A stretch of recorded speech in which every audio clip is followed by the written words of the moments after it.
Hi, welcome back guys. This is your friend, the fanfiction guy. Back with another fanfiction. This is the first part of What If Deku Was Born as the Undefeated Myth? Now before starting, please give this video a like and subscribe to the channel if you want more videos like this. Now let's get into the fanfic. Izuku Midoriya and Katsuki Bakugo were both born and raised in the same neighborhood, so they pretty much knew each other from birth. To say they were best friends was an understatement. They were practically brothers, and their parents can even call them that if they wanted to. Their mothers, Izuku Midoriya and Mitsuki Bakugo, were very close, best friends when they were young, and their friendship stayed that way all the way to their weddings with Hisashi Midoriya and Masaru Bakugo respectively, and having sons of their own. Hisashi was a businessman while Izuku was a stay-home mom. Mitsuki became a fashion worker while Masaru worked with music. The two lived very close to each other, so the two pairs and their respective sons would meet up together on the regular. Izuku and Katsuki both grew up to be respectful, kind boys, and their parents didn't need to worry about what they wanted to become as grown-ups. When asked what the two boys want to become, it's pretty obvious that every child's dream, to be a hero. You see, in their society it's a world full of superheroes, like the ones in comic books, but in this world it's real. Long ago, there were people who developed powers called quirks, an unique ability that gives said people extraordinary abilities. Despite the feuds that happened in the past with said powers, the world is now a superhuman society where 80% of the population now have a power of sorts.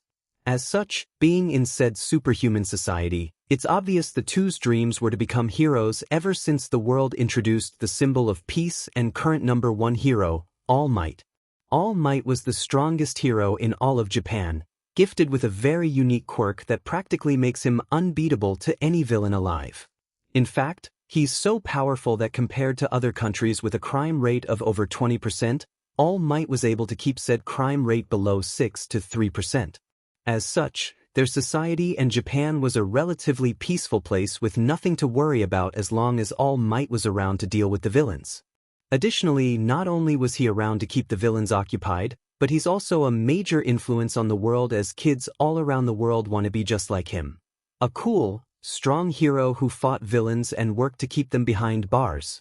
Thus, after seeing All Might for the first time on a TV screen, Izuku and Katsuki's idol was found and their dreams were set in stone.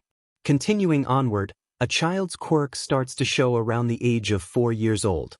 After going to the doctor's office, it's confirmed that the two boys will develop quirks when they come around.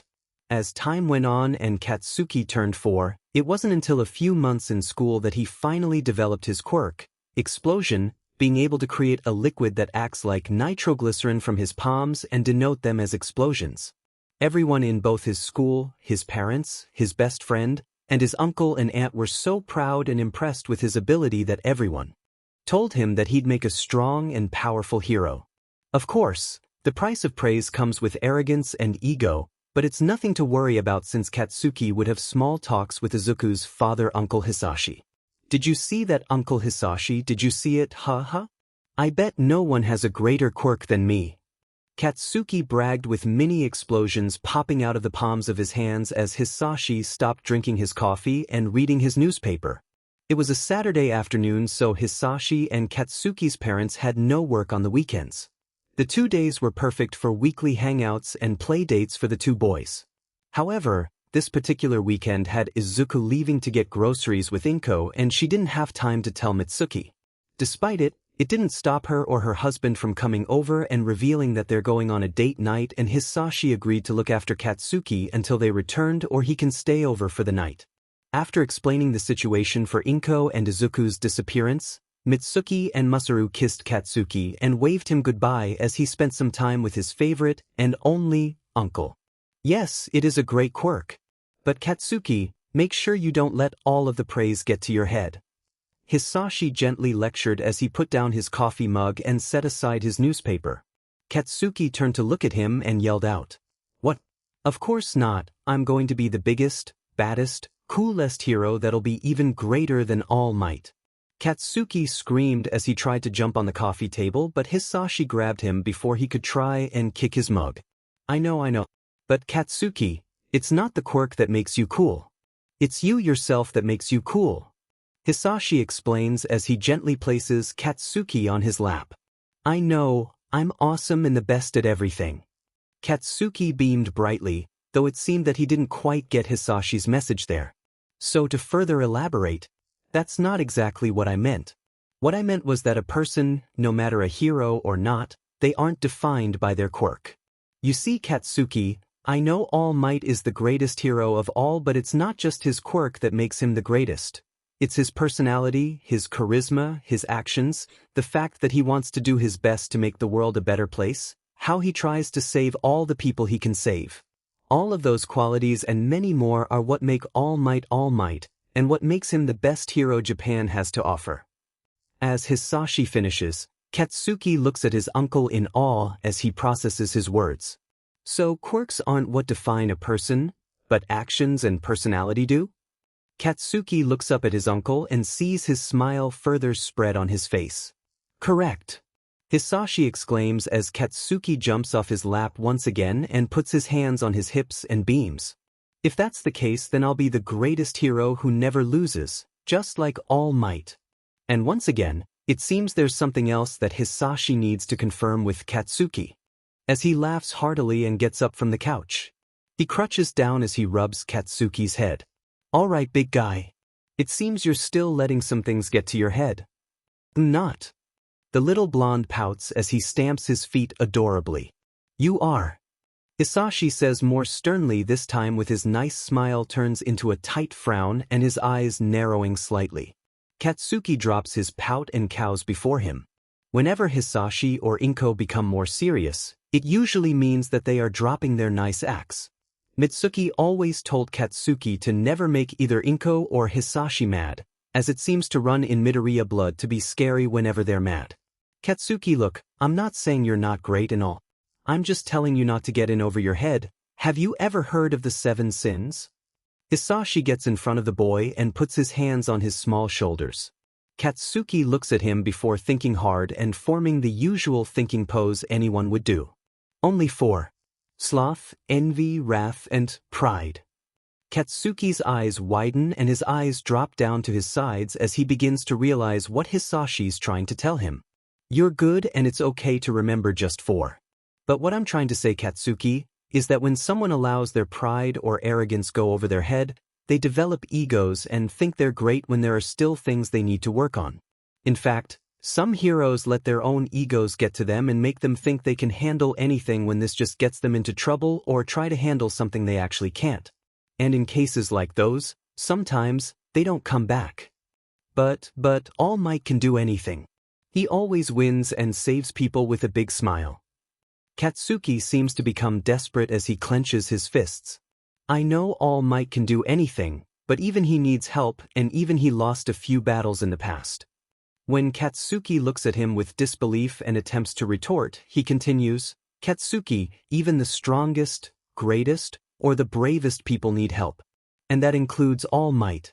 While the TV screens or real life shows he doesn't have help there with him, I'm pretty sure he still needs it, and I bet you that in the past, he needed a lot of help to become the #1 hero. Everyone needs help and there's no shame in asking it, and there's no shame in losing either. In fact, losing is essential to growing. Sure, winning is nice and all, and it shows how much you've grown and improved, but it only gets you so far in life. You need to lose once in a while in order to learn something that winning can't teach you, like what you need to work on and strengthen in areas that you didn't know you're weak in. That's how people grow, unlock their potential, and become the best they can ever be. And I'm pretty sure that's how All Might and many heroes became the people they are today. Hisashi finishes his speech while tightening his grip on Katsuki's shoulders as the boy looks at him in awe. This new information, given to him by his uncle, was still a lot to take in, but it felt like he learned something important too. Deep in his heart, he felt some things that he thought he can only feel whenever he and Izuku watch All Might in action on a TV screen: admiration, respect, and someone he can look up to. With a hand gripping his shirt and looking at his fist, he sets his gaze on Hisashi and scrunches his face to a serious look, though a cute one. I think I get it. Hisashi's face goes back to his gentle smile as he releases Katsuki's shoulders and stands back up. Good, and don't forget this as you get older, okay? Never! Katsuki screams as he lets loose small explosions in order to not accidentally burn something. He sees Hisashi feeling his phone buzzing and goes to answer it. A few words were exchanged with the person he's talking to, but Katsuki can hear Auntie Inko on the line. He hears that they're coming back in a half an hour, with Hisashi planning to make them lunch before they get back. Looks like someone's an eavesdropper. Want to help me make katsudon for Auntie Inko and Izuku before they get back? Hisashi asks as he leans down to ask Katsuki, and the boy excitedly nods his head. Laughing, Hisashi and Katsuki go into the kitchen and they begin gathering ingredients in order to make katsudon. The two work together in chopping up the pork and veggies, cooking the rice, scrambling the eggs, and many more in order to make his best friend brother his favorite food. As Hisashi and Inko said, it took her and their son half an hour to make it back home. Her husband and nephew set 4 bowls of katsudon on the table when they heard the door click and swing open. "Hey boys, we're home," Inko exclaimed as she put down the groceries as she and Izuku put away their shoes. Hisashi and Katsuki walked, while the latter was more running, towards the two as the boy leapt his way to Izuku. "Hi Izuku, we made katsudon." At the mention of his favorite food, Izuku's face lit up like a Christmas tree. "Really?" Katsuki immediately takes Izuku's hand and they begin running towards the dinner table until they heard Inko's voice. Boys." The two stop in their tracks. They forgot what happens when Inko comes back with groceries. "You two know the drill." Hisashi smugly looks back at the two as the boys slump their shoulders and begrudgingly trudge their way to Inko. They grab 2 bags each and make their way into the kitchen to put away the things before eating. Luckily, they did it quickly so they can eat as soon as possible. Hearing the clattering sounds of cabinets slamming, Inko shook her head in amusement as Hisashi warps an arm around her. The 2 grown-ups helped the 2 out with the remaining bags. They were able to put everything in their respectful place in a few minutes before sitting themselves on the chairs around the table. They say their respective prayers for the food before they begin eating. Izuku and Katsuki dig into their bowls in a rapid session that causes Inko to stop eating and scold the boys. "Izuku! Katsuki! Slow down, you'll choke." She screeches as the 2 put down their bowls, but their cheeks are stuffed full with katsudon. The 2 swallowed with audible gulps before wiping their mouths with napkins. "Sorry Mom, but it's so delicious." "Yeah, Uncle Hisashi and Auntie Inko's famous katsudon is so good that I can eat 10 bowls of it," Izuku and Katsuki stated as the former's parents blushed at the praise of their famous katsudon recipe. Hisashi laughed behind his hand and chopsticks while Inko sighed and sagged her shoulders. "Still, if you eat too fast, then you'll choke.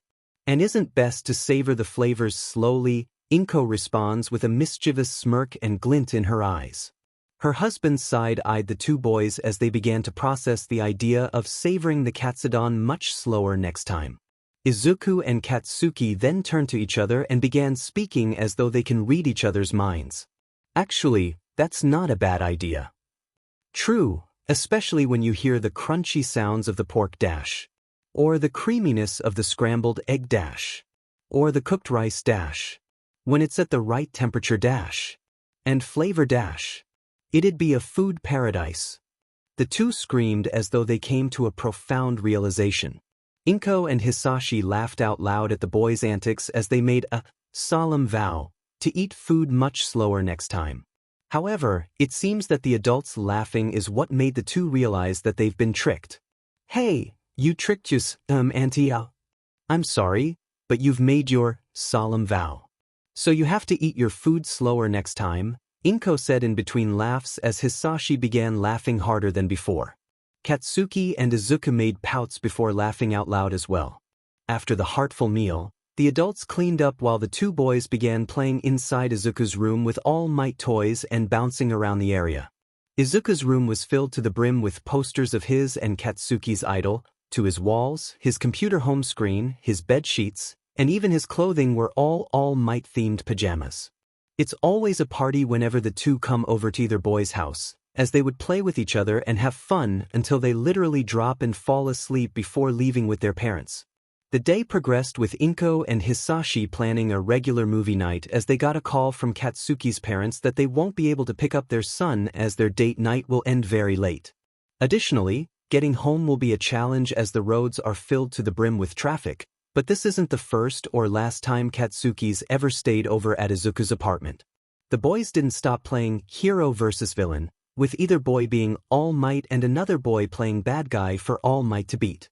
Hisashi comes in occasionally for both Izuku and Katsuki both play as All Might, so it'd be fair in a way. Come nighttime, Inko had set up the mini coffee table with some snacks and juice for everyone to enjoy. Izuku was sitting in his mother's lap while Katsuki was sitting in Hisashi's. The movie the four were watching was, yet again, an All Might one where he first debuted by saving 100 lives from a train that crashed. Despite Katsuki and Izuku's exhaustion from playing all day, the two battled their fatigue in order to watch their favorite film of all time. By the time the movie ended and end credits rolled in, did the two finally fall asleep. Inko and Hisashi looked at the two with loving smiles before they carried the boys on their respective laps off to Izuku's bed. After tucking them into bed, Inko leaned over and kissed both boys on their foreheads before leaving and closing the lights. "Sleep tight you two," Hisashi says as he closes the door quietly. After that day, Mitsuki and Masaru came over and picked up Katsuki as they waved goodbye. Hisashi shared a look with Katsuki, and the boy knew what it meant. "Don't forget what we talked about." The boy raised his left fist in the air, which is All Might's signature pose after a victory, and beamed a large smile. Months have passed and Izuku's 4th birthday also went by too. After a few more weeks, Izuku hasn't shown any sign of a quirk. It was summer vacation, so that meant no school, as he and his parents went over to Katsuki's house for a playdate. A dreadful thought crossed over Izuku's mind as he and his best friend were playing with All Might figurines. It didn't take long for Katsuki to notice and looked over. "Hey, what's the matter?" "Katsuki, what if I don't have a quirk?" Izuku asked with a crack in his voice, and his eyes looked watery. "So what if you don't? You can still be a hero even if you're quirkless," Katsuki stated bluntly. Izuku looked at him with a hopeful look as he continued. "There are tons of quirkless heroes in the other countries, and even if there isn't one in Japan, you'd be the first quirkless hero, and that's something to look forward to, and it's awesome.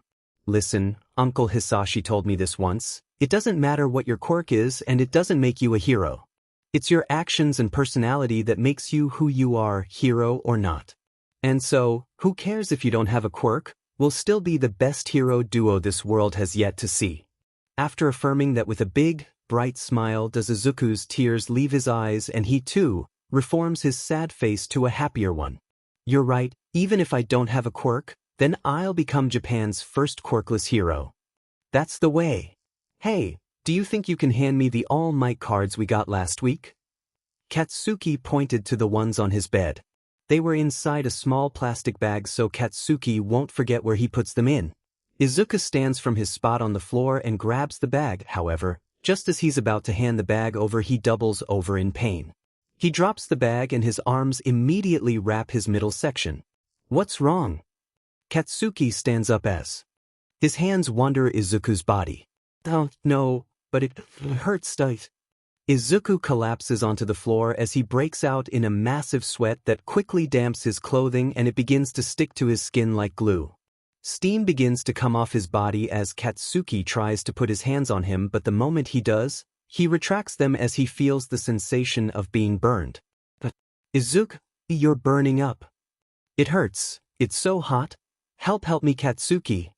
Izuku's eyes refill with tears as he looks at his best friend with fear on his face. This breaks Katsuki out of his stupor, and he doesn't hesitate as he runs out of the room and goes downstairs as quickly as he could. He sees his parents and Izuku's mother and father talking about something before he shouts, "Mom! Dad!" The adults look to Katsuki and see the anxiety on his face. "Katsuki, what's road dash?" Mitsuki gets cut off. "Izuku needs help. His body's burning all of a sudden and he says it hurts." Katsuki screams as horror runs through Inko and Hisashi as they bound upstairs to Katsuki's room. Mitsuki and Masaru follow, but not before the former grabs her phone to call 911. Katsuki follows them, and when he gets to his room, he's terrified from what he sees. Hisashi has a hold of Izuku as his fire-breathing quirk gives him some resistance to anything heat-based, so this allows him to grab onto his son without getting burned. Inko is crying streams of tears as she tries to address the situation. Mitsuki sees this and immediately calls 911 and begins telling the operator everything while Masaru runs from the bathroom with a bowl full of cold water to quell Izuku's fever. Despite the frantic movements of the four adults, it's Izuku that's scaring Katsuki. His body wasn't that of a human anymore. Katsuki was only gone a few seconds and Izuku's body has transformed in the same matter of seconds. His still human-looking face now has black tear streaks running from the corners of his eyes to the corners of his mouth, white fur surrounding his eyes, his lips, chin, throat, and Katsuki can see bits of white poking out under Izuku's armpits from his shirt. Forest green fins on either side of his face, large bat-like ears are formed on the top of his head, a pair of bat wings tiered through the back of his shirt as they're curled around him. His body was covered in emerald green fur with blotchy spots and stripes littering them. Forest green scales littered his hands and elbows as fins appeared under his elbows. His knees were a lighter green compared to his arms and a long, skinny tail that was completely black with one white stripe and a big green leafy fin was poking out of his shorts. Time passes very slowly for Katsuki as he doesn't know what has happened to his best friend, despite the fact that Izuku's quirk has finally appeared. It takes 20 minutes for the ambulance to arrive as Inko and Hisashi leave with them and Izuku. Mitsuki and Masaru take Katsuki and follow the van in their car, going as fast as they can in order to see which hospital they were going to. It took the Bakugo family a while to find parking in the hospital's parking lot, but they managed to find a space in a matter of seconds. After talking to Inko in a panicked, tearful voice, they learn that the Midoriya family are on the second floor, room 205. Does Mitsuki carry Katsuki in her arms as Masaru locks the car and they rush inside the hospital. After entering and exiting the elevator, dodging doctors and nurses, being careful to not run or bump any patient in either a wheelchair or deathbed, the three finally find Inko and Hisashi waiting outside a hospital room. What happened? Is Izuku okay? Mitsuki asks as Katsuki looks at the room's door in fear. Fear for his best friend who's suffering from his quirk appearing. We don't know yet. They just took Izuku inside and told us to wait out here until they figure out what happened, but it looks like his quirk appeared. Hisashi exclaims calmly while comforting his distraught wife. Let's hope things don't get any worse from here. Masaru tries to lessen the tension but his wording seems to make things worse as Mitsuki slaps him on the arm. He flinches as Katsuki tightens his grip on his mother's shirt before asking, "What'll happen to Izuku?" He whimpers as the four turn to him. His eyes were beginning to water as he huddled closer to his mother.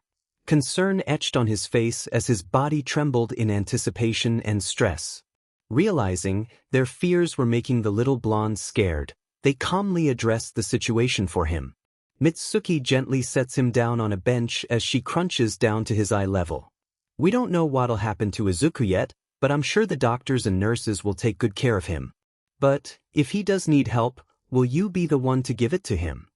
She asks as Katsuki wipes his eyes and sniffles before furrowing his brow. Why you bet I will. He states as Mitsuki smiles and rubs his head before kissing his forehead.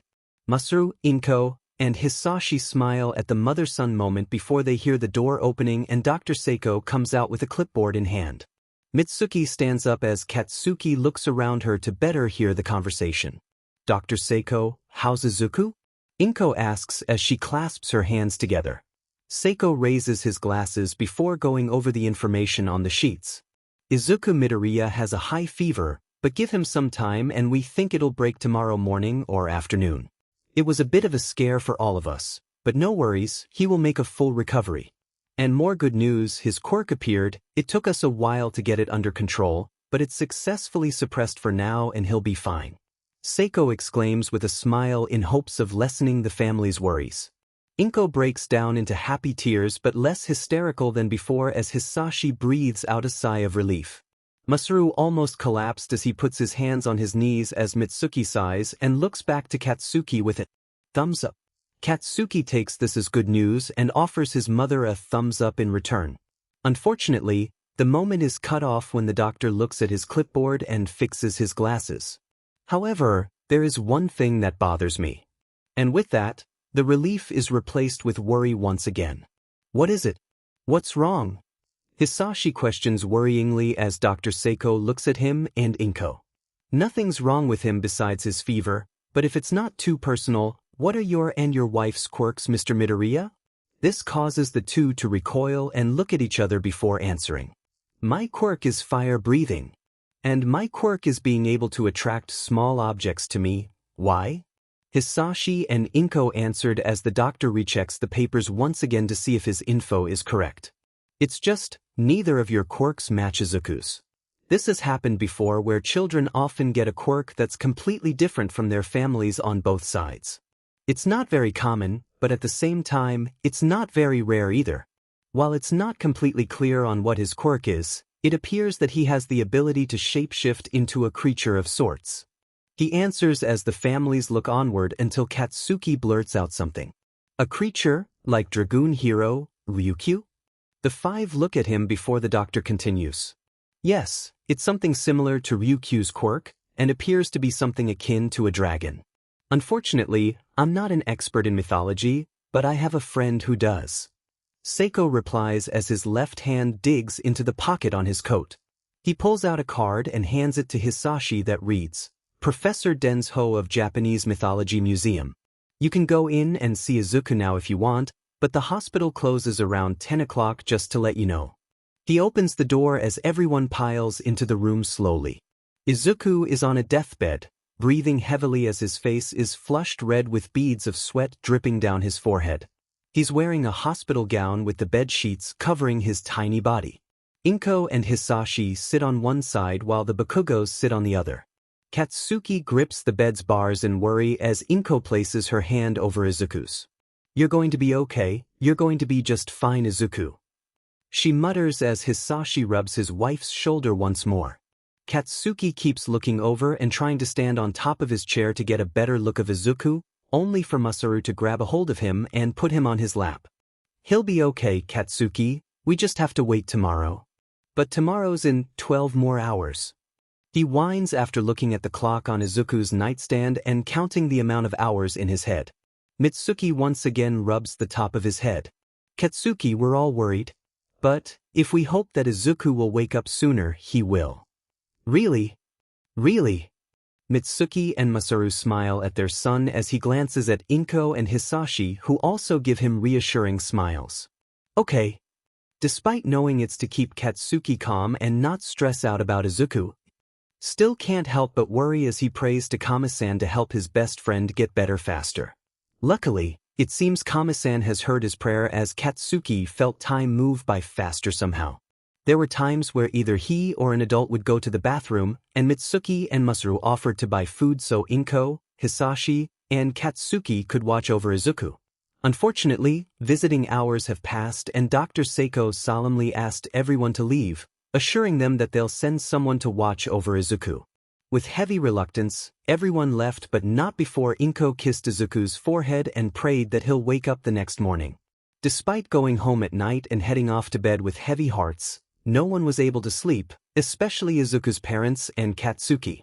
Hisashi and Inko were happy that their son had developed his quirk, but the fact that it put him in the hospital was jarring to say the least. Hisashi personally felt the heat coming off of Izuku, and even though he's rather resistant towards anything with heat in general, he couldn't help but flinch on how hot Izuku's body was. Inko might be faring worse off than her husband as she couldn't even hold her own child due to the heat. She actually felt the heat from her son's body as though it was a hot summer day, even hotter than the actual summer break. However, as parents, they decide to put their fears aside and help their son in any way they can once he wakes up. With that in mind, they finally went to sleep. Katsuki kept staring at the ceiling of his room. He tiredly and trudged the entire way when he was cleaning up his room, as this was the same room that Izuku developed his quirk, but instead of celebrating it, his best friend is in the ear at this moment. While he's rather excited about what his quirk is and what it can do, he's still scared of what Izuku's newfound potential could be. He personally and literally felt how hot Izuku was as he put his hands on him in an attempt to comfort him, but he recoiled as though he put his hands on the oven in the kitchen. He could also feel the heat from a distance when he went back to get Izuku's parents and his own to help him. Katsuki wasn't sure what kind of quirk Izuku actually has, and despite his fear for his brother, he decides to put it aside and help him once he gets better. With that in mind, he finally pulled the covers of his bed and went to sleep. Everyone woke up the next morning, and as Mitsuki and Masaru were getting breakfast ready, the former got a phone call from her best friend that Dr. Seiko called that Izuku's fever finally broke and he woke up a few minutes ago. Upon hearing this, Katsuki grabbed his peanut butter and jelly sandwich with him and ushered his parents into the car. Mitsuki calmed down the eager child as the three headed their way to the hospital. Luckily, there was no traffic and they managed to arrive in 10 minutes max. Even more luck is that they managed to find parking since there were so little cars at all, since it's rather early in the morning. Katsuki pretty much bursted from the car despite Mitsuki and Masaru's warnings to look out for any vehicle coming his way. The boy didn't care, as he used his quirk to explode his way to the elevator as quickly as he could. He made it to the elevator and began pressing the up button as fast as he could, and didn't stop until an elevator door opened. Mitsuki and Masaru barely made it in before the former scolds her child. "Katsuki, you could have happened if you got hit by a car. You could have died like that," she screeched as Masaru fought to regain his breath. "I know, but there weren't any cars around and I want to see Izuku." "I know, but I doubt Izuku would want to see his best friend on a hospital bed, would he?" The question makes Katsuki freeze, and he thought of Izuku's reaction if that did happen. He would be devastated, and thinking about it made Katsuki remorseful. "You're right, I'm sorry." He looked down in guilt, though both his mother and father leant down with comforting smiles. "Hey, we know you want to see Izuku, but at the same time you need to be careful with these things in real life too." Masaru gently lectures as Katsuki looks at his parents with a small smile until they hear the ring of the elevator, signaling that they've arrived at their destination. The three begin walking towards the desk to let the person in front know that they're here to visit room. Upon opening the door, they see Inko and Hisashi sitting beside Izuku. Unlike yesterday, Izuku's sitting upright with his hands on top of his blanket-covered knees. They turn their heads after hearing the door click as Izuku puts on the biggest smile he can muster. "Katsuki." He spreads his arm out wide as Katsuki smiles and races to his bed, using his quirk to propel himself onto the bed. He immediately plunges himself into Izuku's arms as they wrap each other like blankets. "Izuku, I was so worried about you." The two boys continue hugging and rambling words to one another as their respective parents take in the heartwarming sight. Eventually, the two release as Katsuki excitedly rambles on about Izuku's newfound quirk. "Izuku, you finally got your quirk?" "I know, I can't wait to leave and see what it can do." They said it's something similar to Dragoon hero Ryukyu's. "Wow, really? Do you think I'm going to become a dragon?" "Not exactly, but they said it's something similar." "So cool. Do you think Dash?" Hey, I know you two are excited, but please keep it down. We have other patients here and it's still rather early." A voice chuckled before gently scolding the two for their loud behaviors. Dr. Seiko enters and closes the door as he walks in with his clipboard. Katsuki and Izuku shyly blush and lower their heads. "Sorry, Dr. Seiko," said Doctor merely laughs it off before bringing his clipboard up to his face. "It's alright, it's pretty natural for kids to be ecstatic when they get their quirk. But we'll run some more tests to see if there won't be any more nasty surprises like the fever." He grimaces and so do the families, but he presses on. "Anyway, once we get the test back, it'll only be around an hour and you'll be allowed to leave the hospital." "Sweet. Oh, Izuku, after this we're going to a mythology museum." The parents and doctor smiled and looked at each other. Just one sentence is enough to get the boys in a talking frenzy about quirks and heroes. "Really?" "Yeah, it'll help you learn what kind of creature you just turned into." "Cool, I can't wait. Maybe you can turn into a dragon or a phoenix." "Phoenixes don't have bat wings, Katsuki." "Well, maybe yours is a different version. But we'll be the greatest hero duo the world's ever seen though." "That's true, we'll be the next #1 hero and hero duo." "Yep, the explosion hero, Katsuki, and mythology creature, Izuku." Katsuki unintentionally let out explosions from his palms as he shouted that line. Yeah. Izuku tried to do the same, but rip. The loud cloth-tearing sound filled the air as Izuku and Katsuki quelled their excited screaming as everyone's eyes widened. Upon tracing the source of the noise, they see Izuku's bat ears, wings, and thin tail sprouted out of his body. His hospital clothes now had tears from where they appeared. Izuku blushes as he rubs his head, his ears lowered, tail wrapped around him, and he gives out a little chuckle. He oops. Few seconds passed as Katsuki bursted out laughing at his best friend's accident, though Mitsuki and Maru gently chide him. Inko and Hisashi were also trying not to laugh at their son as Dr. Seiko shook his head and went outside to get a new uniform.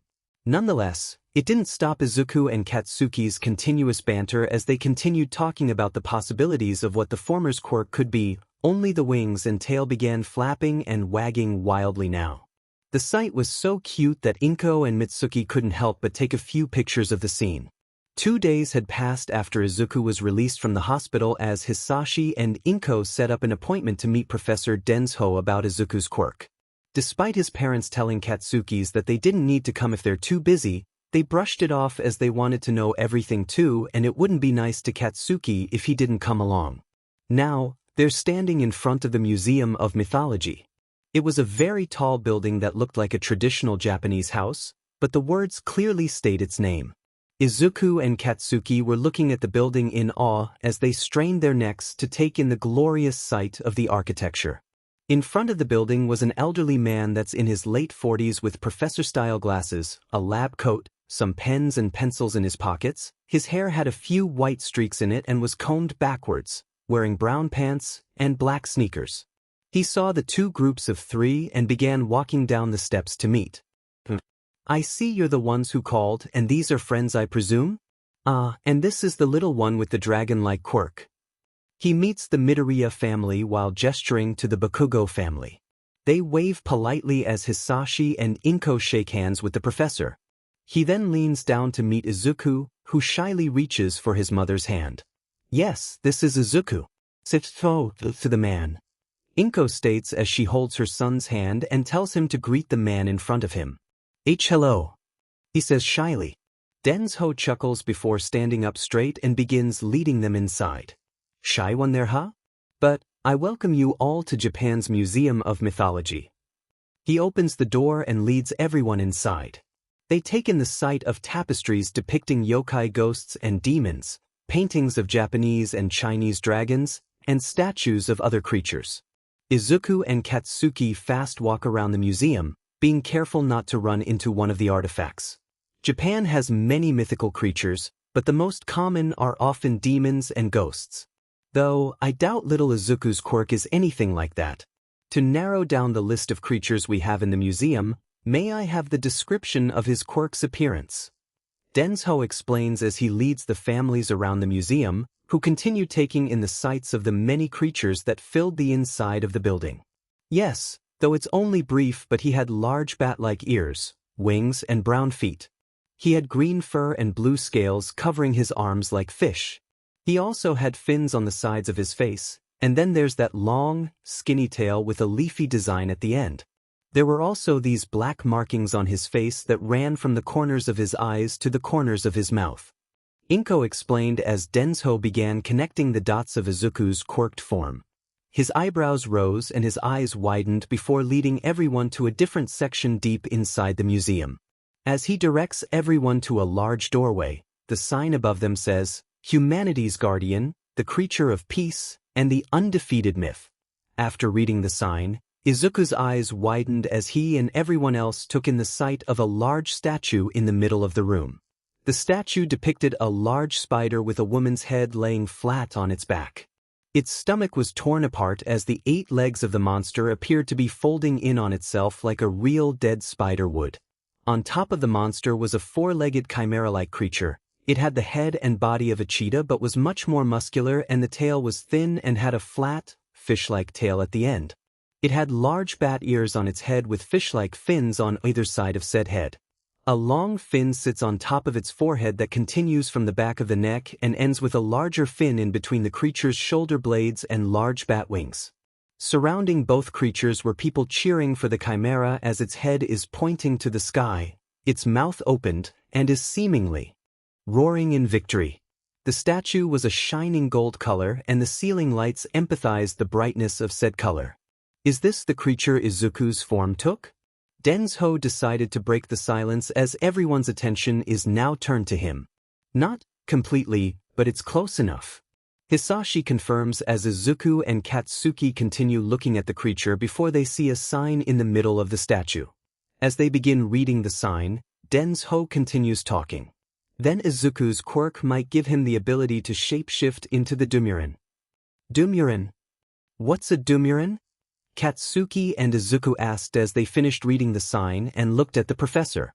He smiles as his face beams and raises an arm and points to the chimera. The Dumuren is a mythical creature that has the abilities of the cheetah, bat, and siren as well as many other powers. I'm pretty sure you all read the sign before entering, yes?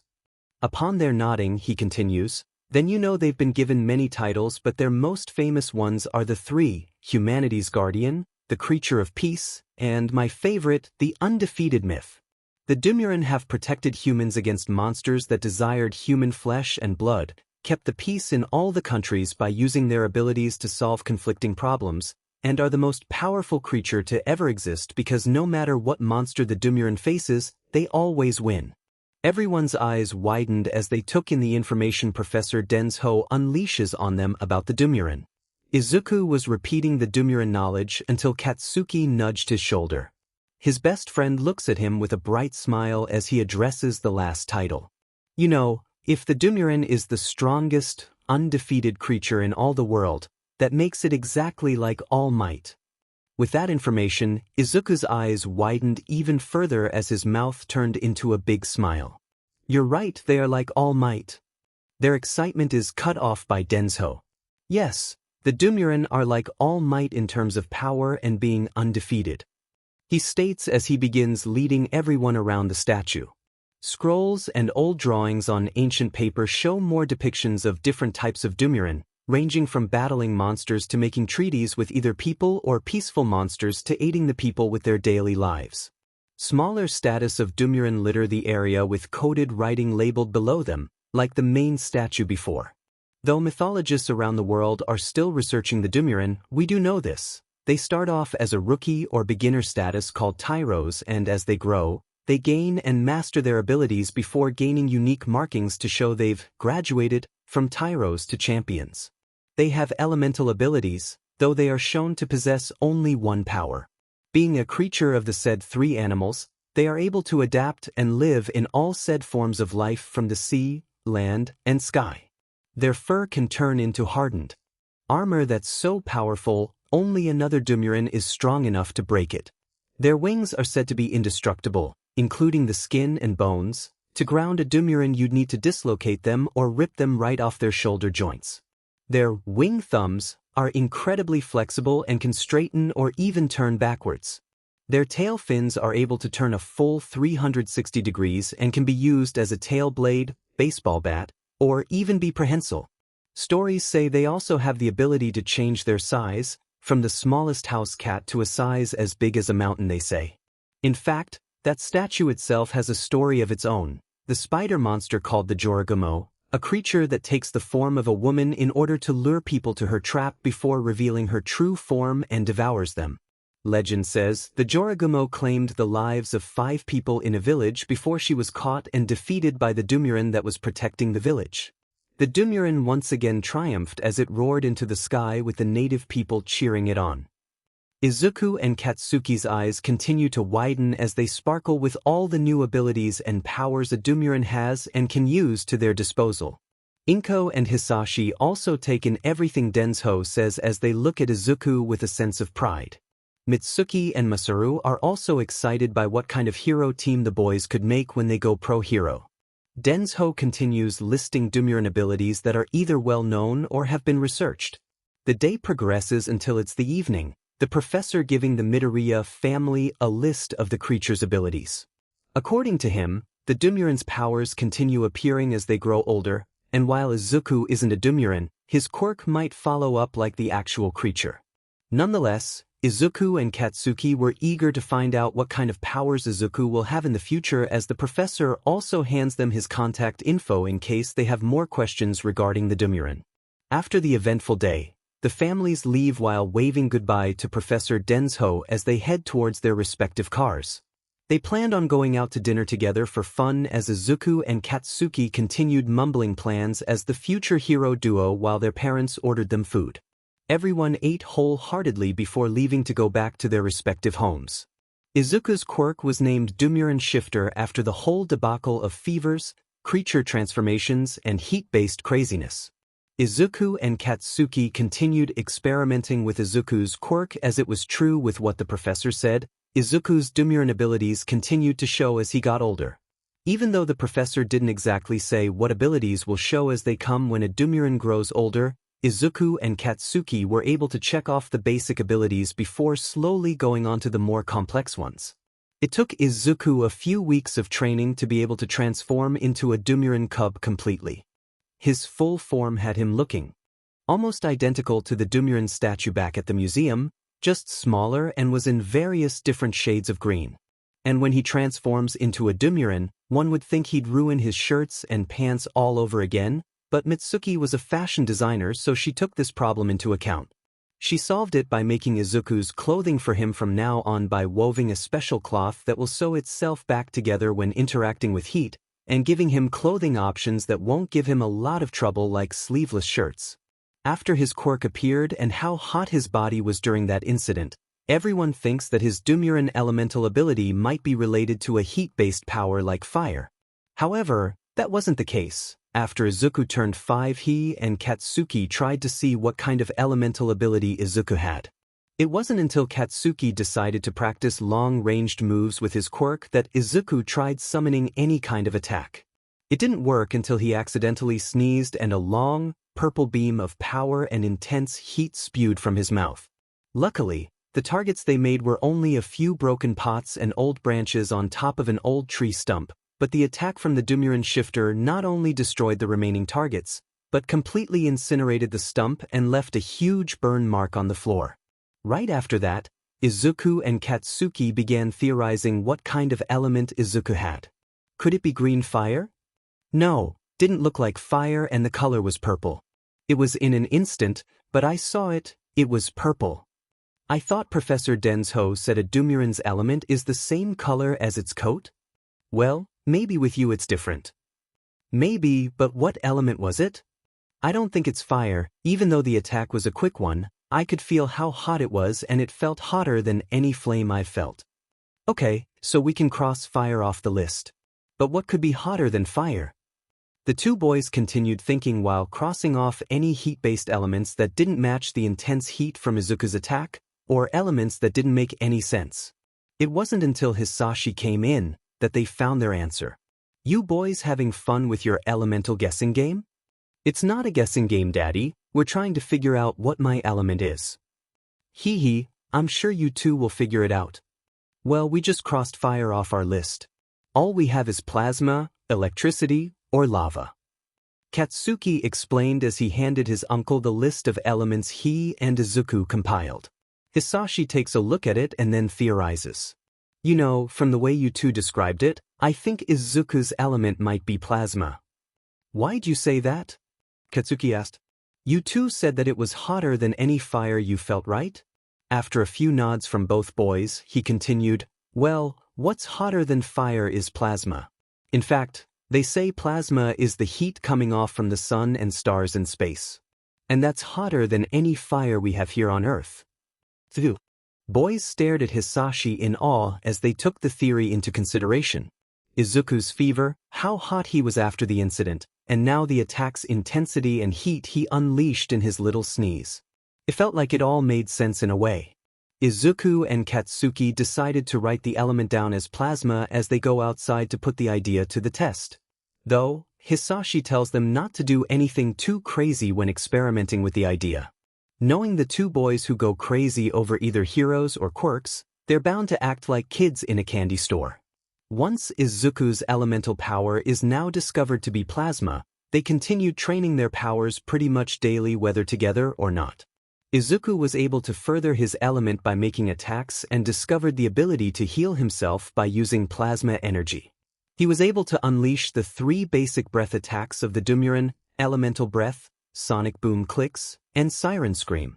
He can shapeshift into his Dumuren form at will before trying to summon only small parts of the creature for simple tasks, like his claws or wings. Additionally, he was able to shrink himself to a small cat and enlarge himself to 5 feet in full form at the time. The only thing he had a tough time with was flying, as he can't seem to get the trick correctly despite taking notes of other winged heroes and watching real animals fly. Katsuki tried to help as he was able to propel himself in the air with his explosions. Unfortunately, the results weren't what the two hoped for. At the time, they're at the river with Izuku trying to spread his wings and fly, but every time he failed he'd fall into the river. Landing in the water was better than landing on concrete, so it was a little bit safer, just wetter. Splash. Katsuki grimaced as he saw his best friend hit the watery surface before Izuku popped his head out of the water, his wings flapping wildly before shaking his head to get rid of the water. He immediately swam his way back to the shores as Katsuki gently landed on the ground. He ran to help Izuku out of the water as he sat on the floor dejectedly. Flying's a lot harder than I thought. I would say it's not, but then again I don't have wings. I don't get it. I took notes. I watched heroes with wings fly before. I don't know what I'm doing wrong. That's because your wings are not spread out enough to catch the air. A third voice rang out as Izuku and Katsuki turned their heads towards the owner. Above them were 3 boys. One was chubby-looking and had a seemingly shaved head. The second boy's hair was pointed downwards and had a blank look on his eyes as the third boy has black hair. The chubby boy then grew a pair of red wings from behind his back and flew down to the 2. You weren't having your wings completely spread out. This is the same for all flying creatures, not just birds and bats. When an animal doesn't spread their wings wide enough, they won't catch enough air to help them take off.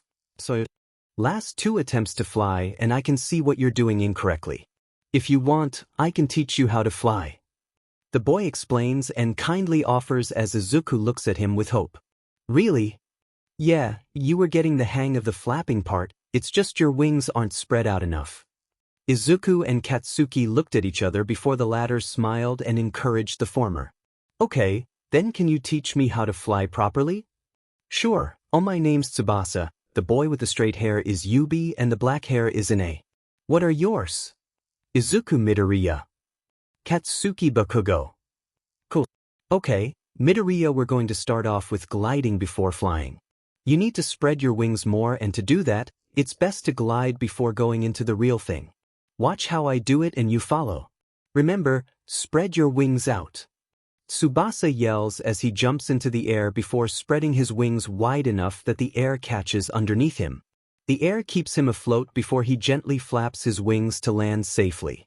He turns around and waves to Izuku to try. Izuku was unsure before steeling his nerves and spreading his wings. As Izuku looks at his left wing, he realizes that Tsubasa was right about one thing. His wings weren't spread out enough. He always had them slightly folded, and that's what's causing him not to get enough air in. To fix this, he spreads his wings out more until they were wide enough to actually lift him off the ground. After making sure both his wings were correctly spread out, he ran before taking off and making sure his wings were still spread out.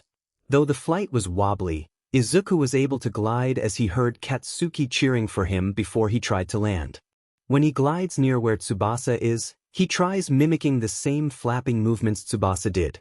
However, his wings flapped unevenly as he began falling to the floor, but Tsubasa caught him before that happened. That was awesome. You got it faster than I did when I was trained. He helps Izuku on his feet as the boy beams at him. Really? Thanks.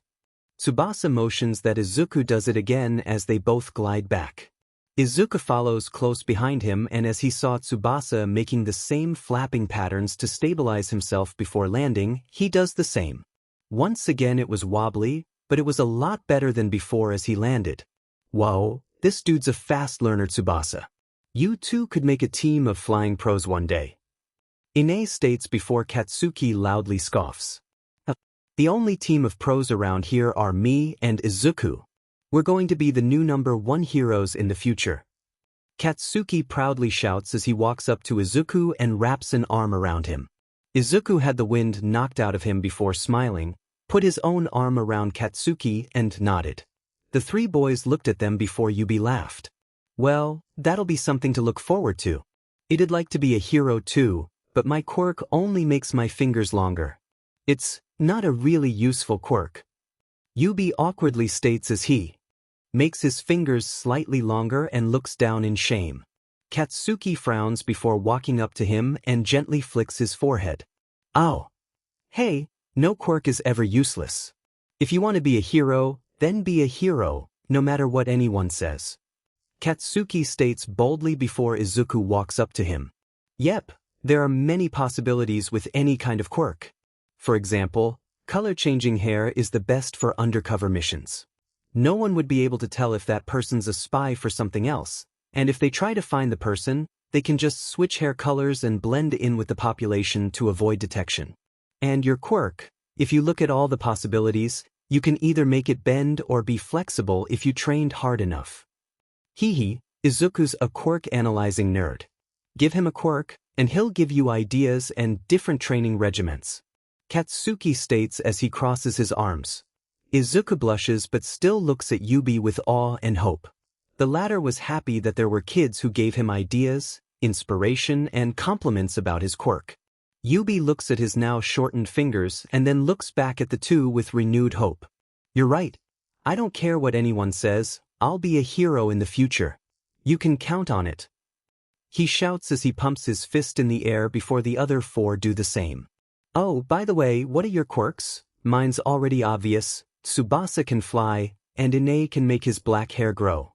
Katsuki and Izuku just shoot each other big smiles before the former lets out explosions from his palms and the latter transforms into his Dumuren form. The three boys recoil in awe and shock before cheering loudly. My quirk's called Explosion. I sweat a nitroglycerin-like substance from my palms and I can detonate them whenever I want. And mine is called Dumuren Shifter. I have all the abilities of the mythical creature, the Dumuren.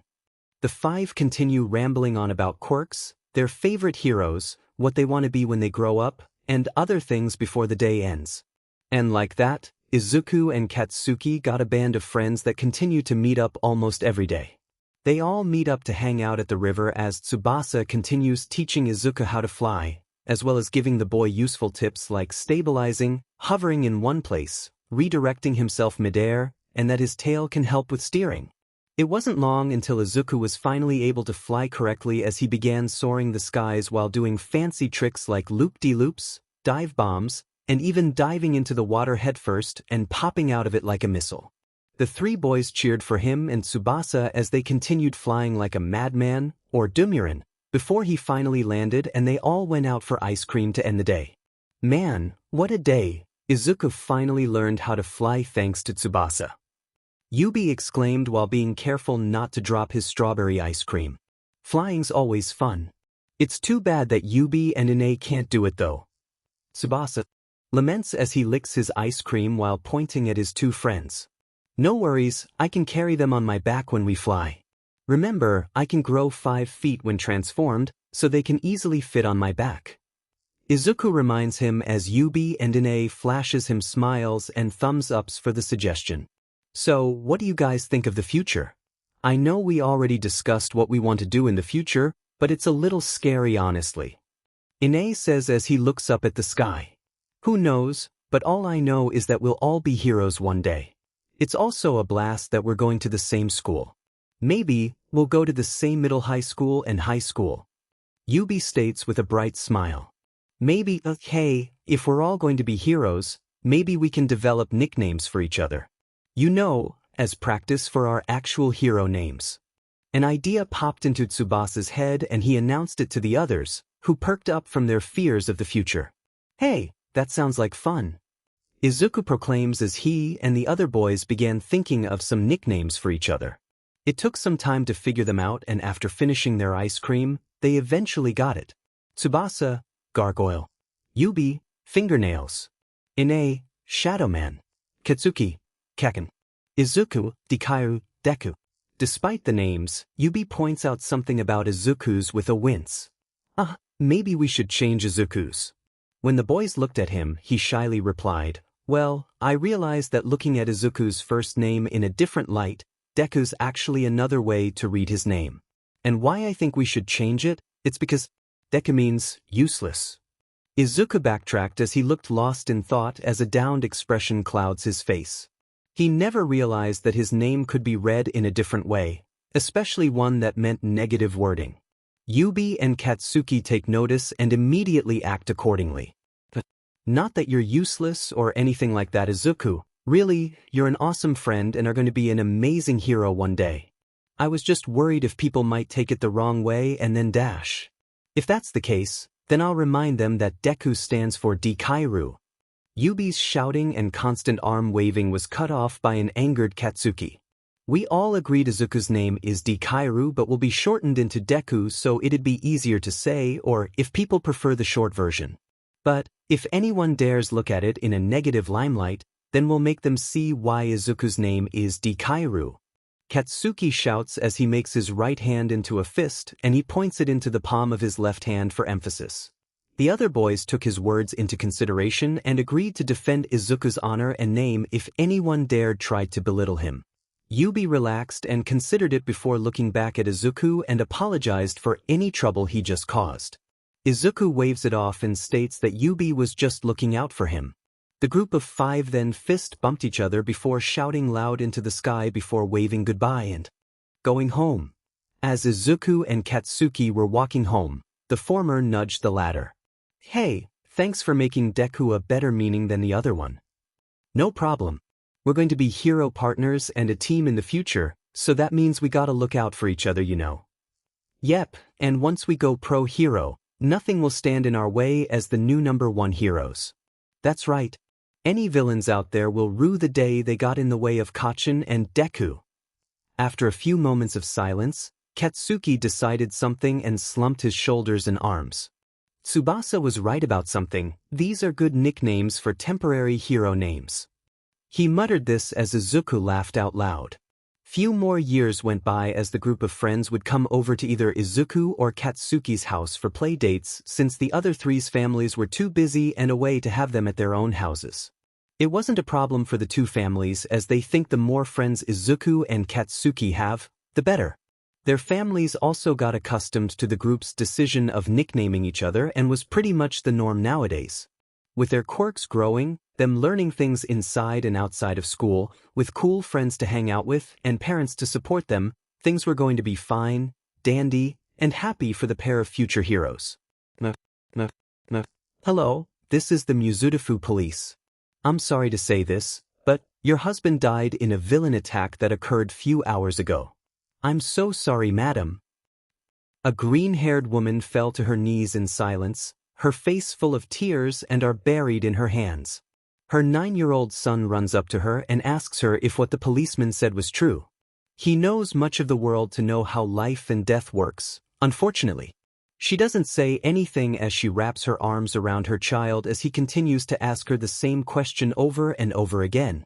Then he couldn't take it anymore and begins crying alongside his mother. Few feet away are his best friend and parents who are in complete shock from the sudden news. The mother of the ash-blonde boy runs up to the policeman officers and shouts in their remorseful faces what they meant by the news. Her husband follows to comfort the distraught wife and child. Their 9-year-old son, staring in disbelief as his eyes widened from the news. No, they couldn't be. Uncle Hisashi wasn't dead. He promised them that he'd come back, and they'll go on a big family dinner, just like always. He wasn't dead. He wasn't dead. He wasn't dead. And just like that, all the happiness that occurred throughout their entire lives came to an absolutely depressing end. There was always that phrase, happiness often comes with a price, and this was that price. People also said that the future was unpredictable, and that everyone must be prepared to handle whatever it throws at them. They've always said that, yet some people didn't think that they'd actually have to be prepared for said moments. But this was one of those moments, and they didn't prepare for it, or predict it. Hisashi was called to be away on a business trip which was said to last a week and that he'll come back on the weekend. Then he, wife and son, and the Bakugo family would all go out and eat together after either family would come back after a long day at work. It was their way of relaxing, and it was supposed to be like that. It was supposed to happen, but it didn't. No one could have predicted a villain attack in the same place Hisashi was working at. No one could have predicted that Hisashi would be one of the people who were killed in said attack.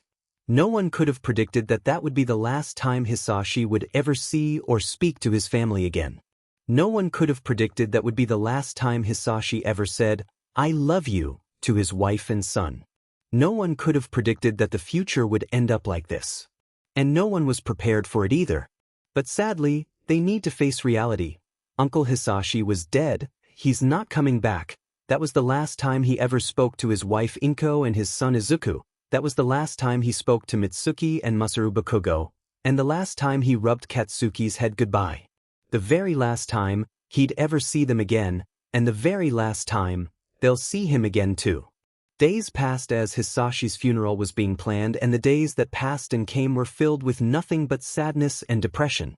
Inko couldn't stop crying. Mitsuki came over constantly to make sure she was okay and handling herself and Izuku properly. Masaru would take Izuku and take him to places in an effort to make him smile again. Katsuki tried to uplift his spirit too, but all attempts failed. Just as Inko couldn't stop her sobbing, Izuku lost his light and stopped smiling. His eyes were rimmed red with eye bags forming. His bright emerald eyes are completely dimmed and the happiness and bright shine within them died out. He couldn't think of doing anything but sit silently and not move at all. Katsuki and Masaru tried everything, but they knew Hisashi's passing hurt just as much to Izuku as much to Inko and everyone else. Katsuki tried his best and would smile for his best friend brother's sake, but deep down he was feeling just as sad and depressed as his beloved auntie Inko and his best friend Izuku. After Inko would pick up Izuku, Katsuki would wave him goodbye with a bright smile before retreating back to his room and fall onto his bed. Silently crying his emotions into his bed, hoping his parents wouldn't listen and pity him with their own sadness. It was tough putting up a facade for Izuku's sake and masking his own pain, but he had to be a hero. Because heroes always comfort people whenever things seem tough for them, so he couldn't cry in front of Inko or Izuku. He couldn't, not until things get better for everyone. The day of Hisashi's funeral, Inko and Izuku wouldn't stop crying as they paid their respects to their deceased husband-father. The Bakugo family also paid their respects to Hisashi as a loving friend and uncle to Katsuki. Throughout the whole day, not once has Katsuki left Izuku's side ever, just like Mitsuki and Masaru would keep an eye on Inko whenever she needs a hug. Tsubasa, Yubi, and Ine were also there, and they tried to make things better and cheer Izuku up, but to no avail. The results were still the same, he couldn't smile. And to make matters worse, Tsubasa got the unfortunate news that he and his family were moving to a different place. He wasn't able to explain why they're suddenly moving, as they didn't have any job or financial problems, just that his family wanted to move. It was with extreme heavy hearts that the group of 5 boys now became a group of 4 as they watched Tsubasa's car and moving van leave. That was the last they ever saw or heard from him, as he didn't have a phone despite his family having more than enough money to buy one for him. To bring more bad news, it was only a few weeks to a month later that they got sudden news that Tsubasa and his whole family died in a sudden accident. And it was right before he told them all that he had settled into his new home nicely and planned to arrange a video call with all 5 of them together. It was another reason that kept Izuku from smiling and being himself. His depression began taking a toll on his mental behavior as he started developing bad habits. He started muttering to himself while writing or taking notes. Additionally, he would unintentionally sprout his tail and thump it against the ground along with his muttering. Even though everyone understood the reasoning behind his newfound habit, it was getting on their nerves but couldn't bring themselves to stop him. Unfortunately, Izuku began attracting bullies as they would make fun of his depression, which often led to Katsuki, Yubi, and Ine defending him and getting into fights. This also began to take a toll on Katsuki as he developed a short temper, was prone to anger, began insulting and giving people bad nicknames to be snarky at them, and snapped at anyone who would dare make fun of Izuku or his friends. It got particularly bad when Katsuki accidentally used his quirk on one of Izuku's bullies in an attempt to scare them off. In the skirmish, he burned his opponent's eye badly, and this brought his and Izuku's parents into the mix. Luckily, Katsuki got off with only detention, and the bullies were reported thanks to Izuku, Yubi, and Ine. It was after getting home that Katsuki finally showed to his parents how much of the pain he was hiding after Hisashi's death. Katsuki, this is your first detention in all of your school years and your entire life. Why the heck would you use your quirk on those boys? Mitsuki screeched as she was careful not to use her usual bad language as Katsuki glared at her with a bandage on his right cheek. It's not my fault, they were bullying Izuku and it was wrong. Me and my friends had to teach them a lesson. And fighting back is the best way to teach them that. They were making fun of Izuku by using his nickname incorrectly, and they dared to use Uncle Hisashi as an excuse to do so. I don't care if that JRK is now blind, he got what he deserved. Katsuki Bakugo. No one deserves to have a second-degree burn mark on their face. Masaru shouted as both his wife and son looked at him in immense shock. Masaru wasn't the type to scream at people, and certainly wasn't the type to get easily angered either. However, it seemed that this school fight and Katsuki's Freudian excuses had cut the last straw. Mitsuki even trembled at the sight of her usually calm husband now having an angered death glare on his face as Katsuki cowered before him and stared at him in fear. I get it that they were being mean to Izuku and stooped so low as to use Hisashi and the Deku Dikairu nickname as an excuse to rile him up, but what you did is still inexcusable. You're not allowed to use your quirk on anyone, even if there is a good reason to do so, it's still wrong. If Hisashi, Inko, or Izuku were here right now, do you think they'd be happy with what you'd done?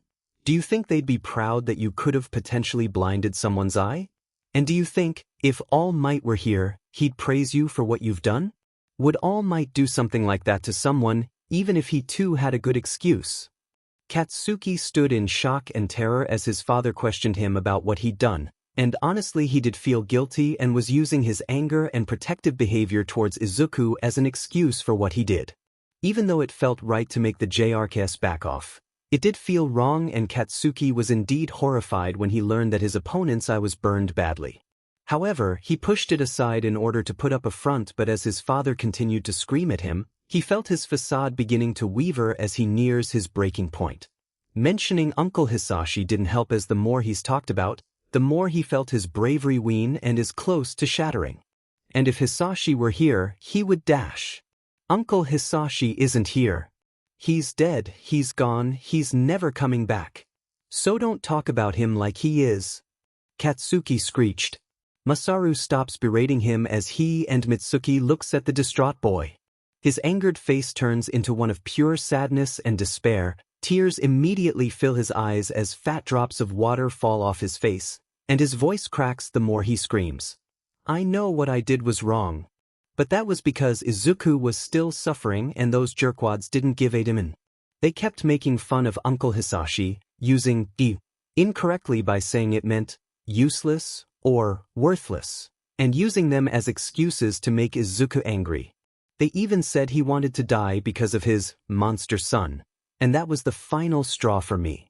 Auntie Ao and Izuku haven't been the same since that day. They never smiled again, never laughed again, and never had fun and do all the things we used to when he was still alive.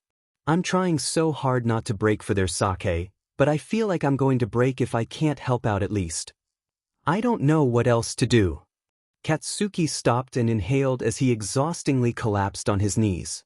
Mitsuki placed a hand on her heart as she and Masaru bent down and came face to face with Katsuki as he utters out, Why did he have to go? Why couldn't he stay with us a little longer? Why him and why did he have to leave so early in Izuku's life? And mine, and Auntie Inko's, and so many others? Just why? Why? Mitsuki can feel her throat tighten as her own eyes welled up with tears. Just like her boy, she was hiding how much pain she felt seeing her best friend in such a sorry state, as well as Izuku's. Neither of them deserved to have a wonderful man leave their lives so early, but she didn't take into account on how Katsuki felt. She didn't realize how much of an impact Hisashi had on her child's life growing up, and now she sees how much he meant to him. Sniffling, she wraps her arms around Katsuki as Masaru does the same to both of them. He too had tears but doesn't shed them yet. Not now when his wife and son needs at least one of the adults to be strong. Oh, Katsuki, I'm so sorry, I never noticed how much you've been hurting. Sniffle, I know how much it hurts. I was Inko's best maid at her wedding like she was with mine, so I've known Hisashi ever since they married. It hurts, but we never predicted something like that night would happen to anyone. And you know what, it's not just us or Auntie Inko or Izuku who feels and understands this. All the people who died that night, their loved ones are going through the same thing we are, so we're not the only ones who understand what it's like to have someone they love get taken away from them. Mitsuki holds her child at arm length before giving him a small, hopeful smile. But they're getting help from others, and I've been thinking of something that could help Auntie Inko and Izuku get better.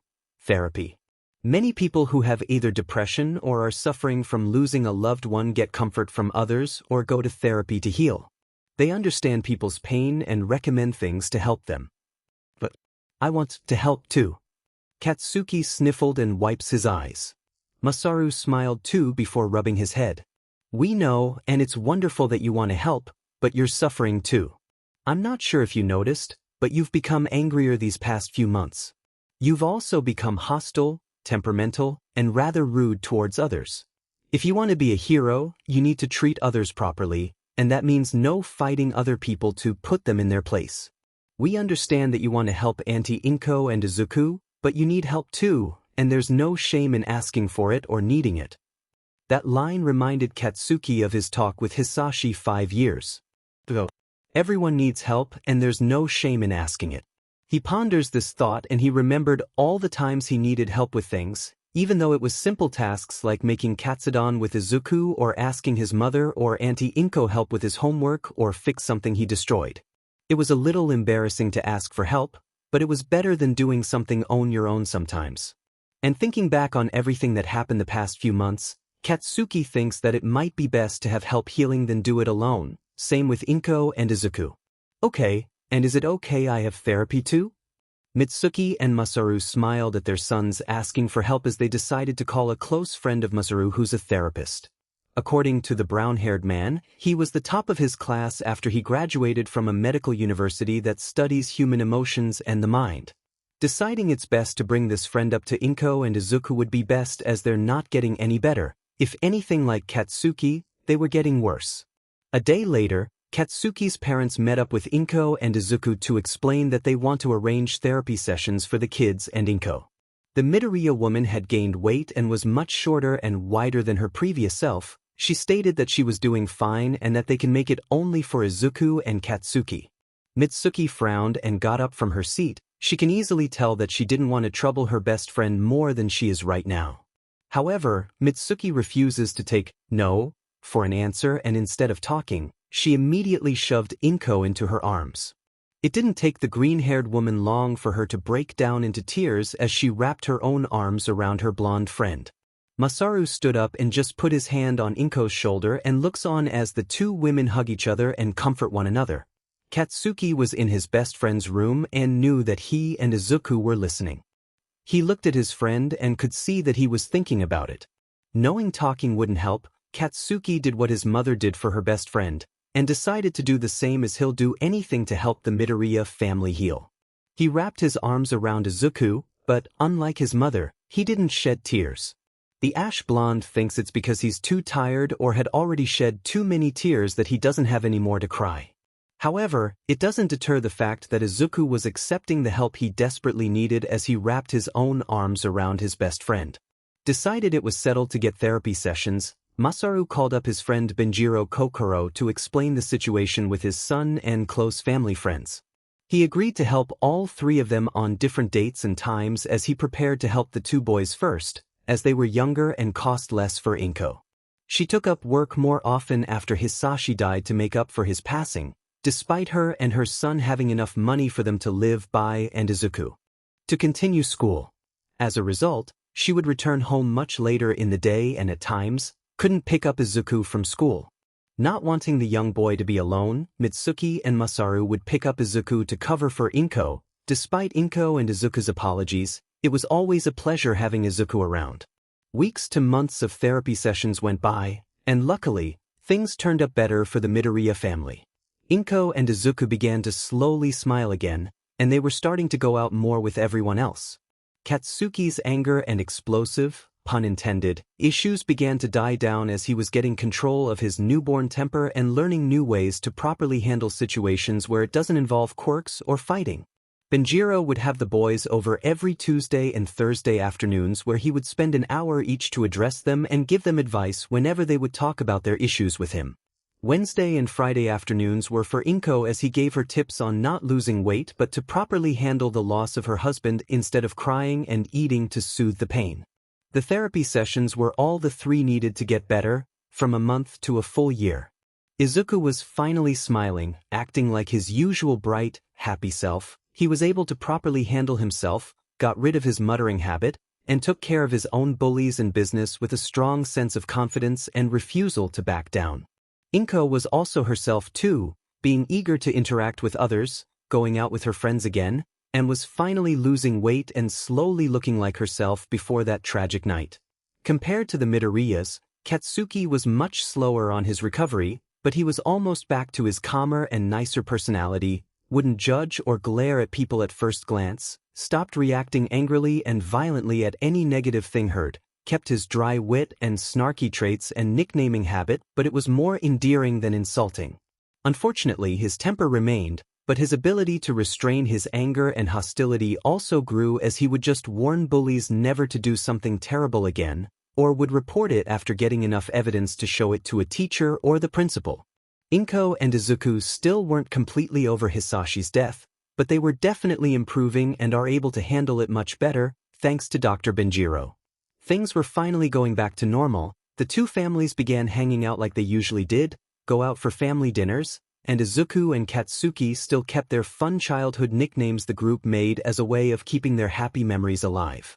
They still do their play dates, but they called it hangouts as they grew older. Nonetheless, things were certainly looking up for the better. The years quickly go by as Katsuki and Izuku continue to grow and begin training their quirks.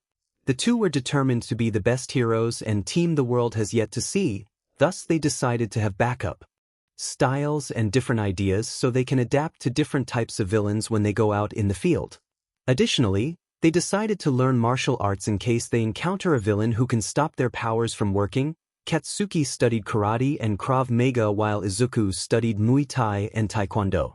Luckily, Mitsuki had a friend named Joanna Naga who trains and tutors people in the various styles of martial arts.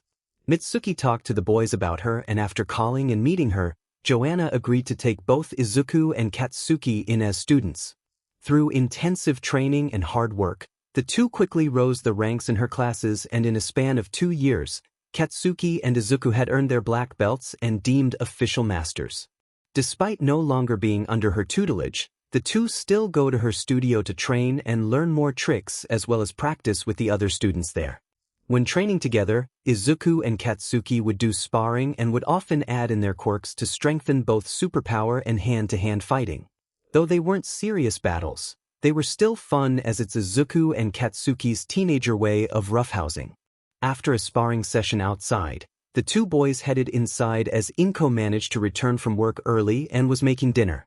Katsuki and Inko let his parents know that he was planning on staying over and was offered the shower before Izuku and made it a quick one so the latter could be fast as well. When he came out with a towel around his shoulders while wearing a usual black t-shirt with a skull on it and black shorts, Izuku and Inko were halfway in making katsudon and he didn't want to ruin the mother-son moment. Izuku was cutting up the pork while Inko made the rice. It reminded him of the times he would make katsudon with Uncle Hisashi. He smiled to himself until Inko noticed him. "Oh, Katsuki. That was quick, I didn't even notice the shower head was turned off." She and Izuku smiled at him as Katsuki sheepishly rubbed his head with his towel. "Yeah, sorry about that. I didn't want to interrupt," he explained as Inko waved his apology off. "None of that now. In fact, I was wondering when Izuku was going to take a shower because he looks like he needs one." "Izuku, your turn." She ushers Izuku while pushing his back to make him go faster. She and Katsuki snickered as he jokingly complained that he wasn't a kid anymore. As Izuku grabs some clothes and heads for the shower, Katsuki feels something tugging at his arm and looks to see Inko guiding him to the kitchen. Seeing that the katsudon wasn't finished yet, he smiled gently and took his towel off his shoulders before putting it on a chair before walking to take Izuku's knife to resume cutting the pork. Once he finished, he saw Inko take out a pan, turned on the stove, and heated up both it and the oil that was poured on. Katsuki waited a while for the pan to heat up to a proper temperature to cook the pork. He slid it onto the pan and loud crackling noises as his nostrils were filled to the brim of the nice smell of cooked meat. He took some chopsticks from the utensil drawer to turn and swish the pork around. "You know, I have you and your family to thank, Katsuki," said Boy turned to his aunt as she flashed him a loving smile. He swears that every time either Inko or Izuku smiled, he could see a bright background appearing with flowers floating around their heads. He turned his attention back to the pan as he blushed in embarrassment. "It's nothing, a hero needs to look out for people. It's what All Might would do when a person needs help, and not just physically but mentally too. Still, you and your family have done a lot ever since Hisashi's passing." She puts aside the finished rice as she takes out another bowl, some eggs and milk from the fridge to make the scrambled eggs. "Well, it's the least we could do. Glad you and Deku are feeling better." "Yes, Mitsuki and Masaru made a wise decision on having us take therapy. Never knew the old man had a therapist for a friend." This earned him a light slap on the arm as he chuckled while Inko made a small pout. "Be nice, Katsuki." I know.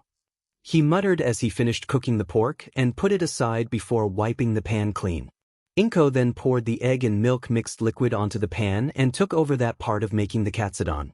Katsuki took out the washed veggies and began chopping them up with fervor. "You know, you've gotten better at cooking. You're so good with a knife, it's kinda scary if you think about it," Inko bluntly stated as he turned his head towards her. "What do you mean scary? I'm hungry and I want to get the cooking over with," he jokingly yelled as he continued cutting the veggies, and he did it with skill as he was able to chop them even while looking away. It wasn't long until he finally finished chopping the vegetables as Inko was down cooking the eggs. A door was heard opening and closing as Izuku reappeared from the shower, another towel wrapped around his shoulders. He was wearing a pale blue shirt with the words, "T-shirt," written in kanji and black shorts. He sees that everything was prepared and the only thing left to do was put all the katsudon together. He grabbed 3 bowls before Katsuki scooped rice in each of them. Then, Inko separated the eggs into even portions and placed it gently on top of the rice before Izuku did the same thing with the pork. Katsuki did the finishing touches as he grabs pinches of veggies and sprinkled it over the food. The 2 boys grabbed the bowls and set them on the table before going back into the kitchen to help Inko clean up before eating, like they did when they were younger. The teamwork between the 3 allowed them to get the cleaning done around 2 minutes before they went to the table. They said their prayers and thanked the gods for the food before they dived in. Inko stopped eating for a moment to look at Izuku and Katsuki. Compared to when they were younger, they would always stuff their mouths full to the brim with katsudon.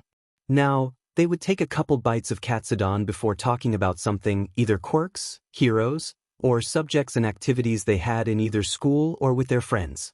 She puts down her food and stared at it with both sadness and happiness. It reminded her greatly of old times when Hisashi was still alive, and the boys are all grown up, 2 beautiful, kind teenage boys. Her eyes almost welled up with tears before smiling and eating her food once again. Happiness takes over as they all came a long way from her husband's passing. She was just happy that everything was fine right now. Yeah, things were going to be fine now and in the future. After dinner, the 3 settled for movie night and the boys decided it was Inko's turn to watch, and they just finished Avengers Assemble when they noticed it was midnight. She tells the 2 to get ready for bed as she sets up a futon in Izuku's room for Katsuki, so the boys go outside for a little while before sleeping. They put their arms on the rail as they stared off into the night sky. Every stretch of sky and corner was filled with bright stars, looking like mini white dots on a purplish-blue background. They take in the sight as the fresh, cool air fluttered their hair and their clothes also swayed to the wind. You know, kinda crazy time has flown by. It's going to be another 2 years before we graduate middle school and go off into high school, Izuku states as he's still staring into the sky. Katsuki smirks. Yeah, Another 2 years of being in that dull school before going to the place where All Might attended and graduated from. UA High School. They both said as their eyes gleam with determination. UA was the best hero school in all of Japan, as they produced excellent heroes that the other countries can hope to have. The school was exceptionally difficult to get into, with only a 0.2 acceptance rate and the entrance exams being near difficult to get past. But Izuku and Katsuki weren't scared at all. In their middle school, though they were known for stopping school fights and often getting into people's affairs, they were extremely smart and strong, both physically and quirk-wise. People, whether they'll admit it or not, look up to them, and they've been a big inspiration on the school and its attendees as a result. To many people, it wasn't a surprise if they learned which high school they're planning on going to, thus it wasn't worth asking since it's obvious. Honestly, I can't wait for middle school to be over. I'm shaking with excitement to be able to attend UA High, well, if you can get by the entrance exams. What are you talking about? Of course we'll get in, and once we do and graduate, we'll be the best hero team the world's ever seen. We'll be even greater than All Might. Hee. Still holding on to the dream. Well, can't argue about that. DMN right. They turned each other and did their usual fist bump they developed after agreeing or working together and achieving something. The two were going to hold on to their dreams and become the new #1 heroes and be the best hero team.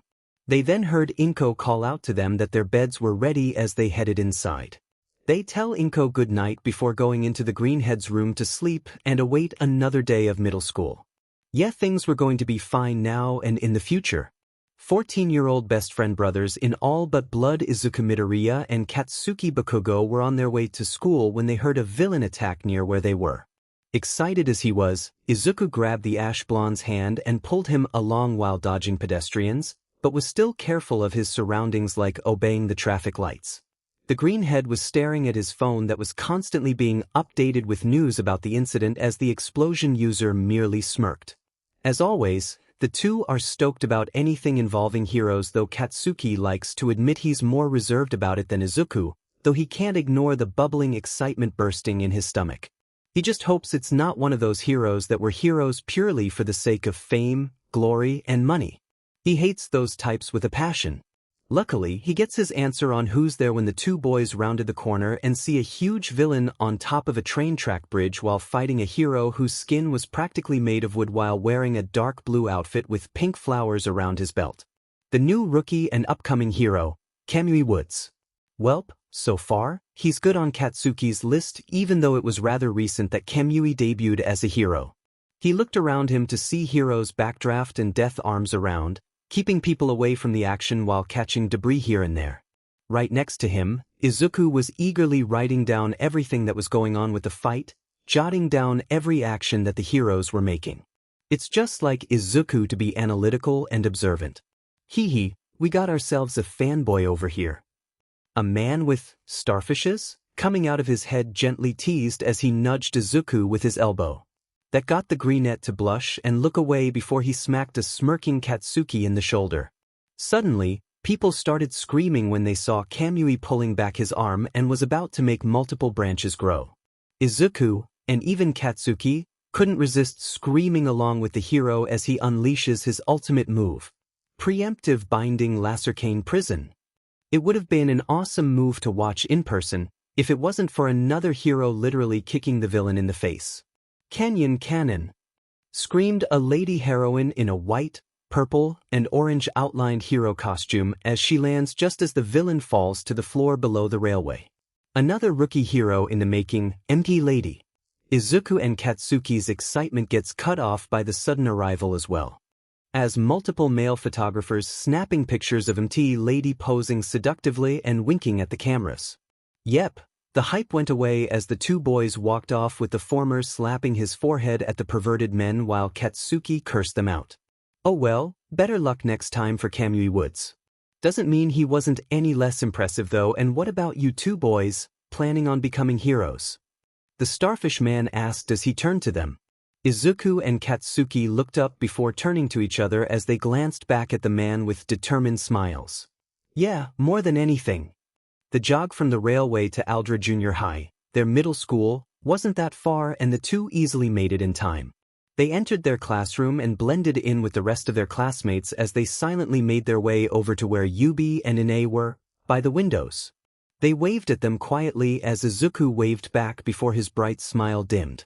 Immediately, the four males talked about the fight with Kamui Woods, Empty Lady, and the villain, though Katsuki scoffed the moment the heroine's name was mentioned.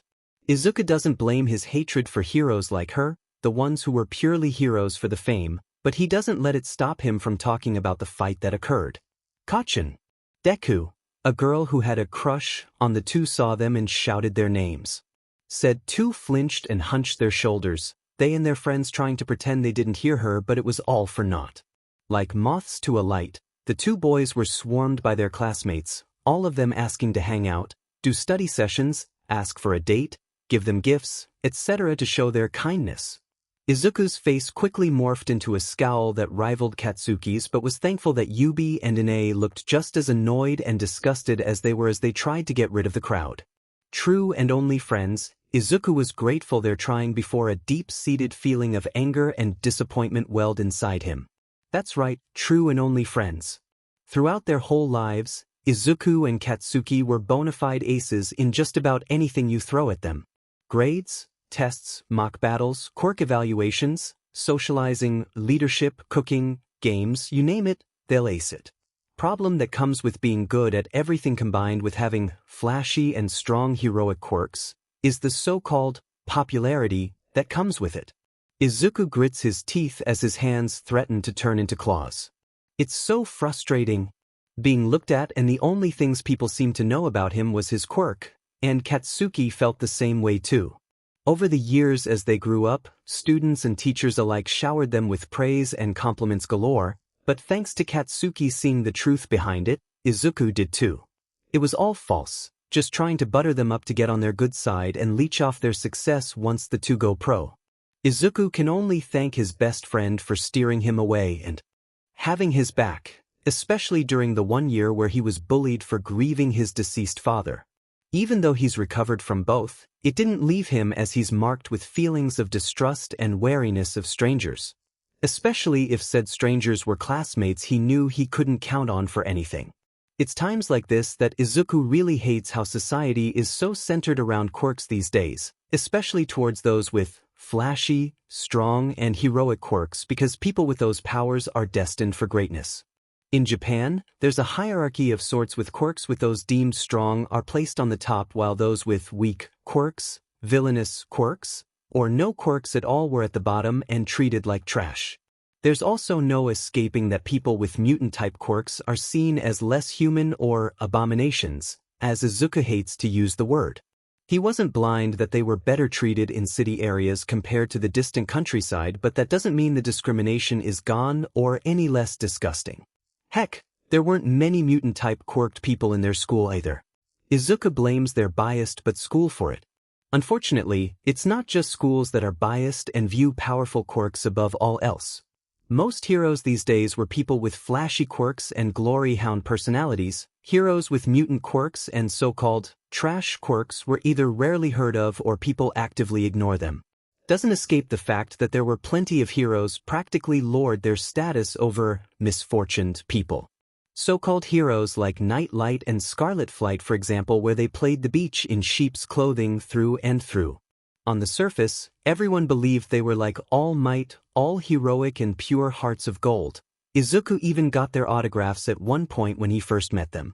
However, he and Katsuki practically incinerated to ashes when they were killed by a crusading villain at different points in time and location.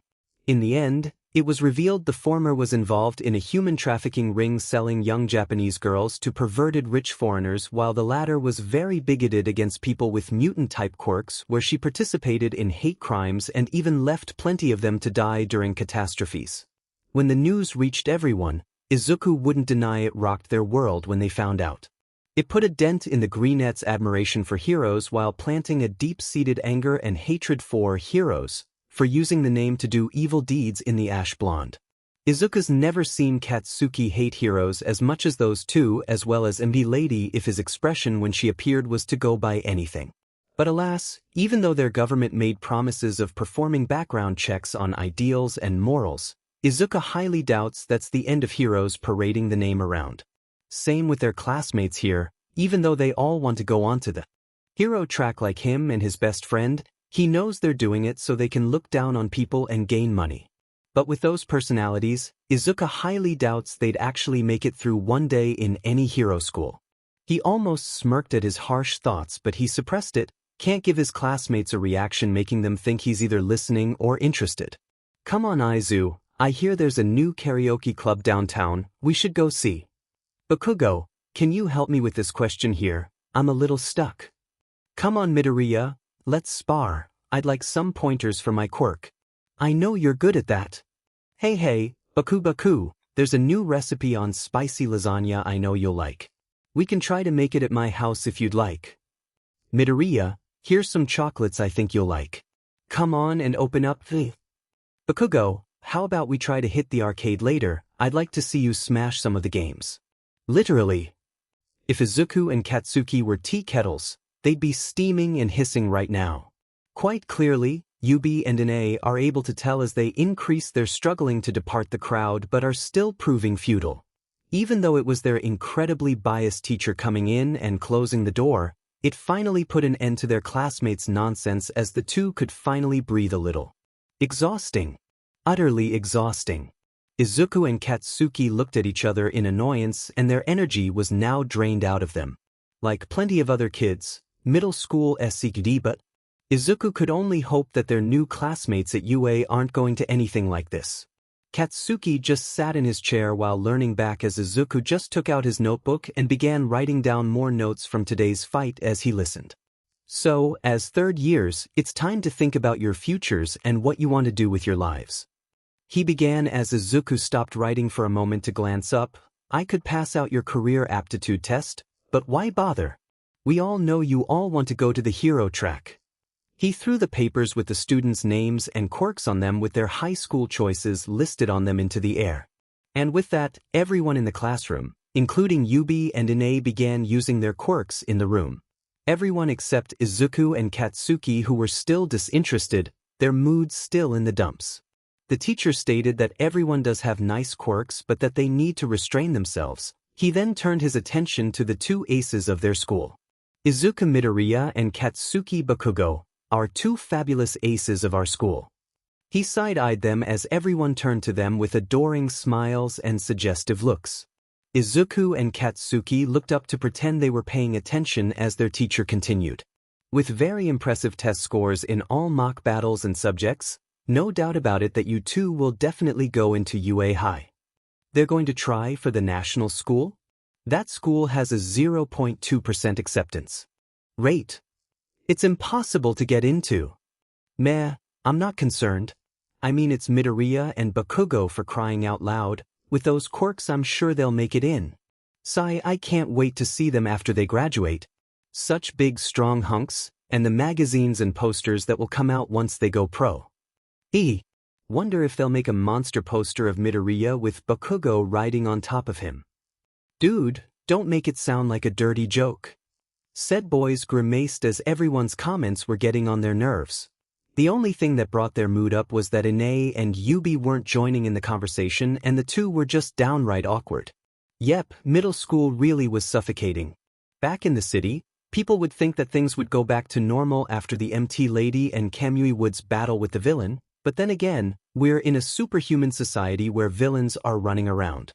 Screams and people trying to find places to hide fill the air as a large, slimy villain runs around the streets with pockets of money flying out of his jeans as people dodge to the sides and the store clerk yells for someone to apprehend him. People who were watching the scene were complaining about where the heroes were or if people were even watching the scene. On the sidewalk, two teenage males complained about villains still running amok as the slimy man continued running away, laughing and believing that he made a clean getaway. However, unknown to everyone and the two boys still talking, a very skinny man with shabby yellow hair with two long strands covering his shrunken eyes, wearing baggy clothing consisting of a white t-shirt, green jeans, and large brown shoes came out of the store behind them. He takes in the scene and listens to the two boys commenting on no one arriving on the scene already, before transforming into a very tall, muscular man. His former shabby hair slicked backwards as his two long strands straightened and became a V-shaped sign. The baggy clothing began to properly suit his form as the fabric clung to his skin like a hug. Yes, there is. You know why? A deep voice exited his mouth as the two boys and everyone near them turned around. There wouldn't be a single person in the world who wouldn't know whose voice belonged to as the now tall, strong, blonde man steps out into the light. Even the villain who was pretty far away was able to hear the voice and turned to look. Despite being covered in slime, his entire body was filled with fear, his eyes widened, and began to sweat in terror as he recognized the man in both appearance, voice, and his signature catchphrase. "Because I am here." "Move it, weakling," scoffed a tall ginger-haired boy, leader in a gang of 6 as they glared haughtily at a fallen underclassman as he landed into his friend's arms. The girl then scowls at them, which catches one of the 3 girls as she marches up to her. "You dare glare at your betters, you little slut? Well then come here and I'll dash," she screeches like a banshee as she draws back her left hand, about to slap the younger girl when her wrist is caught. She turns, a whole slew of swears she plans to throw out, before she pales when she sees Izuku. He glares venomously at her with Katsuki behind him while Yubi and Ine help the distressed freshman. "Oh, Iza baby. I'm glad to see you have taste." She tries her best at flirting and sways her body to tempt the Grient, but is pushed back by him. "Yes, sorry, but at least I have taste." Behind the scowling blonde were her 2 other female friends laughing at her. A boy from their group then saunters his way to Katsuki, his face scrunching up as though trying to imitate a gangster. "Hey Bakugo, don't get off your high horse yet, I have a new move that I'm dying to test out on you. We'll see you'll be best." "Yeah, sure, like the last 3 times you tried to fight me and failed?" Now it's the boys' turn to scowl. "Yeah, but come on, surely we'd be better company than those 2 losers you guys always hang out with." For real, like what's so interesting about some pathetic freaks with weak pathetic queer dash? Another boy and girl tried to insult Yubi and Ine, but all words die in their throats when they take in Izuku and Katsuki's faces. While they were glaring themselves, this glare was terrifying. Shadows casted over their eyes while their pupils flared with anger and a promise to bring pain. All around them, students of all ages and grades alike froze as though ice stuck them to the ground and all the air got tsigd out of the hallway. The group of 6 took some steps back at their ferocity as some of them were close to wetting themselves. "Excuse me?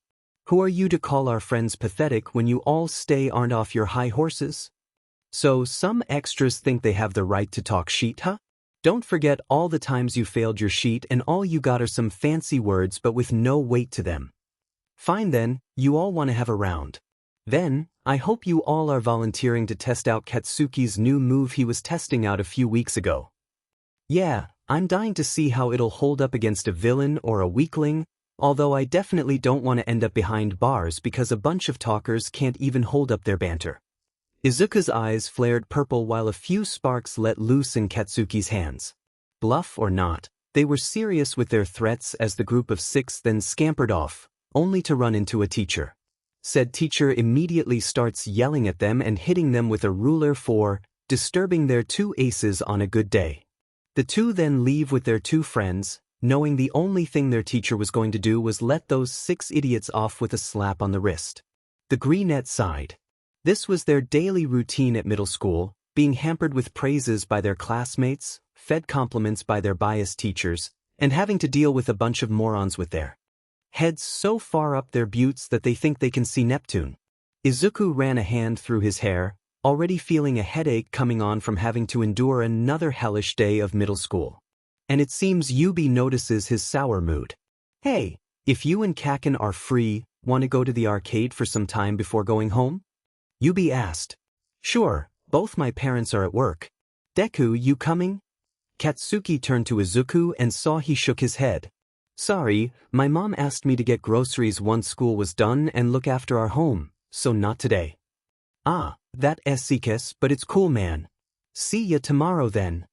Ine complained before he and the other 2 waved Izuku goodbye as they went in the opposite directions. Izuku walked off before he sighed once more. He subconsciously hugs his midsection as a feeling of loneliness eclipses him, already missing the company of his friends. An unsettling feeling of despair fills him as he's suddenly bombarded by memories of his childhood, when his dad and Tsubasa were alive and with him every day.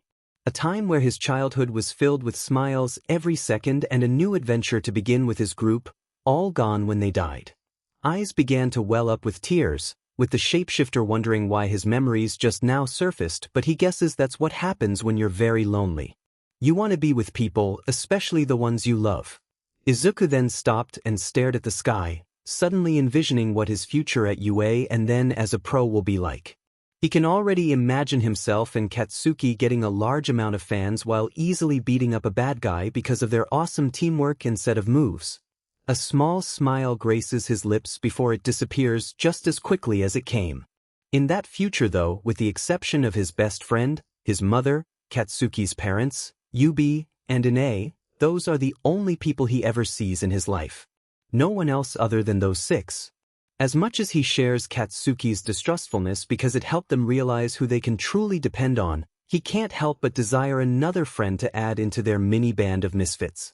Don't get him wrong, he loves his friends and family, truly he does, but he really wants someone else to talk to.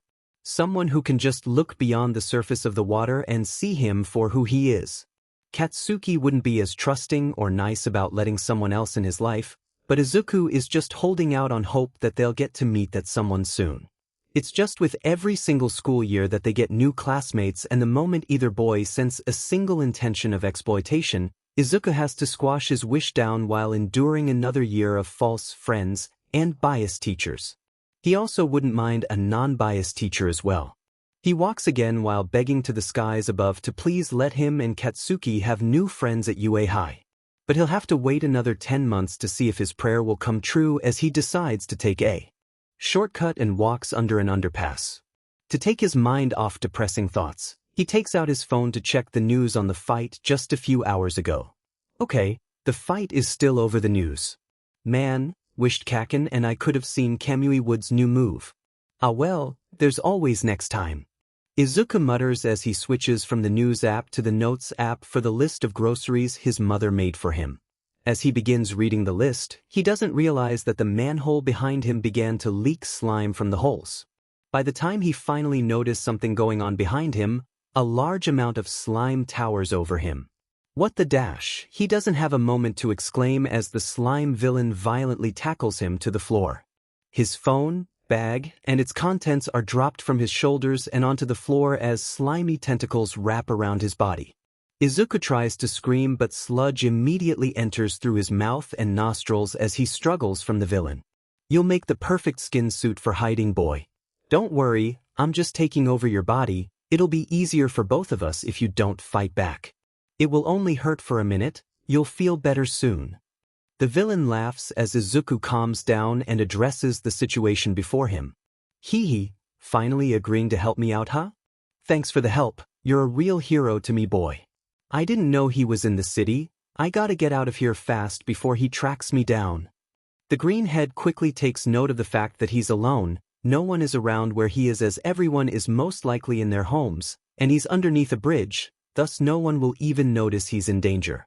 That doesn't scare him though, as he made multiple counter-strategies against liquid-based heroes and villains. And he has just the one that'll save his butt in this situation, but first things first, he needs to get out of this villain's grip. He immediately shifts into Dumuren form as the sludge monster takes notice and exclaims, "What the dash? What are you, kid?" Izuku's body shifts as he drops to all fours, his wings tear through his school uniform and his tail pops out of his pants. Mitsuki and Inko asked the school to modify Izuku's uniform with the former's cloth in case he needs to transform for safety measures.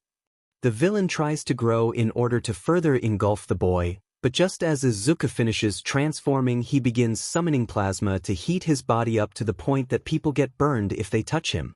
The sludge villain shouts in pain as he reacts to the heat from Izuku's body and releases him.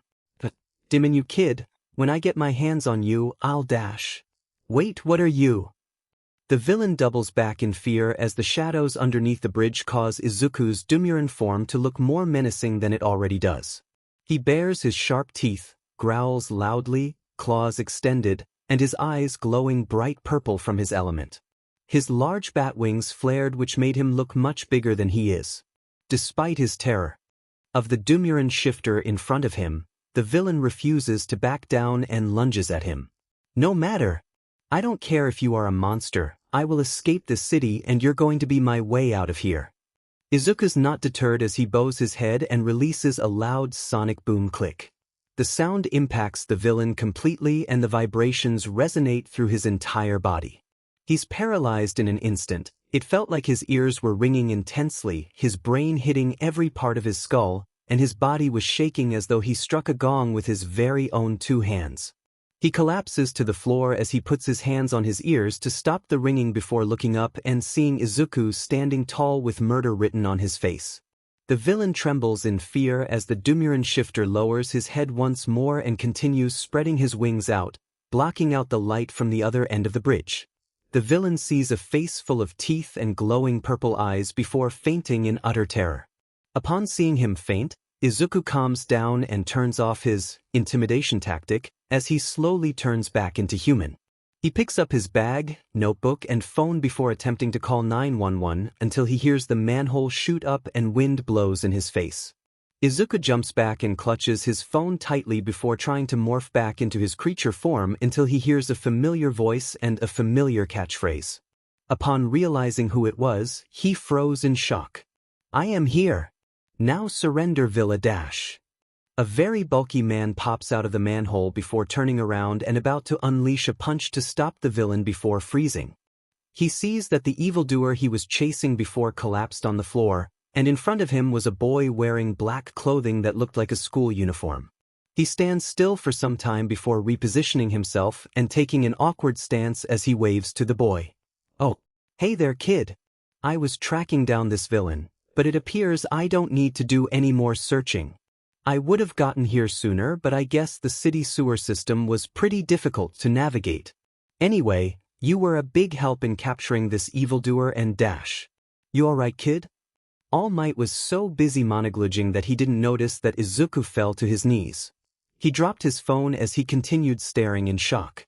It's All Might, the world's strongest hero. His and Kachan's idol was standing right in front of him. He's literally a few feet away from him. He just couldn't believe that the All Might is standing right before him.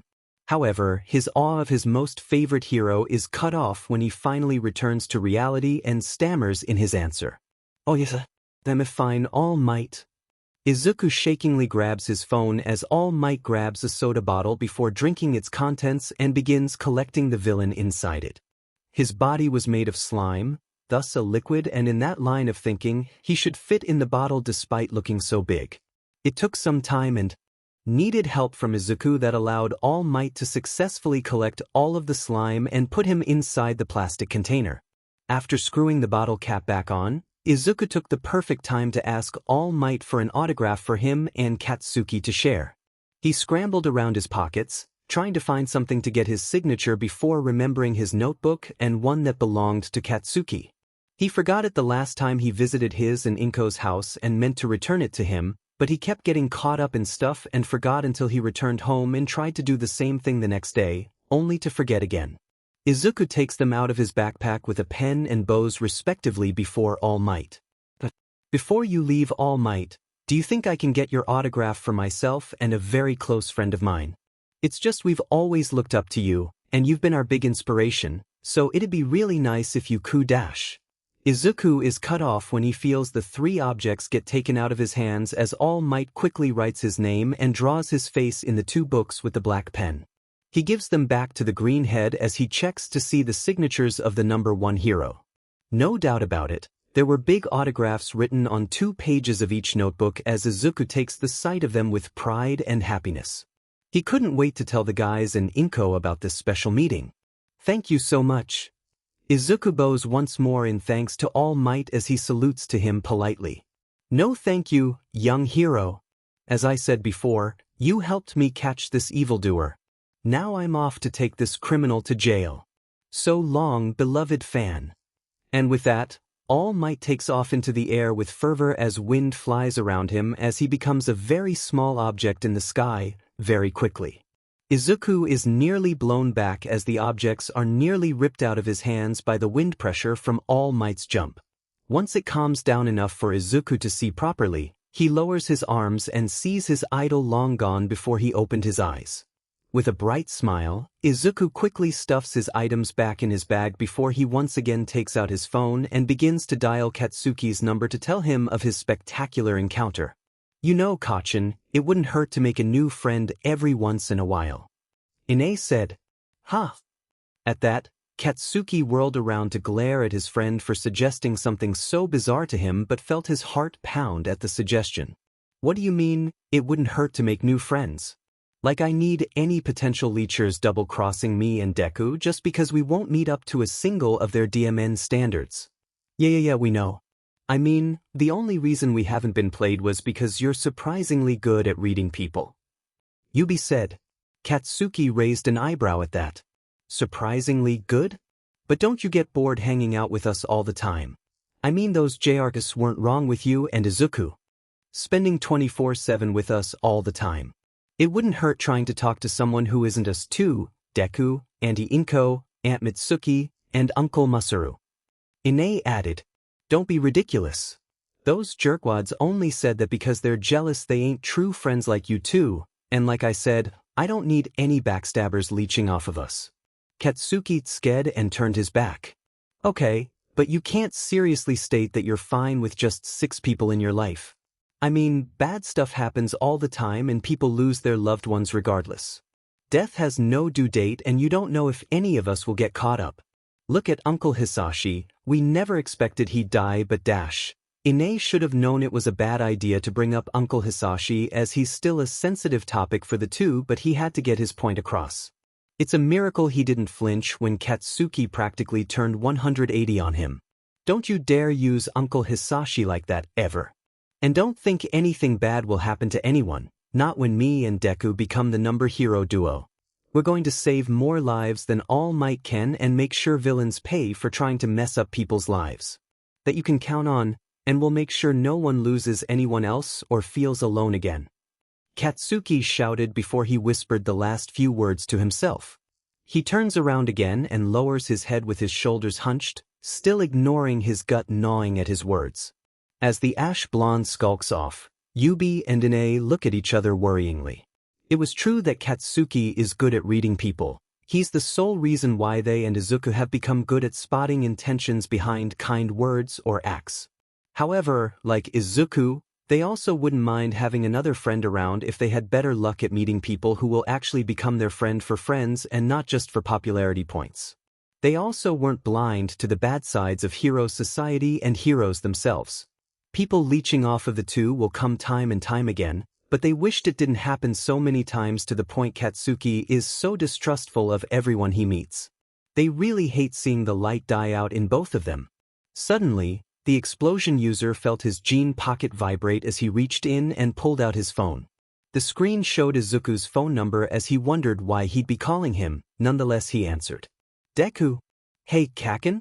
Are Ine and Yubi there with you? Upon hearing Izuku's nickname, said boys stopped their conversation and ran close behind Katsuki to listen in on the conversation. Deciding to share it, Katsuki put the caller on speaker mode. Hey man, we're here? Why you calling? I thought you were getting groceries. Yubi answered. Oh shoot, I forgot, I'm actually coming over to wherever you guys are right now. I had a little skirmish with a villain. What? Where are you, Izuku? I'm heading there right now. Katsuki screeched as Yubi and Ine paled at the thought of Izuku being harmed by a bad guy. Izuku's strong without a doubt, but it didn't mean they can't worry. Katsuki nearly hung up the phone until he heard his best friend's voice answer. I'm fine, you guys. The villain's already taken care of. In fact, he was taken care of by All Might himself. Hearing the number 1 hero's name, the 3 boys widened their eyes and screamed into Izuku's ear. On the other end, Izuku pulled his arm back as the screams echoed and he winced in pain. Bystanders around him looked and sent him looks of pity as they've had that happen to them once a while with their friends. Yeah, he came in and took care of the guy. He even signed our notebooks, mine and Kaken's. Seriously, you got his autograph. Deku, you be yesterday. Wait, You have my notebook? Katsuki's jealous, enraged look turned into a curious one so fast that made his friends hold back their laughter. However, as they continued walking towards the streets from the alleyway, they didn't notice a particular soda bottle containing weird green liquid ahead of them. In fact, Katsuki didn't notice as he gently pushed it aside and the loose bottle cap sprang open. Oh yeah, I have your notebook. You accidentally left it the last time you visited. I was going to give it back to you during school, but I forgot. Deku, you're such a nerd, sometimes you know that? Katsuki face-bombed as he smirked and stopped walking. Yubi and Ine also stopped and looked at each other thoughtfully, smirking while shaking their heads. Group dynamics all the way. Anyway, if you're coming here, we're almost at the arcade, just a few blocks from there. If there's time, you can play a few games before going to the grocery store and getting Auntie Inko's things for her. Sure, but only a few. The store where I'm going to is going to close in a few hours. Ine was about to talk before something caught his eye and he paled for the second time, but looked much whiter than before. Yubi was about to ask what was wrong until he followed his line of sight and he too became as white as a sheet, not uttering a single sound. Alright, we can help you get the things for her if you want. That alright with you too? Katsuki looked at his friends but became tense when he noticed their fear. Izuku was asking him what was going on when he or the others didn't respond. Katsuki pushed his own fear aside and hung up on Izuku as he prepared for anything until Yubi pointed behind him and saw the light being blocked by something. He turned around and jumped back to protect his friends as he felt something slimy touch his face. Perfect. I like a skin suit with fire. Few minutes earlier, All Might was flying through the air while looking back at the ground that was shrinking more and more by the second. The sight of the city as he's flying will never get tiresome for him. It was always a sight to see, and it reminded him of his time in America. He spent several years there training for something that he wished would always stay secret for as long as he lived, and remain the #1 hero until he either retired or died. Just as he was beginning to reminisce his thoughts and memories of the United States, he felt his chest beginning to tighten and his left side hurting. Steam began to pour from his body as he put his hand on his mouth as blood slowly trickled out of his mouth. He was glad that he managed to sign the boy's notebooks and give him a little hello and goodbye to not upset him, but he wished he could have held back his charisma. Don't get him wrong, he loved interacting with his fans. All the things that make a good hero is to socialize with the people one protects, but it takes more time out of his hero form. Deciding to hop onto a few more buildings before it was safe for him to transform back to his normal self, All Might hid behind a staircase opening on top of a 6-story building. After panting a few more times, he turned back to normal as he collapsed to his knees. His bulky frame turned back into the tired, weak build earlier as his hair drooped like dead flowers. His clothing became baggy and he put his hand on his chest as he tried to catch his breath. Doing hero work for 3 hours is tiring, especially with the intense injury to his abdomen on the left side. One of the secrets he wished to hold on to is his weak form and said injury. He didn't want to discourage the public and give villains hope that the symbol of peace was weakening. All Might knew that he's the sole reason for keeping crime rates below 3%, but that also meant keeping his image as the strongest hero to keep said crime rates so low. Trying to keep up his hero image and maintain a smile on his face was taking a toll on him. He just wants the day to end and he can go home to bed. Smiling just to keep the fear inside him down was what made him feel like smiling in general, to be too sad and pathetic to even try. The second part is the injury he had from the fight he had 5 years ago and was the something mentioned above that he wants to keep secret. Said 5 years ago, he was training for the biggest fight that was not just for Japan, but for his life. The battle was difficult, tiring, bloody, gory, and the end result was the symbol of peace barely surviving as he had a hole through his stomach and lost most of it too. His respiratory system was destroyed, and the surgeries he took to get it fixed wore him out. As a result, he could only do hero work for a small amount of time, and compared to what it used to be when he wasn't injured, it's a very short time frame. All Might leaned against the wall and looked up at the sky, just admiring the fluffy white clouds on the blue sky painting. It looked so peaceful to just be flowing slowly along with the wind while looking down and admiring the view from up there. Deciding to shake off the negative thoughts, All Might stood up and opened the door to the staircase. As he walked down to prepare a report to the police, he took out his phone to call his detective best friend. However, just as he was about to press the call button, he put his hand on his jean pocket for the bottle with the villain contained in it. It wasn't there. All Might tried to feel for the bottle in his pocket, but couldn't find it at all. Concerned, he looked down and saw that the button to keep it inside his pants was opened. Fear began to take over as the villain he was chasing is now back on the streets, without a doubt, going to attack someone or try to get out of the city. Anger and guilt swarmed him as he heard an explosion just outside the building he was in. Deciding to investigate, he opened the doors and ran outside, praying that it was a fight that the local heroes can take care of, and that the villain attacking wasn't the slime one. Izuku pulled his phone away as he stared at his screen in confusion. Kachin hanged up on him? That's weird, he doesn't do that so suddenly in the middle of a conversation unless there's trouble involved. An unsettling feeling erupts in his stomach as he speedwalks down the sidewalk. He really hopes his friends are all right and he's just overthinking things. That thought is put to bed as a random explosion sounds in the air. It was loud enough to shake the ground, and he looked up to see a large cloud of smoke rise not too far from where he was. Fear takes over his entire being as he sprints his way there.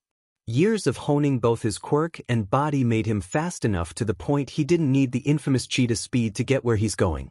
Unfortunately, that doesn't mean he can avoid everyone or anything as he made a quick left turn and ran into someone. The collision knocked him back so hard that he fell on his back along with the stranger. He held his head in pain until he noticed the other person was still on the floor. Hastily getting up, he offered the person a hand. "I'm so sorry, are you okay?" However, the person angrily rejected it as his face had nothing but anger and annoyance written all over it. "Watch where you're going next time, will you?" he shouted, and Izuku got a good long look at his face. His voice was deep, mature, and husky, but full of anger. His facial features were smooth and youthful. He had a pretty look that screamed beauty and handsomeness. His eyes were unique as he had two different eye colors. His left was a bright turquoise blue while his right was a dark stormy gray. His left eye was surrounded by what looked like a burn scar. His hair was also unique as it consists of two different colors, evenly split with white on the left and red on the right. He was wearing a school uniform that looked identical to his own, only with silver buttons instead of yellow. He stood up angrily after rejecting Izuku's hand, grabbed his bag and slung it over his shoulder. He glared intensely at the boy as he bumped shoulders with him on purpose and began walking off from the scene. Izuku glared at his back before hearing another explosion, deciding not to bother with the two-toned boy anymore. He ran back to the direction of the crisis ahead of him. He continued onwards until he was behind a large crowd of civilians who were being blocked by heroes, and the sight before him was horrific. Fire was spread all over the area, eating away at buildings, streets, and anything with fabric material. People who were screaming were running, trying to dodge falling debris, trapped in flaming buildings, or begging someone to help them as they were injured. Heroes like Death Arms, Backdraft, and Kamui Woods were there, but Izuku couldn't see Kaken, Yubi, or Ine anywhere. Fear continued spreading through his entire being as he gripped his uniform shirt tightly, continuing to watch and pray that his friends were safe. Some of his prayers are diminished when he sees that the villain is the same one that attacked him underneath the bridge, and before he met All Might. He was confused. He thought All Might had him, so how did he escape? And more importantly, how did he get out of the bottle that he was held inside of? Even more of his prayers were destroyed when he hears that the monster has taken someone hostage. Death Arms immediately runs towards the villain as he tries to punch the villain. Unfortunately, his attack does nothing as the slimy body completely nullifies the punch, and he retaliates by sending the hero flying into a wall. As Kamui checks up on him, he and Backdraft both dodge as the villain unleashes a slimy tentacle at them. "Stay back or I'll snap his neck." The villain laughed and threatened as Katsuki struggled getting out of his grip. He realized that making explosions before didn't do anything except make more fire and problems for the heroes, so he settled with using just his physical strength to get loose. Unfortunately, it's not doing as much effect as he thought it would, the villain's grip getting tighter and tighter as he grows bigger as well. He then tries to force his slime into his mouth and nostrils as Katsuki continues struggling, desperately trying to get free while thinking of a way to do so. People become worried as even Empty Lady, who ran in on the scene, was slowed down as she can't get through a single road lane with her large size. She outright stated that she needed 2 lanes for her to perform her duties as a hero. Izuku takes in all the disasters happening until he hears 2 cries that he recognized in a heartbeat.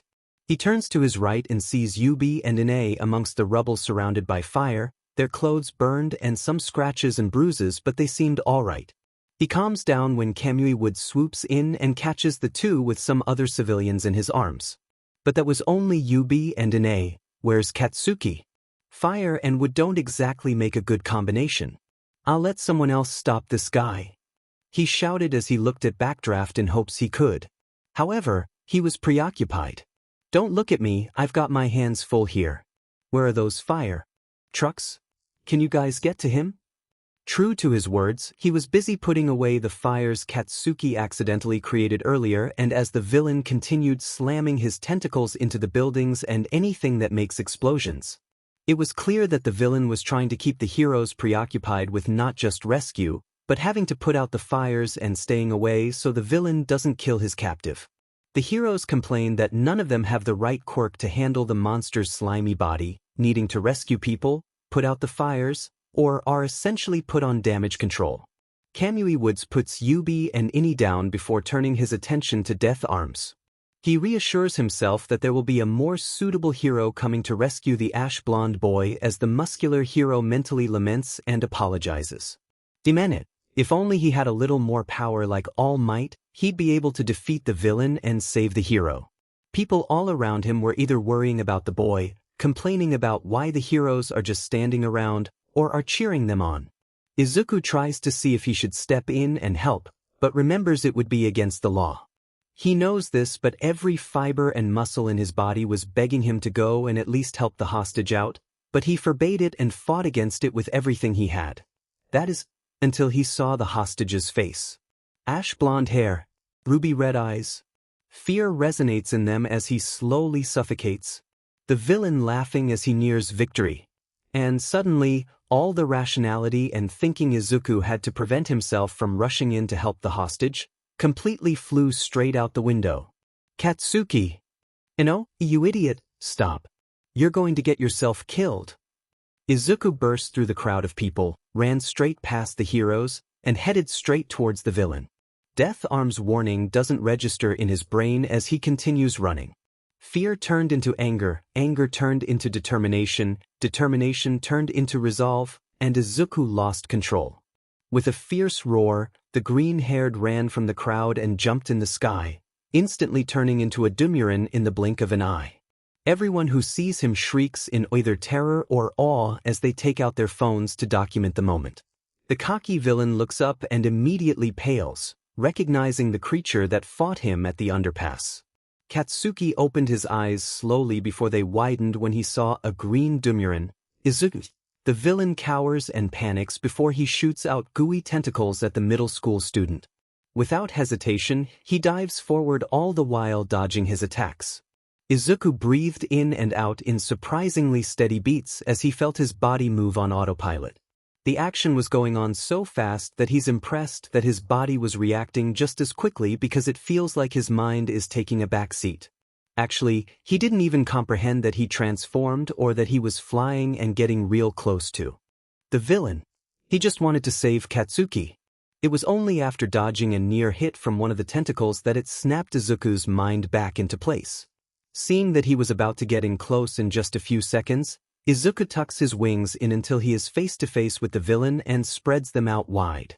The shadows from his wings practically engulfed the criminal as he screeched and covered himself, unknowingly and unintentionally releasing Katsuki.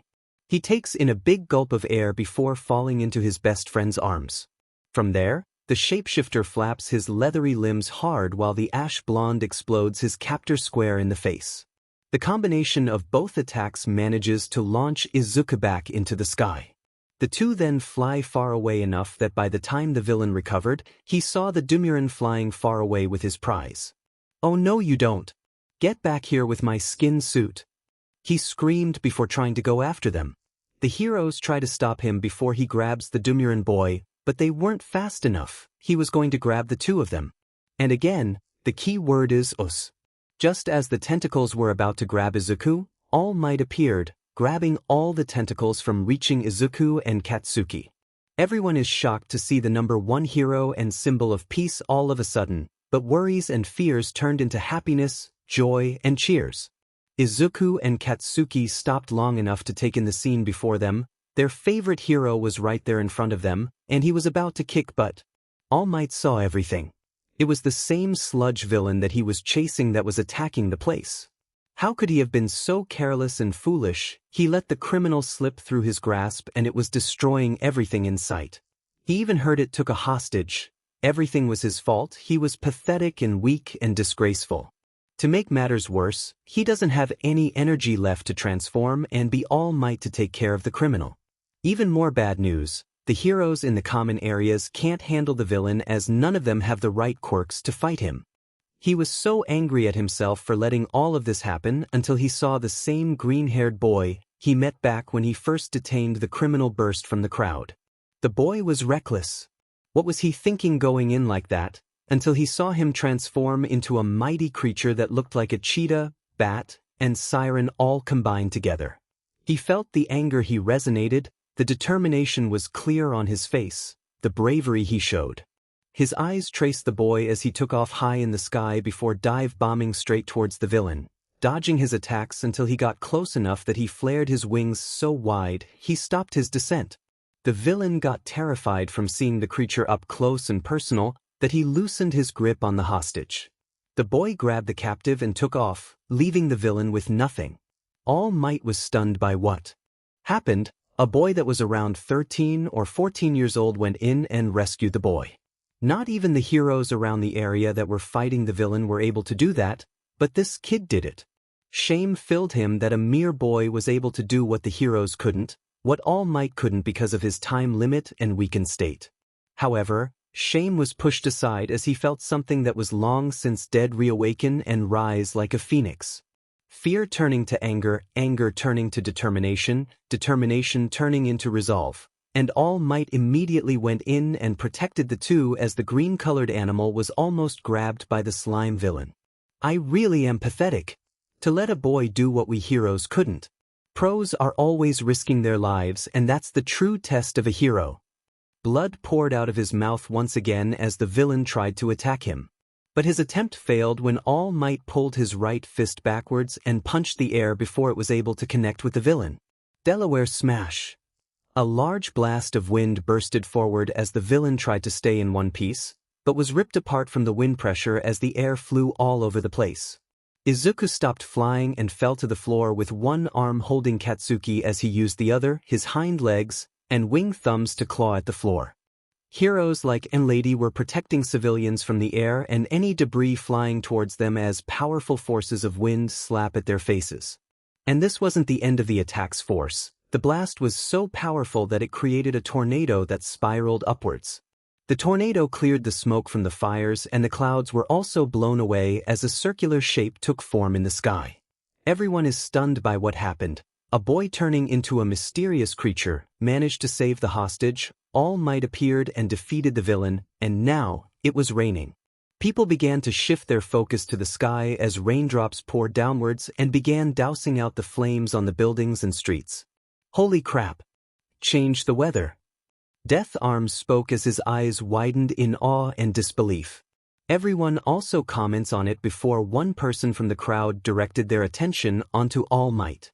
Him saving the day once again as he did his signature victory pose, punching his left fist into the air as the crowd began cheering once again. Izuku and Katsuki recovered from everything as the former turned back into his human self, and the two stared at their idol in awe and admiration. It's just like All Might to defeat the bad guys and save the day. The two slumped on the floor and closed their eyes, just thankful that it was all over. Once things were settled, the heroes began collecting the scattered amounts of sludge and the police took care of things after he was molded back together in one piece. He was then placed in a large container before being transferred to the police station. Those who were injured were being looked after as Katsuki, Yubi, and Ine were inspected by the medics. Luckily, none of them had any serious injuries and were allowed to leave, but the three stopped when they saw Kamui Woods and Death Arms berating Izuku harshly. The greenhead doesn't do or say anything, just standing there with a blank face. "You're crazy, do you have a death wish? There was absolutely no reason for you to put yourself in danger like that." Deciding enough was enough, Katsuki stormed over and pushed the two aside as Yubi and Ine stood beside Izuku. "Hey, back off. At least he was able to save my butt. What were you guys even doing while I was being suffocated?" The two heroes flinch at the criticism before trying to defend their actions for seemingly standing around. "None of us had the right quirks for the job. If I had more power I could dash." None of the right quirks? Oh, and Izuku's quirk was best for the situation? At least heroes like Backdraft had a good reason for not helping when he had other things to do like rescuing civilians. Then again, you could have had Backdraft cover either of you in water, that way you'd be able to get past the slime and grab me. Enemy Lady could have just shrunk a little bit and yanked me out of there, or helped save people even if she was a little bit smaller. There could have been a number of things either of you heroes could have done to help out, and not just saving me but save the other civilians as well. What the hell were all of you doing just standing around gawking like idiots waiting for All Might to show up? Katsuki's rant causes the heroes to rethink their actions and had the decency to look ashamed that none of them had thought of that.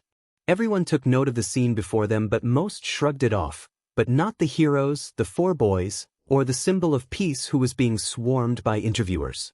Even though he was busy, he was still staring at the greenhead intently as the ash blonde wrapped an arm around him as he led him and the other boys away.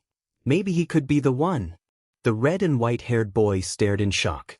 His day was one of his worst as he had been bombarded by his classmates when asked what he wants to do in the future. There was no doubt that it was to be a hero, but what irked him was being asked if he's going to be one like his monster of a father. Brushing off his annoying classmates was easy when you have a strong quirk and are intimidating enough to get them to leave, but his day was still tiresome and irritating. Made even more so after getting knocked over by a clumsy green-haired brat, he should have watched where he was going. He had heard of the event that was going on but decided not to watch as it will be dealt with soon. No need for him to get involved even if it meant his father yelling at him for not doing something that would have boosted his own status. However, something was begging him to stay and watch at least. He didn't know what it was that was egging him to do so, but he did it. Anyway, he only stood across the street, just watching annoyingly that the heroes weren't doing anything as the villain laid waste to destruction while holding a hostage. He supposed that he couldn't blame them for not doing more than rescue since they didn't want any harm to come to whoever's being held in its grip. But his annoyance and bad day turned into something he'll never forget. The same green-haired pest that bumped and knocked him over emerged from the crowd. People and heroes were screaming at him to come back, but he didn't listen, only moving forward before the most memorable thing happened. He turned into a Dumuren. Most of his body was covered by his school uniform, but he could see his fur was a silky emerald green with his large wings and back fin tearing through the fabric. His black and white tail was thin and had a scaly green leaf-like design at the end. He could feel the creature's roar as he flew up in the sky before dive-bombing and intimidated the villain enough to grab the hostage. He flew away from the scene, and that's when his most favorite hero All Might appeared and took care of things as usual.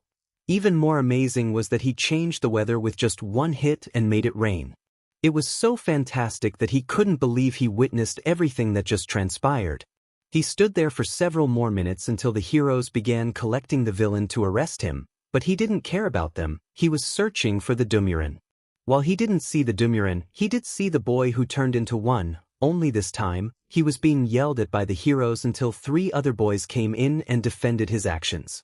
He didn't care what the conversation was about, but it got the heroes to back off at least before the 3 checked up on their friend. Deciding to take his leave, the two-toned boy walked away without anyone noticing.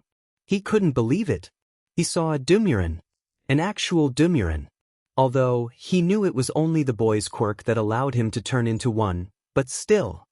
He saw the one thing that made his life a little easier besides All Might. And like that, his worst day turned into one of the very few days that he'd like to stay remembered. After the 4 were checked that there were no injuries, they were taken by the police for eyewitness and interviews. Their parents were called, and despite their worries and Inko's loud crying, they were reassured that their sons were fine. It took them until late afternoon that the four were allowed to go back home. After waving goodbye to Yubi and Ine, Izuku and Katsuki were walking home before they separated a few blocks away. They were tired from everything and were just glad that it was the weekend tomorrow. "Thanks for saving my lame butt," Katsuki bluntly and awkwardly stated as Izuku looked at him with tired emerald eyes. "No problem.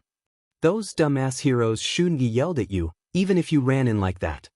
It was reckless, but I couldn't just stand there and watch you die." There was a hint of sadness and fear laced in Izuku's tone of voice that Katsuki looked at him with concern. "You, Mom, Aunt Mistuki, Uncle Masaru, Yubi, and Ine are all I have. If something happened to any of you, I don't know what I'd do." Katsuki stared as they also stopped walking for a moment. Ever since Uncle Hisashi died, he kept an eye out for Izuku and Auntie Inko, even though he was also in the midst of recovering himself. Considering how the two know each other like the back of one another's hands, he could read Izuku like an open book. He, like Yubi and Ine, could tell that Izuku longs to have someone else to talk to, and though Katsuki really doesn't want to feel or admit it, he could feel his heart also lurch at the chance to make a new friend. Trouble is, every time someone hears what their quirks were, it's elementary to middle school years all over again, and both boys have to have their hopes die out like wilted flowers. Katsuki narrows his eyes very slightly. It's been like that for a long time and will most likely be like that in UA in spite of his heart saying otherwise. Compared to Izuku, Katsuki is more than willing to have only 6 people in his life. It's not his fault that he could pick out people's exploitative intentions like sore thumbs and give him deep-seated feelings of distrust. It was just too easy to pick out, and again, it's been like that for a very long time that Katsuki has accepted they'll most likely never get to have the friend who'll look past the surface. His heart lurched again in retaliation to his crippling thoughts. Katsuki closed his eyes before forcefully squashing down his feelings before wrapping his arm around his best friend. It's saddening in his opinion, but these days there's only one thing that'll get Izuku back up and running. Yeah, well, none of us are going anywhere. And even if something does happen, I'll kick their butt. Just not like today. Hearing a small chuckle, he continued, but it was cool getting to see All Might in action. True, especially that punch that changed the weather. Delaware smash. Ha, that was awesome. Kinda glad I got caught, otherwise I would not have gotten to see it. Kaken. What? You know you like that move as much as I do. At least I'm able to hide my nerdy excitement about it though. You JRK. Izuku laughed as he punched his shoulder and Katsuki grabbed it while rubbing it, even when joking Izuku can still literally throw a punch. The two laughed it off before calming down. Thanks for that. Izuku smiled. Don't mention it, you crazy nerd. Their happy moment was cut off when a large man with blonde hair, blackened eyes, and a large smile while half bent at the waist came running out of a gap between 2 houses. I am here. All Might. Izuku and Katsuki screeched as the number 1 hero appeared out of nowhere and were now in front of their faces. The man immediately slapped his hands on their mouths, begging them to be quiet and making sure no one heard them shout his name. After making sure there isn't anyone else other than him and the 2 boys, he removed his hands and sighed. Please be careful when you shout my name out, boys. Getting rid of those reporters is trouble enough. The boys were still silent. Why was the symbol of peace here? What the hell are you doing here though? Katsuki quietly yelled after getting a hold of himself. This is his second time seeing his and Izuku's idol today. Izuku's still in shock from seeing him for the 3rd time as his mouth hung open.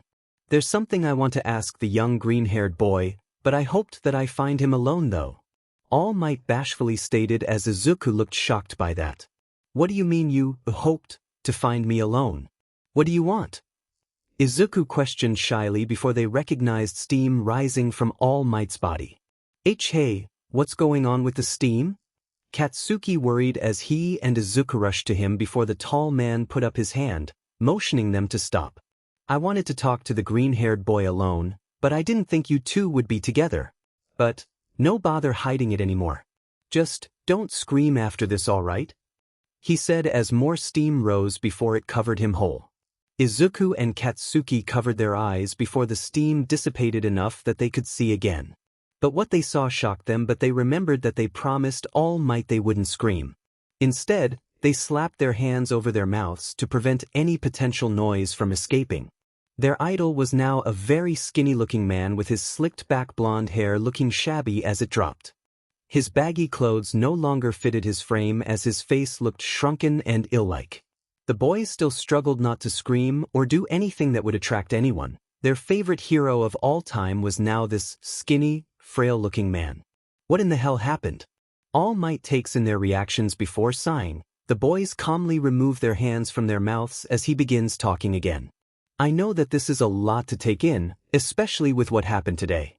However, I'm glad it's the weekend because I want to continue our meeting tomorrow or the day after that.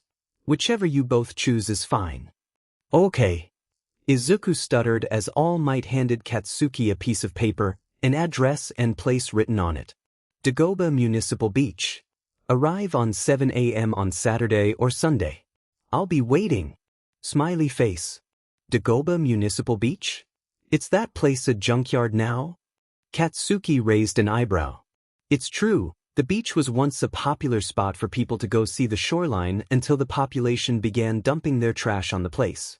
Now it's a dump for who knows how many years. And that's why no one will be there. It's a perfect place for me to discuss things with the both of you, especially you. All Might pointed at Izuku but didn't catch his name. Oh, I'm Izuku Midoriya. Katsuki Bakugo.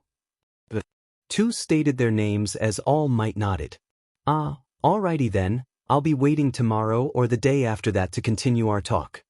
He said before Katsuki and Izuku looked at each other and practically read each other's minds.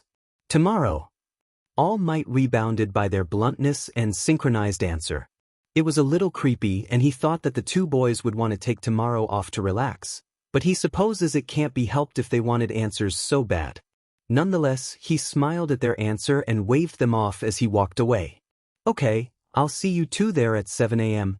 With that, he transformed into his heroic form and disappeared from their sight as the two boys were alone once again. The two looked at each other, back where All Might was, then back to each other and forward again. What the F dash? Despite the craziness, the sudden appearance of All Might and his skinny form, Izuku and Katsuki shrugged everything off and hoped that this wasn't a prank tomorrow or they will be very sad. They went their separate ways, waved each other goodbye, and walked straight home to their worried parents' arms. Mitsuki and Masaru were checking Katsuki's body for any injuries even though he said he didn't have any. Inko was crying and hugging Izuku tightly before telling him never to do anything reckless again. After getting out of their parents' grip, they showered, ate dinner, and fell straight into bed. It was a weird, frightening, insane day, and the boys finally managed to get sleep before waking up tomorrow to see All Might. Said tomorrow came as they got up early, changed into t-shirts and shorts, grabbed water bottles just in case, and already told their parents that they were going to be out for a while and might not make it back until late afternoon. Though hesitant, their parents allowed them to go but never leave one another's side, but it's not like they're going to with where they're going. After meeting up from where they separated yesterday, they went jogging to get there faster and exercised the exhaustion from the heavy sleep. It took the two a good 10 minutes to get near the beach before they decided to make it a race by sprinting there. After making sure there was no one to run into or any cars to slam into them, they both made it to the beach at top speed. It was a close call but Katsuki was able to get there first. He punched the air while leaping before collapsing onto the floor in exhaustion. Deku, he said in between pants as Izuku had his hands on his knees and was about to collapse too, but he remained upright. Next time though? I'll beat you. Izuku swore until they heard someone approaching that Izuku straightened his back and Katsuki stood up. In front of them walking is All Might in his skinny form. It was still a little jarring for the two to see their idol like this, but they hoped everything would be explained soon. Glad you both made it, and the fact you turned it into a little race is good for exercise, he stated. Enough with the flattery, Izuku and Katsuki both want answers and to continue the talk yesterday. All Might, with respect, can we continue the talk we had yesterday? What do you want to discuss with us? Izuku cut straight to the chase as All Might's smile turned into a tired frown. Alright. I did promise you both that. However, what I'm going to tell you must stay secret, thus you can't tell your friends, teachers, or even your parents about this unless we three agree that it's safe. You two understand. After getting 2 nods, he took a deep breath before using his left hand to lift up his shirt. What Izuku and Katsuki saw will forever be burned into their memory. There was a large scar on All Might's left side that was a flaring red with blue and purple bruises surrounding said scar. Multiple lines meeting the old injury looked like the skin was forcefully sewed to heal faster. Honestly, it looked like a black hole had opened inside of him and tore him apart before closing the hole back together. Suddenly, Izuku and Katsuki were regretting their run and believed that their jog left them dizzy and nauseous as the former collapsed to his knees while the latter took some steps back. Their idol was badly injured and that injury was never shown either. It was jarring that such an injury was on him. All Might suspected this to be their reactions and waited until the two were able to become comfortable enough to see the injury. Pretty gross, right? I got this in a big fight 5 years back.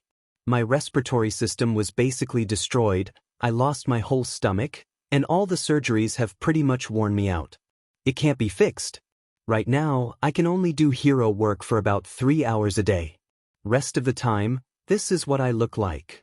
He explained as Izuku stood up, though he and Katsuki were still sweating from both their exercise and the sight of the wound. Wait, 5 years ago? Then, wait, is it the fight with Toxic Chainsaw? Izuku and Katsuki theorized as they looked back at All Might. Wow, you two know your stuff, but no. That punk may have landed some hits, but he couldn't bring me down. Most of the world has never heard of this fight, and I did everything I could to keep it under wraps. Kinda humiliating and horrifying, right? Seeing the symbol of peace like this? I'm supposed to be the guy who's always smiling. People everywhere have to think that I'm never afraid. Honestly, I used to smile to hide the fear inside, just a brave face that's put on whenever the pressure's too high. You two want to be heroes, right? So you need to know that this job isn't easy. He explained as Izuku and Katsuki took everything into consideration. They knew that they might sustain injuries like that in the future, some might even cause them to retire early in their lives. They know this but are still going on with their dreams. Wait, you said you used to smile to hide your fear. What changed? Izuku asked as he recalled the word. All Might smiled as he pointed at Izuku.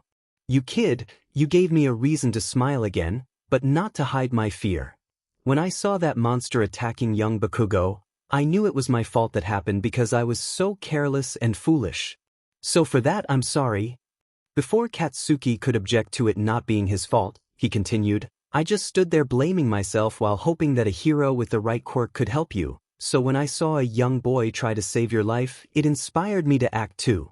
There are stories about every hero of how they become great, but most have one thing in common. Their bodies moved before they had a chance to think, almost on their own. That one moment made me realize that you, Izuku Midoriya, are worthy of my power. My quirk is yours to inherit. Izuku and Katsuki were in awe before they reread everything that All Might said and slumped their shoulders in shock. Quirk being inherited? What? Wait, what do you mean inherit? Inherit what? What in the world are you talking about? What the hell is this? Are you pulling our legs, All Might? All Might laughed at their reactions before calming them down. You both should see your faces right now. I'm going to explain everything right now. There are some things you should know about my abilities. Journalists always guess my quirk to be super strength or some sort of invulnerability. When people ask about it in interviews, I always make a joke and dodge the question. That's because the world needs to believe their symbol of peace is just a natural-born hero, but I'm not. There's nothing natural about my ability. I wasn't born with this power. It's a sacred torch that was passed on to me from someone else. Someone gave you your quirk? Katsuki asked as his eyes were further widened to the point that he might as well have plates for eyes. And your next young Midoriya. I can give you my abilities. I can transfer my quirk to someone else, and that's just one facet of my secret abilities. The true name of my power is One for All. All Might pointed at Izuku once again. Izuku stood still until he collapsed once again and looked like he was having a panic attack. All Might got worried as Katsuki immediately got down and put his hands on Izuku's back and chest to steady him. "I'm sorry, this is just a lot to take in." Izuku looked up as he took in steady breaths. Yes, one person improves the power, then hands it off to another person. It continues to grow as it's passed along. It is this cultivated power that allows me to save those who are in need. The truth behind my strength. All Might explained as he spread his arms out wide. Like I said before, I'm on only 3 hours of my power, so that's not a lot of time for me to be a hero. Additionally, I'm running out of time. You boys are going to hate hearing this, but it's almost time for me to hang up the mantle as the symbol of peace. Izuku and Katsuki paled while hearing that All Might's going to retire? And he's going to retire soon too. No, that can't be true. I need to pass my quirk along, so I was on the hunt for a worthy successor. Watching you jump into action as the rest of the heroes stood by, you may have gotten into trouble with them, but you still tried to save your friend. You acted like a true hero. So what do you say, Izuku Midoriya? Will you be my successor for one for all? All Might offered his hand to Izuku, who's still on the floor. Izuku took some time to process everything, being chosen as All Might's successor. It was like a dream come true, to be trained by the symbol of peace himself, but he looked at Katsuki. He was worried that his best friend would be jealous of Izuku being trained by the #1 hero and be chosen as his successor to boot. He's known Katsuki all his life, but that still didn't stop him from worrying. Then the ash blonde stood up, shadows covering his eyes as Izuku worried what he'd say next. However, all of his concerns dissipated as Katsuki flashed him a wide, bright smile. "Well, what are you waiting for, Izuku? Take the demon offer." Izuku was still on the floor as he stuttered his question. But what about you? Are you really okay with this?" Katsuki laughed immediately after he said that. Izuku and All Might backtracked as he threw his head back, wrapped his arms around his torso, and stepped back while cackling. "Oh, come on, Izuku. We've known each other since we were in diapers, and you're asking me that? I'm hurt. I don't care if you're All Might's successor, if you're quirkless, or if you're abnormal or whatever kind of crap. I don't care if you'll get an extra quirk along with your Dumuren one. As long as we're going to be the next #1 heroes and the best hero team, I don't care if you have his quirk or will be his successor." Katsuki then walked next to All Might to further empathize his point that he's fine with everything. Izuku looked at the two. He smiled as he was glad that Katsuki wouldn't be potentially jealous that he's All Might's successor. As long as they would be a hero team, nothing mattered to the ash blonde. The greenhead was still processing the offer, but decided to take it and grabbed All Might's hand as he and Katsuki helped him get up. "Excellent." He motioned for the two to follow him as they walked to a deep pile of trash that was nothing but rusty cars, fridges, and other junk that was dumped on the beach. "Now, we need to train young Midoriya's body so he can sustain one for all. And to do that, you're going to clean up this entire beach until there's not a single speck of trash left." "Wait, what do you mean train? Isn't Deku already strong enough to gain your quirk?" Katsuki questioned as All Might stopped walking. "True, he's strong enough as it is, but I'm worried his body might not be enough to contain all the power of one for all." Despite being rather short and standing at 5 feet 5 inches tall, Izuku's body in general was strong and well-muscled from Quirk, Muay Thai, and Taekwondo training for so many years. "My quirk is a whole lot to handle. The combined physical abilities of everyone who's ever used it creates a hurricane of pure force. If a body is unprepared, they can't fully inherit it. Your arms and legs would shoot off if you tried to." The thought of Izuku's arms and legs blowing off horrified him and Katsuki as All Might continued. "You're my student and I'm your trainer at the moment. At the moment, heroes these days are mostly showing off and capturing villains, but things were different before quirks. Service was what mattered. Back then heroes were those who helped the community. Even if it's boring, I want you to restore the coastline for the entire section of the beach. This is your training montage, young Midoriya, to be a hero and my successor." Izuku watched as All Might turned into his hero form and walked to an old refrigerator in order to destroy it to show off the still rising sun as he talked. It was a beautiful sight as All Might turned back to normal as Izuku and Katsuki stared at the sunrise. The greenhead knew that this is his new training montage and he will complete it no matter what. His sight was blocked when All Might handed him a piece of paper with a schedule listed, his sleep, training montage, school, everything was listed there. When you accepted my power and after I told you everything about One for All, I devised a training schedule and wanted to see if yours is either similar or you can adjust to it. Izuku looked over the list several times to see if it does interfere with his own training schedule. Surprisingly, not a whole lot, just a few extra hours into training on the beach, and that's it. Actually, not much is that different, but I can adjust. He bluntly states as All Might smiles before he turns to Katsuki. Alright, and young Bakugo, I wanted to ask you on how you want your training schedule to be like. Now it's Katsuki's turn for his eyes to widen in surprise as he turns to the smiling man. Why? Because I like you. The way you fought against the slime villain, you showed determination and refusal to give up. Additionally, I know why you didn't use your quirk to escape, because it would cause fires and give the heroes something else to worry about. That was careful analysis and you were prioritizing the citizens' safety, something a hero should always keep in mind. Also, you didn't hesitate to have young Midoriya's back when he was being berated by those heroes and brought up many excellent points on what they could have done differently in that situation.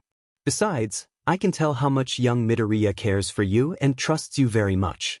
I wanted to make sure this is between me and young Midoriya, but if he trusts you then so do I. And like I said before, I like you so I'll be training you too.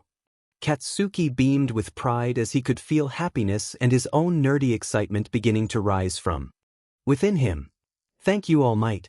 I look forward to working with you. Katsuki bows eagerly and Izuku smiles, happy that he won't train alone and that his best friend got recognized by the symbol of peace as well. All Might also smiles before he looks at the two, the sun still rising and the light brightly shows off their facial expressions of determination and resolve. No reluctance from either of you. That's exactly how I figured you'd both respond.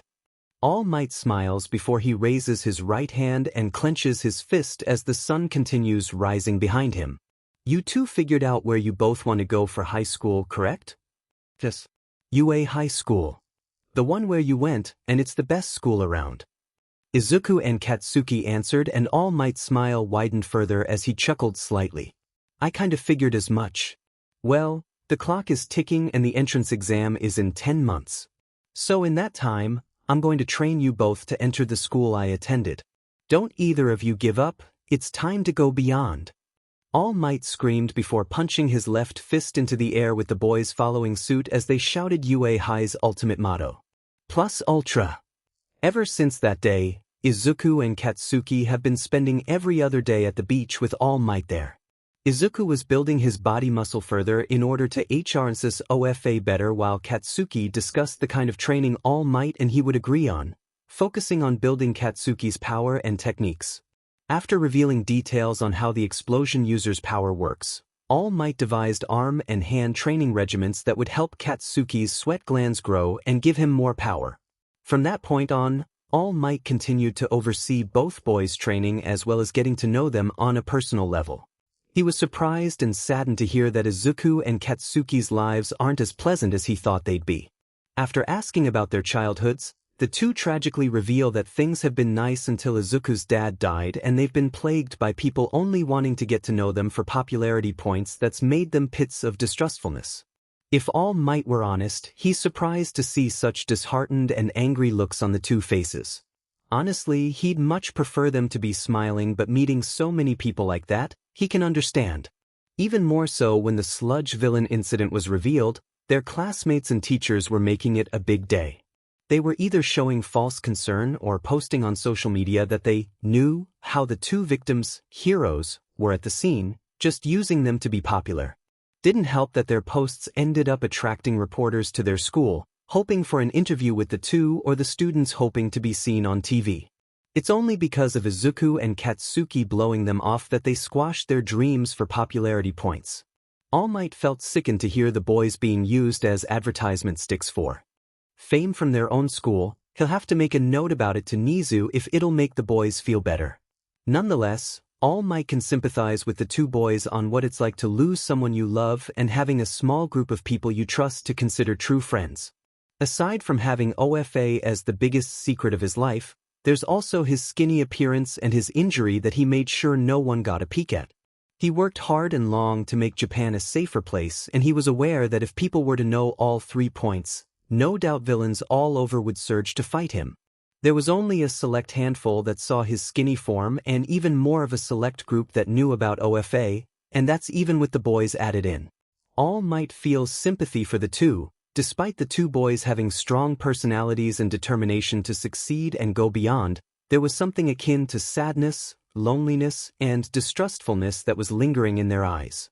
He knows what it's like. He's been there countless times when he had many heroes, civilians, and interviewers try to be his friend just to be a guy or girl who got to meet the famous All Might. Additionally, he's mostly a loner, so he can understand that while it grants one some time to themselves, it hurts to not have any true, real friends. Fame is both a blessing at times but a curse at most. It may grant you attention and earn one's public eye, but it can get too out of hand. However, he's positive that things will change for them the moment they go to UA High, his own high school before he debuted as a hero. There's always that saying that high school is the point of someone's life when things are looking better for anyone who's had a tough life at middle school. And he's certain Izuku and Katsuki will gain their own happy endings once they enter and exit high school. He can't wait for what bright futures will await the two. The months fly by very quickly as Izuku and Katsuki train under All Might at Dagoba Municipal Beach.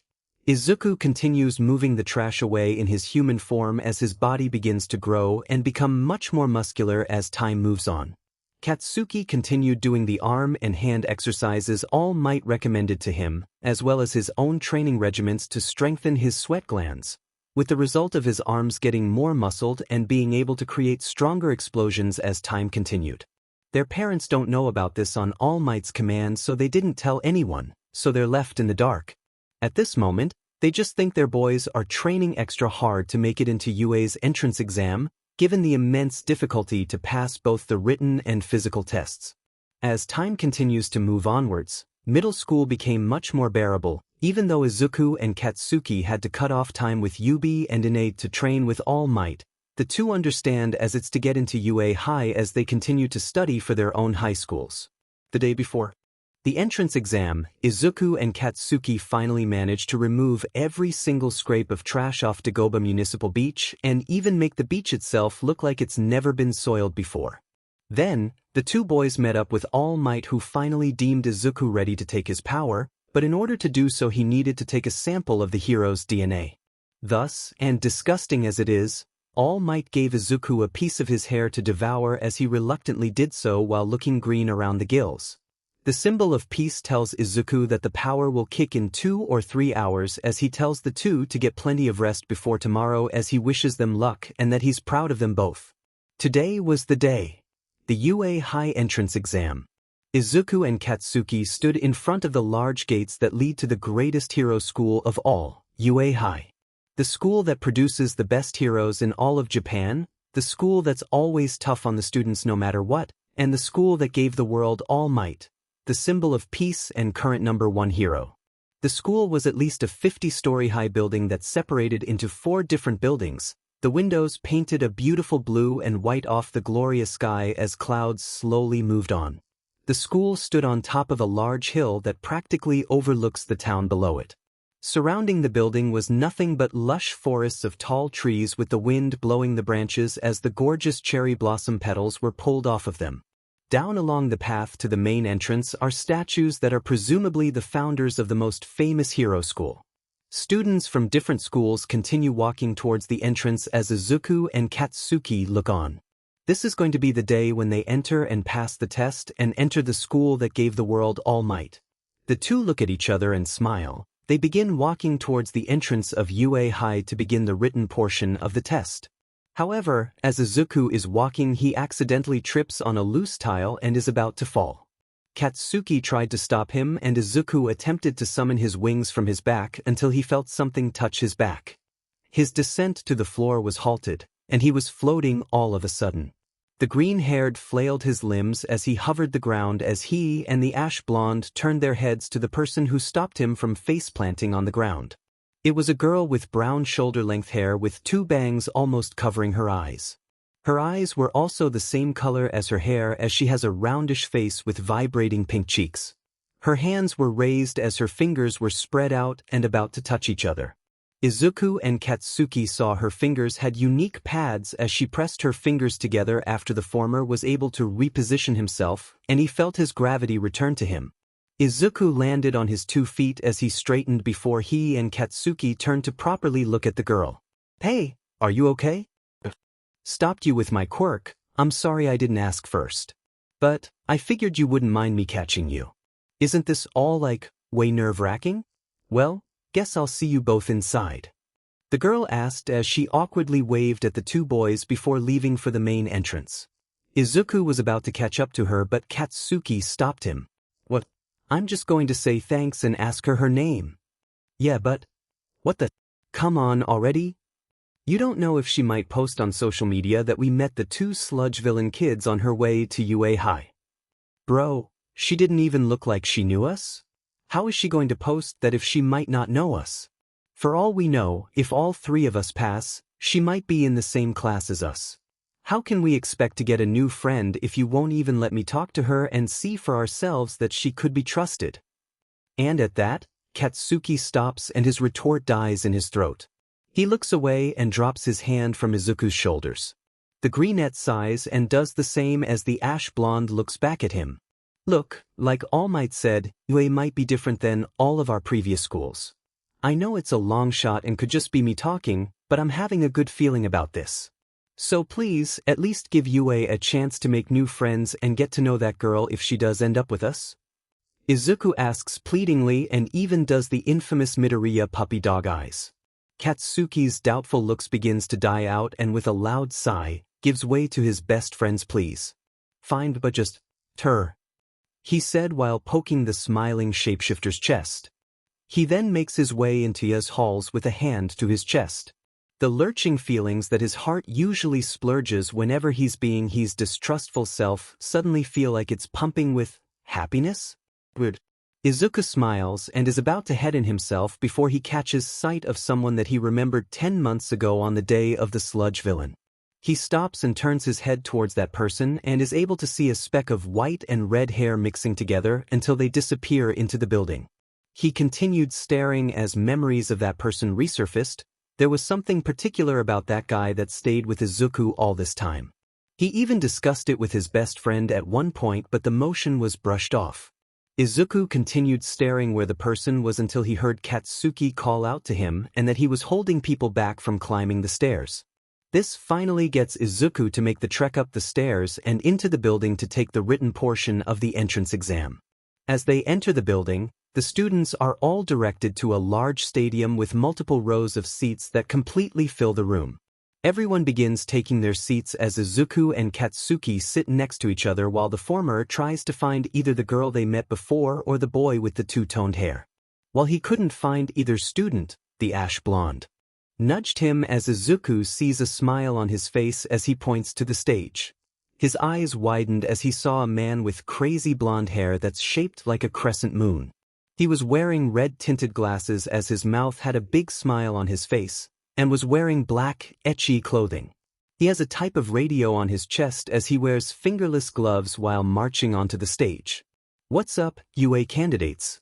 Thanks for tuning into me, your school fun, and let me hear ya." The voice hero present mic shouted. Unfortunately, no one made a single sound until Katsuki and Izuku glanced at each other with mischievous smiles and cried out loud, "Woo!" Everyone jumps back from the duo as present Mike smiles happily. "That's more like it. Now, let's talk about how this practical exam is gonna go down, okay? Are you ready? Yeah. Yo. Okay. Like your application said, today you rockin' boys and girls will be out there conducting 10-minute mock battles in super hip urban settings. Gird your loins, my friends. After I drop the mic here, you'll head to your specified battle center. Sound good?" Everyone looked at their cards they received before they went through the main doors of the school. Their cards all have a number and a different battle station as Present Mike directs their attention to the large screen behind him. Izuku and Katsuki looked at their cards and the former had stage A while the latter had stage B.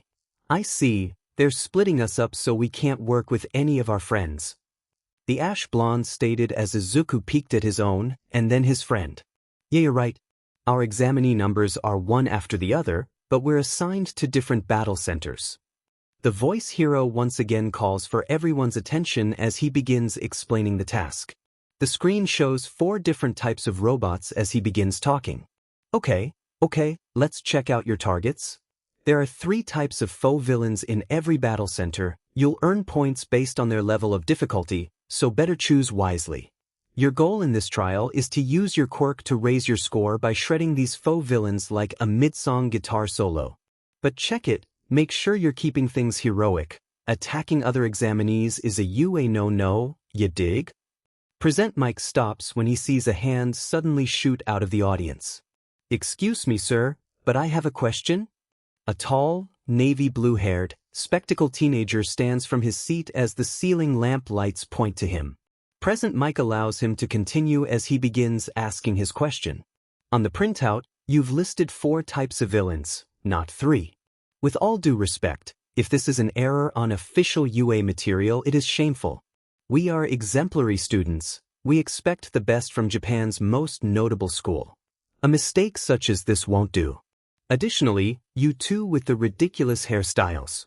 He then pointed to Izuku and Katsuki as they raised their eyebrows. You two have been doing nothing but yell out loud. Stop that. If you both can't bother to take this seriously, then leave. You're distracting the rest of us. Izuku's face bristled and Katsuki's eyes twitched. They were just having fun and going along with Present Mike's shouting, no need to be called out for it. Sure, it may be distracting, but it was fun to say the least, and it's a good way to let out some nerves before the exam starts anyway. Already this guy was on both Izuku and Katsuki's shit list as the latter catches sight of the former's death-chilling glare. At that point, he'll let him do all the talking. Look, I'm sorry if me and my best friend were distracting some of you, but at least acknowledge the fact that some of us want to ease our nerves. This is the UA entrance exam, so people are in the right to be nervous about these things. And last I checked, Present Mike allowed us to actually let out a few shouts here and there. So I think you should pay attention more and get your head out of the clouds if you think you're in the right. Izuku finished his sentence off with a cold death glare, his hair casting shadows over his eyes, and his voice low enough to send shivers down even the devil's spine. Just ask Katsuki, whose eyes are closed, and if you look carefully, you can see slight trembles. The blue-haired boy and those around him shuddered at the intense glare from the green-haired male as the former sat down in fear of the latter. Present Mike stutters as he regains his voice. All right, quiet down you crazy examinees. Thanks for calling in with your request. The 4th villain is worth 0 points. That guy's just an obstacle we'll be throwing in your way. There's one in every battle center. Think of it as a hurdle you should try to avoid. It's not that it can't be beaten, but there's kinda no point. I recommend my listeners to try to ignore it and focus in the lines topping the charts. He explained as the screen shows a mini-figure of himself running away from said 0-point robot. The students begin talking about how defeating the robots is very similar to a video point game. That's all I got for you today. I'll sign off with a little present. A sample of our school motto. As General Napoleon Bonaparte once laid down, a true hero is one who overcomes life's misfortunes. Now that's a tasty soundbite. Are you ready to go beyond? Let's hear a plus ultra. Good luck. Hope you practiced hitting more than just books. Plus ultra. Present Mike mentally thanked the 2 exhilarant boys from before as this and final time, more students actually shouted the line as well. It took the students several hours to complete the written exam, but after they completed the written portion, they were ushered by Present Mike to finally take the practical where they would take out robots. Before going to the stations, everyone changed out of their school uniforms and into something that provides a lot of movement for fighting. Izuku changed into a light blue sleeveless shirt and shorts with white stripes going on both sides of the clothes. Katsuki's is also a sleeveless shirt but black, wore long dark green pants, and a red belt with pouches. After that, they went to the battle station their numbers assigned them to as everyone was split up into different groups. Izuku and Katsuki fist-bumped each other and wished one another luck as they went their separate ways. As of now, Izuku is standing in front of a large gate with walls surrounding a replica of a large city. He takes a moment to look at his fellow competitors while he does some simple stretches to prepare himself for the test. However, as he glances at the others, he sees the same girl from before who stopped him from tripping over himself at the UA gates. He remembered that neither he nor Katsuki thanked her for helping him, and he tried to walk in order to do so. Unfortunately, he feels something land on his left shoulder and looks back to see the same uptight, glasses boy. She looks like she's trying to focus on the trials ahead. What are you going to do? Distract her and ruin her chances to succeed? He accused as Izuku turned around with an annoyed glare. No, I was going to thank her for helping me out earlier. Seriously, stop trying to stick your nose into everyone's business. The taller boy flinched from being talked to, but before he could retort, everyone around them began talking about the greenhead. Hey, check him out. It's the dude from the sludge villain attack. Whoa, really, he's here? Minute. He can turn into some sort of monster, right? Yeah, I don't know what kind, but I heard he can fly. Man, talk about having an advantage and a strong quirk. Izuku becomes even more annoyed now that people seem to recognize him from the sludge villain attack. He wonders if Katsuki's also suffering the same treatment until he hears Present Mike about to start the test. Deciding not to waste any more time, Izuku ran forward and leaped into the air just as the siren starts. Somersaulting, Izuku transforms into his Dumuren form as everyone who was about to start running turned around and stared at him in awe. The now transformed Dumuren shifter flies through the air and passes the gate as he hears the voice hero telling everyone to get moving already as they're wasting time. As he reached the first group of robots, he considered using one for all until he remembered the conversation with All Might the day he gained his power. Huh, you want me to use just my Dumuren quirk? Izuku questioned as he and Katsuki looked at All Might. I know I said you're ready, but I want your body to adjust to OFA. We don't know if you can actually handle one for all completely yet, so on the safe side, I want you to use only your Dumuren quirk to get through the entrance exam while we figure out where you are with this power. All Might instructed as Izuku paused for a moment, thought about it, and nodded. I wanted to see OFA in action. Katsuki muttered as he rubbed his head. All Might laughed wholeheartedly as he placed his hands on Izuku and Katsuki's shoulders. I know, but we'll get to that later. Right now, I want you both to go home and get plenty of rest before the test tomorrow. You two have come a long way in the span of just 10 months, and I know you both will do great, but whether you fail or not, I'm proud of you two. The two boys smile with happiness as they eagerly nod their heads and begin packing their things to go home. They wave All Might goodbye as they disappear from his line of sight, and he stares off into the sunset. After remembering his conversation with All Might, Izuku forgoes summoning OFA and uses Plasma Claw instead on the 3 1-point robots. He flies through them with speed and grace as the classic shing is heard and the robots fall apart as the claw cuts burnt red hot from the heat. The Dumuren shifter continues flying on ahead as every robot he encounters, he takes care of it with plasma attacks, siren screams, and sonic boom clicks. The other competitors scatter across the station as they attack robot after robot as Izuku is able to see and recognize some of them in the sky. He sees the girl who helped him using her quirk on several of the machines to make them float and then fall to the floor. Izuku already theorized that her powers related to something akin to zero gravity as his gaze shifts to the blue-haired boy. The glasses kid runs around dodging a 3-point robot's arm as he leaps into the air and violently kicks its face apart. Not much guessing that his quirk involved his legs or speed as Izuku's focus shifts when he hears a scream. He turns his head onwards to see a 3-point robot advancing on a helpless competitor who somehow trapped himself in robot parts. He struggles to get loose, but he can't as the robot raises its arm and prepares to strike. Without wasting a moment's hesitation, Izuku dives down to land until he's in front of the person before blasting the machine apart with plasma breath. Shielding himself and the person with his wings, the dust and debris finally clears enough for Izuku to dig the poor guy out of the rubble. The person thanks him earnestly before running off as the Dumuren shifter nods before taking off once again, but this time listening in for anyone in need of help or a sudden robot about to catch them off guard. The minutes went by as Izuku splits his time by destroying robots and saving his fellow competitors. Despite the villains being robots and this all being a test, Izuku has to admit that it feels like a real battle where he's the hero fighting to protect lives and take down criminals. He wonders if this is what All Might feels like whenever he's in battle, and he's curious if Katsuki feels the same way right now. In a large monitoring room where all the teachers, except present Mike, are watching the students as they continue beating up robots.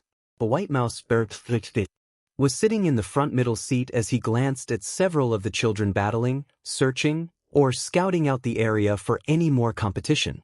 Clearly, the examinees have no idea how many villains are present or their location. They have limited time, must cover a vast area, and hunt down every last target.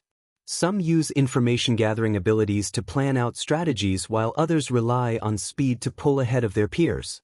Of course, remaining calm under pressure can be a huge advantage, as can pure power and combat ability. The most successful students use a combination of all these tactics. They're the ones who rack up the highest scores. The creature, or more precisely UA High's very own principal Nizu comments as the videos switch constantly to view as many students as they can. So far the ones on the current screen are the Glasses Boy, another male with a laser coming out of his belly button, the Gravity Girl, Katsuki, and Izuku. I'd say this year's group looks promising. A woman with crazy dark blue hair states. She's wearing a white skin-tight leotard with black heels, dark purple thigh highs, and the same colored corset with red rubies stitched onto them. She also had HNDCFFS on her wrists and was wearing thin, fancy red glasses. Well, there's still plenty of time before it's over. The real test has yet to come. Let's see how they react. A cowboy-looking hero says. He had a gas mask with fancy light purple ropes coming from both sides, a mustard beige poncho that covered almost his entire body, beige baggy pants, light brown gloves, and cowboy-style boots. His right hand comes out of his poncho as he holds a trigger and presses the button. All Might sits a few seats by him as he stares at the trigger before directing his attention back to the screen. The robot may cost 0 points for anyone, but the size will frighten the students a lot. The launching of the 0-point machines is to test a person's true character when faced with danger, and everyone is eager to see how they'll react. Izuku continues flying after helping another competitor to her feet as the ground unexpectedly shakes. He and everyone else raises their heads to see a very large robot come from behind a building, the 0-point robot. The examinees scream as several of them begin running away as Izuku stays, hesitant to either fight it or fly away. He remembered that Present Mike recommended them to run away and ignore the thing, but he wanted to stay and take the thing head-on. The robot then punches the ground as debris flies everywhere as Izuku shields his face again with his wings. Rubble is sent flying all over the place, smashing buildings, breaking glass, and rupturing the street even further. By this point, everyone is screaming their heads off as they run away in fear while Present Mike announces that there's only 2 minutes left. Izuku wasn't concerned about time, but more about if someone is hurt by this thing. And his question is answered. When he hears a meek "ow" coming before him, he couldn't see because of the smoke, so he fans some of it away with his wings. The dust cleared as he sees the Gravity Girl with her leg trapped under some debris, mostly caused by the robot when it punched the floor. The poor girl struggles, and she begs someone to help her while trying to get away from the advancing robot about to smash her. Whether it's the Dumuren part of his quirk that's taking over as its role as humanity's guardian, or it's Izuku's genuine desire to help, it's unknown as he rushes over to her. Izuku uses his wings to make himself go faster as he quickly removes the rubble from her crushed leg and holds her in his arms. The robot continues moving and would have crushed the two if Izuku hadn't flown away with the girl secured tightly in his arms. He flies at full speed until he's caught up with the students that have stopped running and turn to look at the robot in fear. Once he gets close enough to them that he can safely and surely drop the girl gently on the ground, Izuku turns to the humongous robot.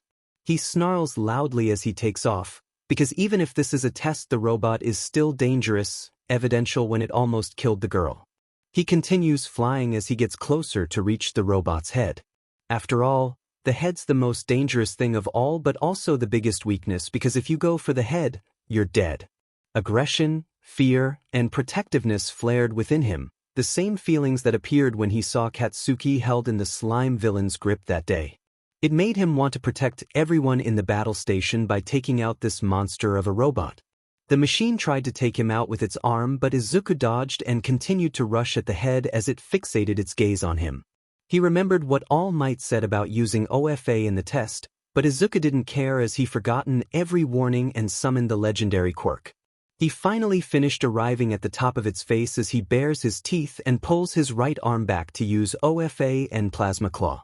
However, unlike how the move usually looks with his claws glowing bright white and hot, the move had plasma taking the shape of 4 razor-sharp claws surrounding his paw as it glowed in various shades of purple, blue, and white. The spots and scales on his right arm begin glowing as red vein-like markings climb up his arm and crisscross with each other, the spots and scales like a puzzle. Power floods through him as Izuku can feel it, like a warmth that makes you feel safe, protected, and secure, that no one will harm you as long as you have OFA to protect you. Without any warning, Izuku launches his right paw forward as the plasma-solidified claws grow in gargantuan size and violently slice the robot's face until there's nothing but a destroyed head with huge claw marks, burning metal, and lava-like liquid pouring from the cuts on its head as it breaks apart. Explosions pop out of the robot's body as it crumbles down into bits as everyone below them stared in shock. As the claws dissipate, Izuku was snapped out of his stupor when he realized what he had done as he widens his eyes before feeling immense pain and heat coursing through him from his right arm. It was like he put his entire paw on a heating pan and then shoved his entire arm through a 4,000-degree Fahrenheit fire as he felt his flesh burn. Izuku looked down at his arm. The skin was charred black with cuts running through the burn, blood burnt as creases of red were shown. Honestly, Izuku was more surprised that his arm wasn't fried right off his socket joints, but not only that, all the bones in his arm and hand are completely broken. He could feel the shards of bone jagging the insides of his muscles as though they wanted to come out of his skin.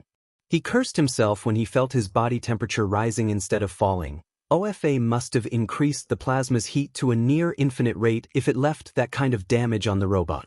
His flying wavers a little before restabilizing himself and he flies down slowly as he tries to deal with his body heat and broken, painful arm. And that's it. Time's up. Izuku hears Present Mike call out as he lands on the ground ungracefully as he turns back to normal. He pants exhaustively as he collapses onto one leg while he holds his injured arm and cools down his body, all the while hearing the other competitors talk about him from behind. Did you see that attack? He practically sliced and melted that robot with just one hit. Yeah, but look at his arm. Didn't think with all those attacks he's been dishing out could hurt him so badly. Must be a reserved special move or something. Man, talk about a double-edged sword, that's your trump card. Double-edged sword or not, that attack was awesome though. Among those still talking about the Dumuren shifter was the glasses boy. He saw everything that happened, how that examinee didn't hesitate to rescue the girl and take down the robot even though it costed 0 points. He didn't do it for show either. He did it because he genuinely wanted to help the girl who was trapped and looking for someone to help her. The blue-haired male was ashamed that he didn't help her himself, as he swore that if the exam was real life, then he would have done the same thing to save a helpless civilian. Then something clicked in his head as he turned to the outside of the arena. The judges were sure to have seen his actions, so does that mean the boy knew that they were watching him and that unleashing the enormous robot was a test of character? Very nice, good work all around. You're heroes in my eyes, every one of you. Here, reward yourselves, have some gummies but don't eat them all at once. A very short, elderly woman said as she uses a cane that resembles a syringe as the examinees make a path for her. While walking, she gives some gummy bears to a male student who takes it awkwardly and nicely. Oh my goodness! Were hurt this badly by your own Quirk, Sonny? Gimme some sugar. She stops in front of Izuku and motions for him to kneel as she kisses his forehead gently. Everyone around them looks aghast by her action, but the boy with the belly button laser reveals her identity. That mademoiselle, she's the heart of UA. You're watching a school nurse in action, the youthful heroine, Recovery Girl. Her quirk is Trace awesome boost of healing power. She's the only reason UA can hold these reckless exams. Look, she's saving him months of recovery time. She leans away from the green head as he glows a light green aura. He looks at his right arm and sees the charred skin become its normal healthy color. The broken bones, twisted fingers, and bent arm turned back to its original form, as though the attack hadn't taken a toll on his arm at all. The pain slowly went away, but as it went, he felt exhausted afterwards. He shouldn't feel so exhausted though. He barely broke a sweat in just 10 minutes until he remembered that Recovery Girl's power drains stamina in order to heal a person's injury. Izuku stared at her as she checked on anyone who was possibly injured, especially the girl that was trapped before. As much as Izuku wanted to see if the girl was alright, he decided she was in good hands and wanted to see if either he or Katsuki passed the exam. 4 days have passed with no notice from UA High for either Katsuki or Izuku, as the teachers and judges need to take time to figure out who's worth being a student at the best hero school in all of Japan. While the two are sure to have passed the written part of the exam as they studied extremely hard for it, they wondered how the practical exam would turn out. Like Izuku, Katsuki had also taken out robots and saved some of the examinees who were stupid or reckless. Like he's one to talk about doing something stupid or reckless. He also took out a 0-point robot himself, but unlike Izuku's severe injury, all Katsuki had were sore, aching arms. Lucky bastard, Izuku thought. At the moment, Izuku is eating lunch with his mother until he gets a message from Katsuki that his letter from UA had arrived. Izuku and Inko encouraged Katsuki to open it, but he wanted to wait until Izuku got his so they can open them together. Mitsuki and Masaru didn't object, as they and Inko agreed to do it at the Bakugo residence since the last time they visited it was at the Midoriya apartment. They've always done their hangouts in a pattern. It wasn't until much later in the day that Izuku's letter finally came, but it was late, so everyone agreed to do it tomorrow morning. Plus, it'd give the parents time to get their things for UA High if they did it that early in the day. Come the said day, Izuku and Inko washed up, ate breakfast, and drove out to meet with the Bakugo family in their house as Katsuki practically bursted out of the house door and dragged Izuku and Inko inside. Mitsuki and Masaru scolded him, but he apologized, as he was anxious to see how they did. After things got settled, the two pull out their letters, took a deep breath, and opened them to find unique discs falling out of them. Everyone stared in shock before the two boys pressed the buttons, and 2 holographic screens of All Might in a yellow work suit and a gold and red fancy background behind him. I am here as a projection now. All Might shouted as Izuku and Katsuki widened their eyes.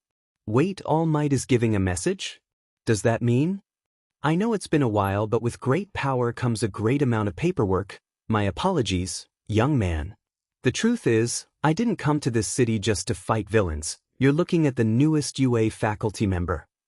Wait, All Might is working at UA High. Izuku and Katsuki's eyes become even larger as their parents also widen their eyes.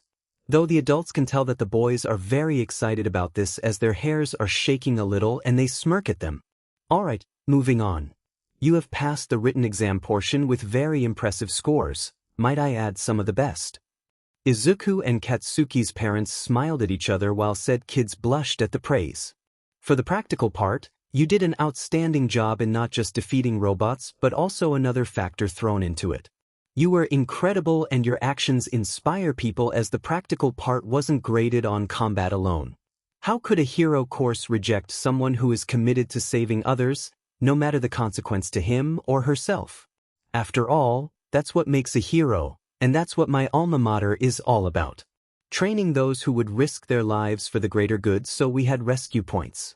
A panel of judges watches and they award points for heroic acts beyond just fighting villains. The screen splits up into mini-screens to show Izuku and Katsuki fighting robots and saving lives. The most prominent, however, were both boys taking out the 0-point robots. Izuku looked at Katsuki in wonder as the ash blonde blushed and tried to pull a smug look but failed. The greenette playfully pushed him until Inko and Mitsuki touched their shoulders as the screen turned into a scoring board. Izuku was in first place with 85 villain points and 65 rescue points, while Katsuki was second place with 75 points and 50 rescue points. Welcome Izuku Katsuki, you have made it. Come to our Hero Academia. The screen of All Might giving them a thumbs up then turns into fireworks as Inko, Mitsuki, and Maser happily hug the two boys as they cheered. The two did it. They made it into UA High. It was a time for celebration, so they decided to go out once again at a famous restaurant that they're extremely familiar with. They also contacted Yubi and Danae to come as they also managed to get into their desired high schools as well. The day was crazy as everyone began talking about uniforms, school supplies, hero outfits, classes they'll take, the people they'll meet, and everything. It was like the first day of school when they were little kids. It was hectic.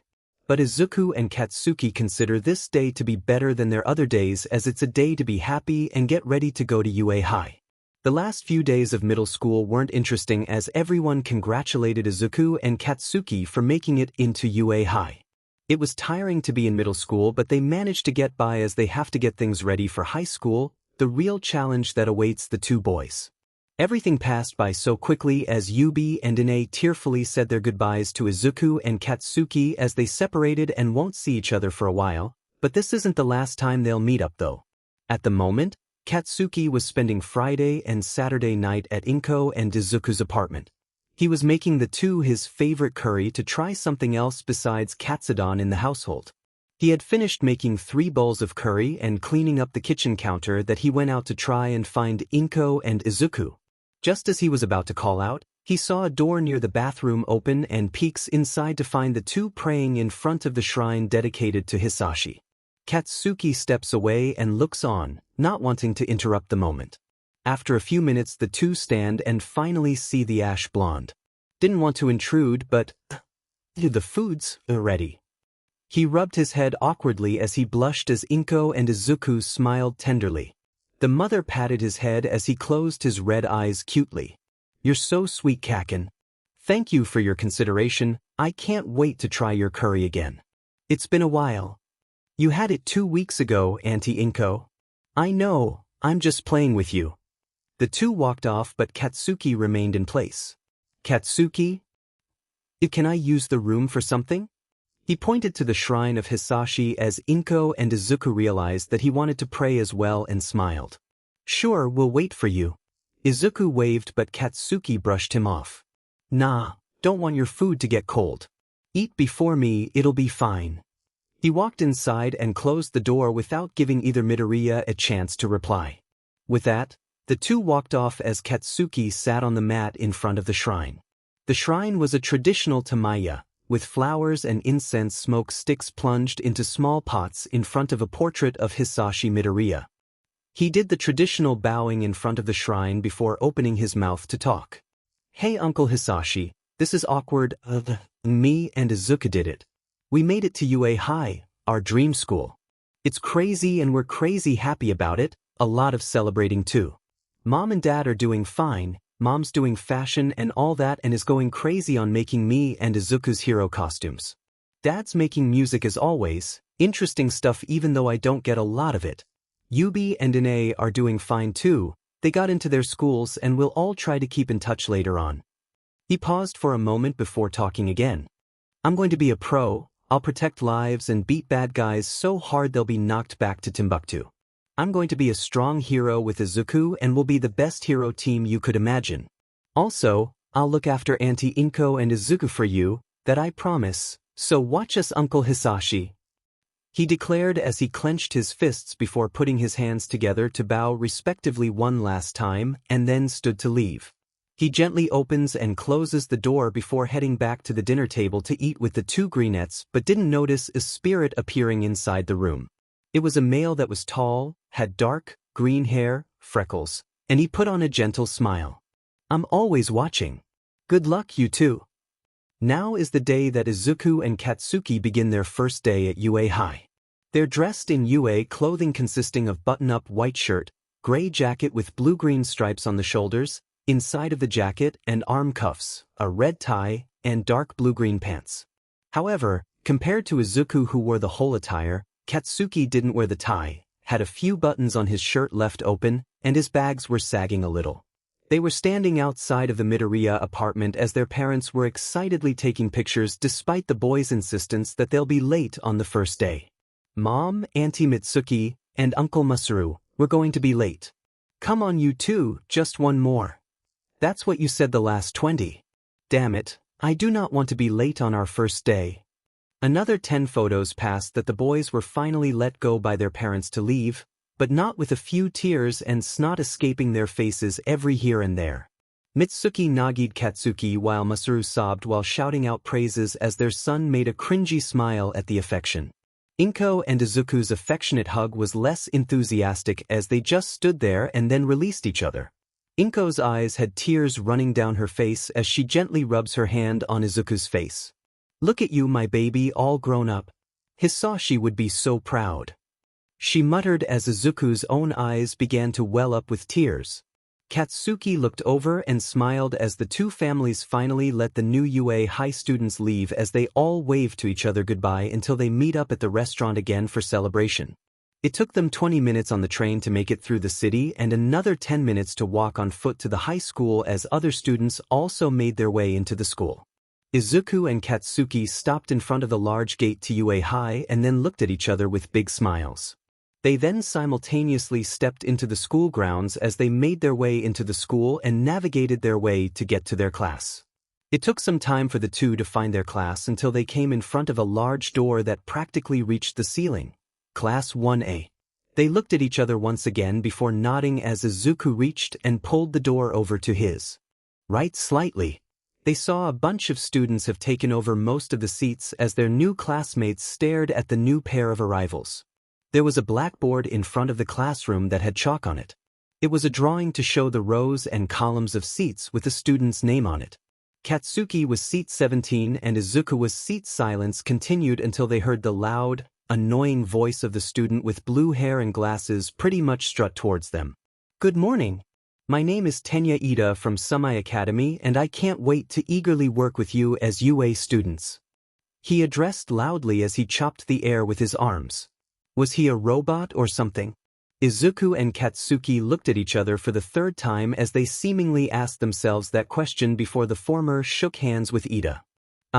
Hey, my name's Izuku Midoriya and this is my best friend Katsuki Bakugo. He motioned to the ash blonde as he begrudgingly shook hands with the spectacled boy. Midoriya, you knew that there was something more to the practical exam, didn't you? You must be very perceptive and I completely misjudged you. I admit as a student you're far superior to me.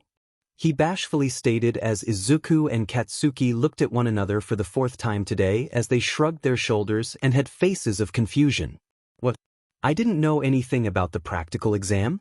And I'm not superior to you or anyone else. Yeah, are you making up nonsense or something?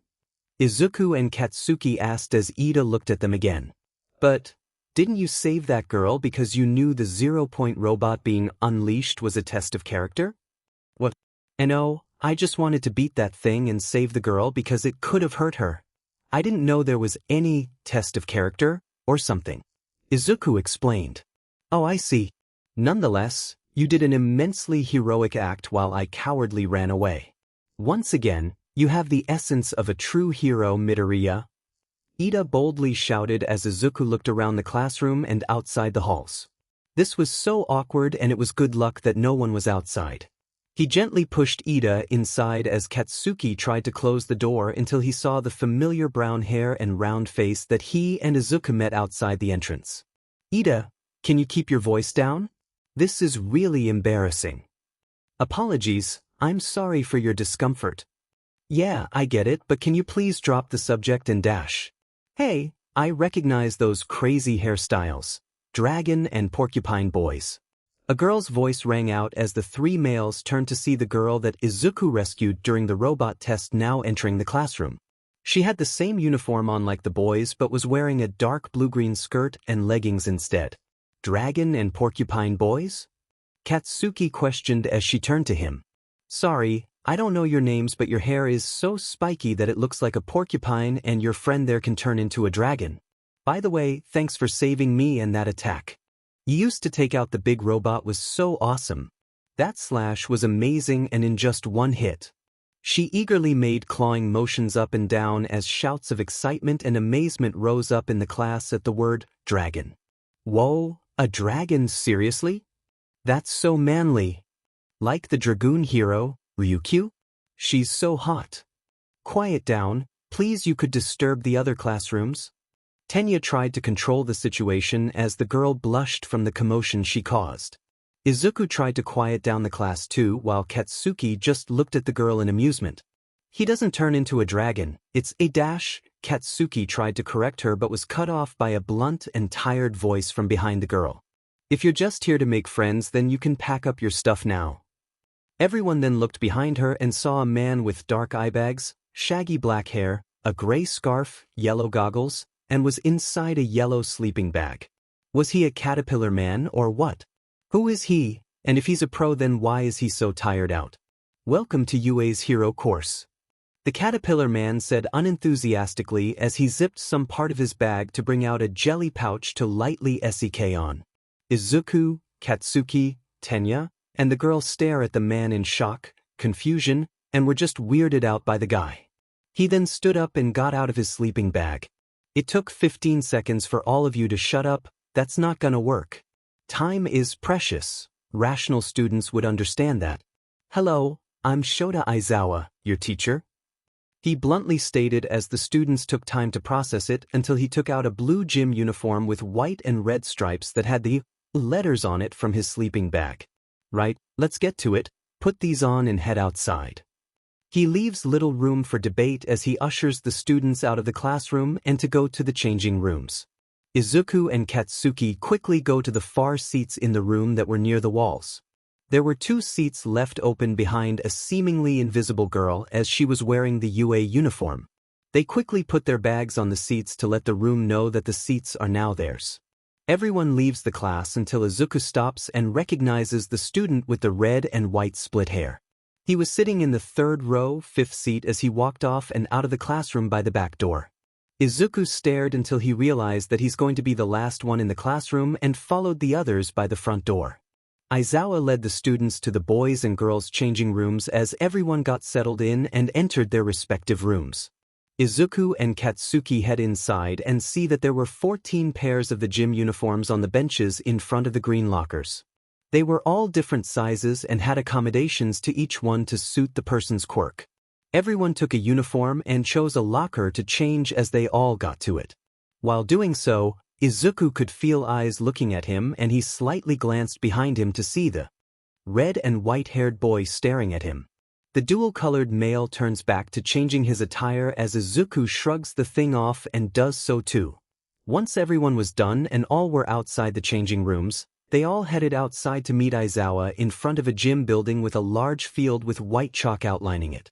It looked like a regular physical training station as their homeroom teacher explained that they're going to have a quirk assessment test, to their surprise. But orientation, we're going to miss it. The brunette tried to reason with their teacher but he scoffed it off. If you really want to make the big leagues, you can't waste time on pointless ceremonies. Here at UA, we're not tethered to traditions. That means that I get to run my class however I see fit. You've been taking standardized tests most of your lives, but you never got to use your quirks in physical exams before. The country's still trying to pretend we're all created equal by not letting those with the most power excel. It's not rational. One day the Ministry of Education will learn. Midoriya, you managed to get the most points on the entrance exam. What was your farthest distance throw with a softball when you were in junior high? 60 meters, I think. Izuku answered as Aizawa tossed him a softball. Right, try doing it with your quirk. However, don't go crazy. Izuku looked up as his teacher stared at him with his eyes flashing red now and his scarf was now floating above his head. I saw how you used that attack and how you broke and fried your right arm with just one slash. What's up with you? Made a new move so you could wow the audience. Izuku and Katsuki bristled as the former tried to object but got distracted when he saw his appearance. What? No, wait. Those goggles. You're the hero who can look at people and erase their powers. The erasure hero, Eraserhead. He announced as Katsuki's eyes widened but their classmates all turned to each other and were questioning who he was. Eraserhead is an underground hero who preferred to stay out of the spotlight, so it was understandable that a lot of people don't know him. Yeah, I'm Eraserhead for those who do or don't know me. Anyway, Midoriya, I don't know what happened that caused your right arm to break, but if things go messy again like that attack, I won't hesitate to take you out if things go wrong.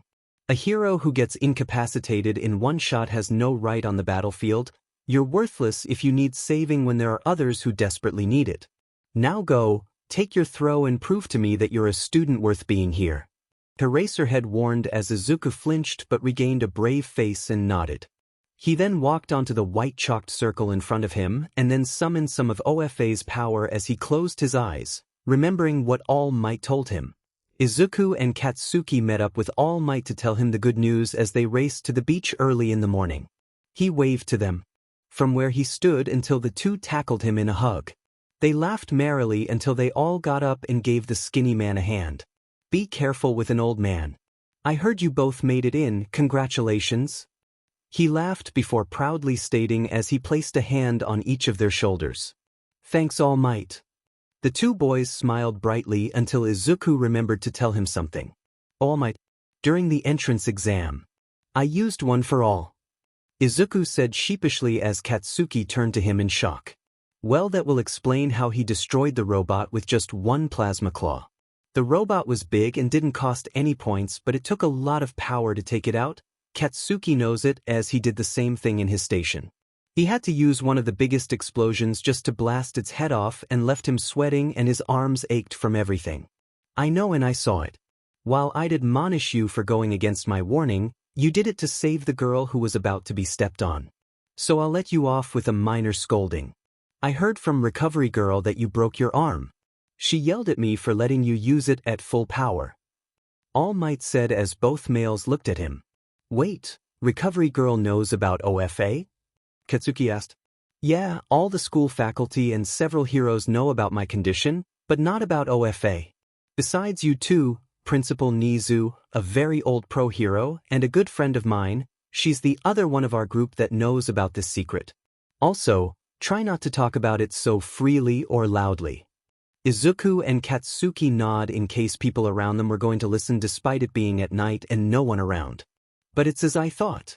Despite all the training you did for your Dumuren quirk and the 10 months you spent cleaning this beach, it's still not enough for you to completely master OFA at 100%. That's why I warned you not to use it during the entrance exam. All Might explained as Izuku looked at his right arm. So he wasn't ready to use it at its full power yet. All Might notices his disappointment and gently tells him, even if it's not at 100%, you may have some foreground in using some of its power. Try activating the power at 5% and slowly increase the power until you feel pain. Izuku looked up and thought about it as he tried to summon OFA in his left arm before Katsuki asked him something. Wait, Deku, have you tried spreading OFA's power through your whole body instead of just your arms or legs? It might give you a bigger boost and you'd waste less time summoning it. Izuku took this into consideration and turned off the power in his arm before deciding to take his best friend's advice. He slowly spread all of OFA throughout his body as red-violet veins began coursing throughout his body. Green-colored electricity also crossed his body in flickers. Katsuki and All Might stepped back in shock as Izuku willed the power at 5% for now. He didn't feel any pain at 5%, so he steadily increased the percentage by 5x until he was at 30%. That he felt a sharp sense of pain that spasmed through his muscles. He gasped in pain and turned the power off as Katsuki quickly caught his best friend and held him up while he panted. 30%. 30% is where I begin to feel pain. He told them as All Might widened his eyes in surprise. Wow, you're further along than I thought. Alright, since you can't use OFA fully and you start to feel pain at 30%, use it at 15 to 20% for now in young Bakugo's method since it works best for you. From there, we'll work our way until you can use OFA safely without breaking your bones or burning yourself. All Might tells him as Izuku lets Katsuki know that he can stand and walk again. The greenette nodded as he and his best friend prepare for the next phase of their lives as the three stared at the rising sun with the light shining brightly on their faces. Izuku opened his eyes and gained his resolve as he transformed into a Dumuren.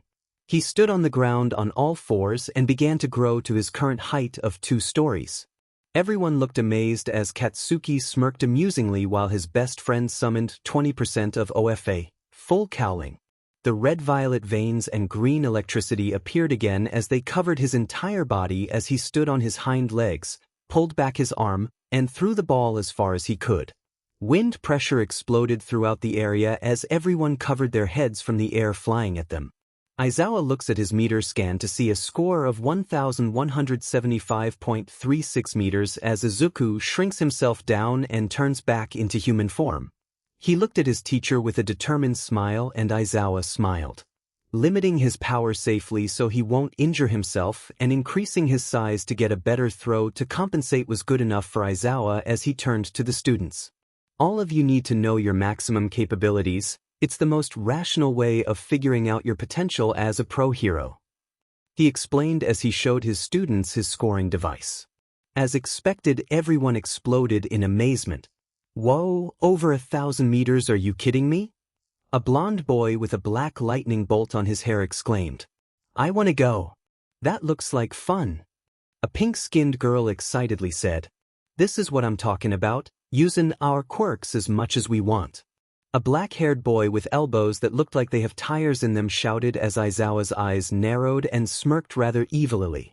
So this looks fun, huh? You have 3 years here to become a hero? You think it's going to be games and playtime? Idiots. Today you'll compete in 8 physical tests to gauge your potential. Whoever comes in last has none and will be expelled immediately. Everyone became shocked and exclaimed loudly. Like I said, I get to decide how this class runs. Understand? If that's a problem, you can head home right now. You can't just send one of us home. I mean, we just got here. Even if it wasn't the first day, that isn't fair. The brunette said as Izuku walked back to her and Katsuki. Oh, and you think natural disasters are? Or power-hungry villains? Or catastrophic accidents that wipe out whole cities? No, the world is full of unfairness. It's a hero's job to try and combat that unfairness. If you want to be a pro, you're going to have to push yourself to the brink. For the next 3 years, UA will throw one terrible hardship after another at you, so go beyond. Plus Ultra style, show me that it's no mistake that you're here. He explained as the students took everything he said into consideration. He's right, the world's always unfair and they have to fight against it as the students' faces turn from anger to determination. I don't approve of this kind of hazing, but UA's the top hero program. I have no choice. Tenya thinks to himself as he drinks a can of orange juice while Izuku takes a deep breath. Katsuki stretches his arms out and cracks his knuckles, and Achiko clenches her fists. Aizawa then moves everyone to test 1, a small track lane that's only 50 meters.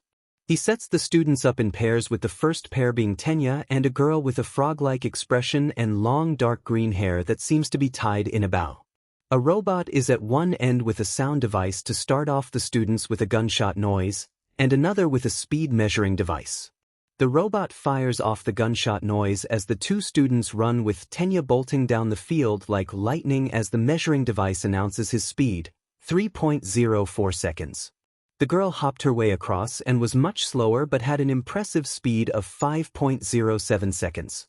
Next team was the brunette and another blonde male with a large, bulky tail. The girl touches her clothes and shoes with her finger pads as the touches glow a bright pink. Izuku and Katsuki notice as the gunshot is heard. The boy uses his tail to propel himself through the air as he gets a score of 5.49 seconds while the girl gets 7.15 seconds. She looked happy about the score as Izuku could hear her state that it was better than her junior high score. Third team is the blonde boy with the navel laser and the pink-skinned girl as they get ready. Nice attempts, Mon Amos, but you're not showing enough panache. Let your powers shine. The blonde with a French accent shouts as he turns around and puts his hands behind his head. The sound of the gunshot has the laser fired straight out of the boy's belt wrapped around his stomach. It gave the boy a large head start while the girl was throwing globs of goo that seemed to allow her to skate across the field. However, about halfway through the field, the boy's face scrunched up in sickness and pain as the laser thinned out and he fell to the floor. The girl caught up and surpassed him as he got up and shot a second laser, but he was a few seconds too late as his score was 5.51 seconds. Shooting my beautiful beam for more than a second hurts my tummy, he states as he sparkled to try and cover his slip-up. But no one was buying it as even Izuku had a deadpan face and could clearly see past his embarrassment. Also, is he really French or is that a fake accent? The next group was Izuku himself and the boy with the lightning bolt as Izuku took his socks and shoes off. They stood at the foot of the lines until they got into position until the sound of the gunshot rang out once more as Izuku summoned OFA, full cowling 20% and his clawed hands and feet. The cheetah's speed of the Dumuren, combined with OFA, and his claws digging into the ground to further push him gives Izuku a massive head start. He was on the other side in a flash as the machine rang out 1.08 seconds. Izuku's wings sprout from his back to use as a parachute as he feels his upper torso getting yanked. After repositioning himself and landing on the floor, he turned his arms and legs back and retracted his wings. He heats his back slightly as he feels his gym uniform sew itself back together. Izuku recommended Auntie Mitsuki's special heat sewing cloth for all his outfits so it wouldn't be so bothersome to get a new outfit every time there were tears in them. He heard the machine give a score of 6.87 seconds for the lightning bolt hair boy as they walked back to the group. There, Izuku gets bombarded by the brunette, the boy he was paired with, and some other students. Dude, that's awesome. Bat wings, claws, and that throw back there, you sure your power's not a dragon like Ryukyu? Oh, I never introduced myself. My name's Denki Kaminari. Lightning Boy asked as he shook hands with Izuku as others crowded him. No, it's a Dumuren, not a dragon. He answered as Katsuki, Tenya, and the brunette also walked towards them. Hi there, Mina Ishido, what's a Dumuren? Is it a dragon relative? She asked as she clenched her hands into fists and bounced them up and down. The spiky redhead and others were beginning to ask Izuku too many questions for him to process. Luckily Katsuki came in with his own information and a crazy smirk. The Dumuren is a mythical creature. It's basically an animal version of All Might, protects people, keeps the peace, and is the FING absolute best because it's unbeatable. Katsuki explained as he hit his best friend's back ferociously as Izuku looked at him in exasperation while rubbing his back. Oh, a creature like All Might. Like super strength and super speed. The brunette asked before Tenya could have the chance of lecturing Katsuki on his foul language. Izuku smiled and he tried to explain when. Well, that, but also other abilities such as dash. The abilities of the cheetah, bat, and siren, elemental powers and resistance, size manipulation, indestructible wings, flexible wing thumbs, 360-degree turning and prehensile tail, fur-hardening armor, enhanced senses, and many other abilities not yet discovered. They're known for their titles as Humanity's Guardian, Creature of Peace, and the Undefeated myth. A deep voice rang out as everyone turned to see the red and white-haired boy walking past Izuku as his name Shoto Todoroki is called as he's set up with someone named Toru Hagakure. Everyone watches as the gunshot is heard and he makes a ramp of ice that shoots him across the field with speed that almost rivals Izuku. The machine rings out with a score of 2.95 seconds as he lands and melts the ice. Poor Hagakure is almost knocked out of the field but she regains her form and jogs down the field. Despite her poor showing, the machine gives her 8.09 seconds. Shoto then walks off while making eye contact with Izuku, a challenge floating in the air as the greenette stares at him. Silence erupts the air until it's broken by Kaminari once more. Whoa, hey, I think I know that guy. Yeah, he's Shoto Todoroki, the son of the number 2 hero, Endeavor. What really? Guess that explains how he got in on recommendations. Ishido replied. Wait, he got in on recommendations. That means he's super strong then. Oh yeah, I also didn't give you my name yet, Eijiro Kirishima. The spiky redhead commented as he hardened his fists and pounded them together before offering his hand to Izuku. Izuku Midoriya and dash. The greenette was about to point to Katsuki but Kirishima beat him to it. Katsuki Bakugo, I know. I actually know the two of you. Said boy and Izuku looked at Kirishima as he continued. I read that article almost a year ago about how some kid got taken as a hostage from the sludge villain, and how another kid, apparently his friend, went in and saved him. That was so manly of you, Midoriya, and it was amazing how you transformed into a dragon dash. Dumuren. Izuku and Katsuki corrected him. Dumuren, sorry, but it was awesome, and Bakugo, you were awesome in fighting back against the guy even without your quirk. And then All Might swooped in and saved the day. That was the most manliest day ever, and no wonder your Dumuren form looked so familiar on the throwing pitch. That was my favorite news report ever, even though I don't usually read the news. Kirishima finished his rant as Izuku and Katsuki sweat dropped from his enthusiasm while the others also chime in. Oh yeah, they say a creature said to protect people went in and saved Bakugo. It was amazing. Talk about creature sightings. The brunette shouted. You do know it's just Deku's quirk that allows him to turn into a Dumuren, right, Pink Cheeks? Katsuki asked as the girl bristled at his unusual nickname for her. Pink Cheeks? Well, I don't know your name since you never introduced yourself. He reasoned as she thought back to all their interactions and realized he was right. She never did introduce herself. Oh sorry. I'm Achiko Uraraka and I already know your names too from the article, but I kinda forgot later on since it was a long time ago. She said eagerly and sheepishly on the last parts. Forgot later on. You have a poor memory, Pink Cheeks. Katsuki snickered as Achiko tried to puff out steam. It's Achiko Uraraka. She reminds him as he takes out one of his hands from his pant pockets and pats her on the head. Jokingly. I know, but if you want me to call you by your actual name, you need to earn my respect first, Pink Cheeks. He smirked in amusement as she pouted. The fun was ruined with Tenya's annoying rants and arm chopping. Seriously, does he not know that he could hit someone in the head if he continues doing that? She already gave you her name, so you should call her by her respected last name. Luckily, Achiko ended it. No, Ida, he's right, but I'll get his respect soon. You'll see. She turns to Katsuki and sports a confident smirk which he returns. Izuku smiles as they have new friends and Katsuki has another rival and challenger. His smile disappears when he sees Shoto staring at him with a look that wants to tear him a new one. Though the red and white-haired boy looks away when their teacher calls out for the students to finally begin Test 2, grip strength. He brought everyone into the gym stadium and gave them all grip machines to measure their strength. Izuku uses OFA, full cowling 20% in his Dumuren strength and produces a result of 610 kilograms as Katsuki got an impressive score of 345 kilograms. The two looked at each other and smirked, it is on. They heard the weird elbow guy and a small boy with purple ball for hair exclaim near another boy that was the tallest in the class, was wearing a mask that covers his mouth, and has arms that looked like they split in six.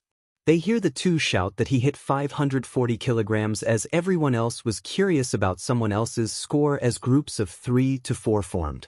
Right now it was Izuku, Katsuki, Achiko, and Tenya as the latter two also had good scores. The third test was the standing long jump as a long sand pit laid before them for the students to jump across. It wasn't a problem for students like Izuku, Katsuki, the naval laser boy, Tenya, Achiko, and Shoto, while others struggled a little. The fourth test was repeated side steps, which wasn't a problem for said students, and it gave the boy with the weird purple hair time to shine as he used the ball to form two clumps that he used to propel himself left and right.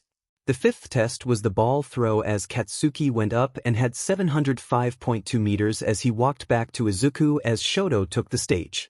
He pulled his arm back until he threw the ball but then used ice to make a large, thin glacier to freeze the ball and push it further into the air. His score was 780.9, beating Katsuki's but not Izuku's score. He scowled in annoyance before he walked back and once again eyed Izuku. The two stared at each other as Katsuki scoffed at him as Achiko went up and used her zero-gravity quirk to make the ball float until it was practically out of orbit. She got a score of infinity which Aizawa allowed and everyone was surprised to say the least. That's insane. How's that possible? Kaminari questioned as she walked back to Izuku and Katsuki. She's now the new #1 record holder for the ball throw as she walked back to the two and gave Katsuki a cocky smirk. Not bad, he had to admit, Katsuki gave Achiko a high five for a job well done that she graciously took. The remaining tests were sit-ups, seated toe touch, and the long-distance run, which were pretty easy to accomplish, with Izuku and Katsuki getting good results and making it a game between them and Achiko. But the competition between the three was unfortunately cut short as the tests were completed and everyone is now standing in front of Aizawa as he holds a handheld device. Alright, time to give you your results. I've ranked you all from best to worst. You should probably have a good idea of your standing already. I'll just pull up the whole list, it's not worth going over each individual's score. He said that as a holographic screen with everyone's names listed from 1st to 20th.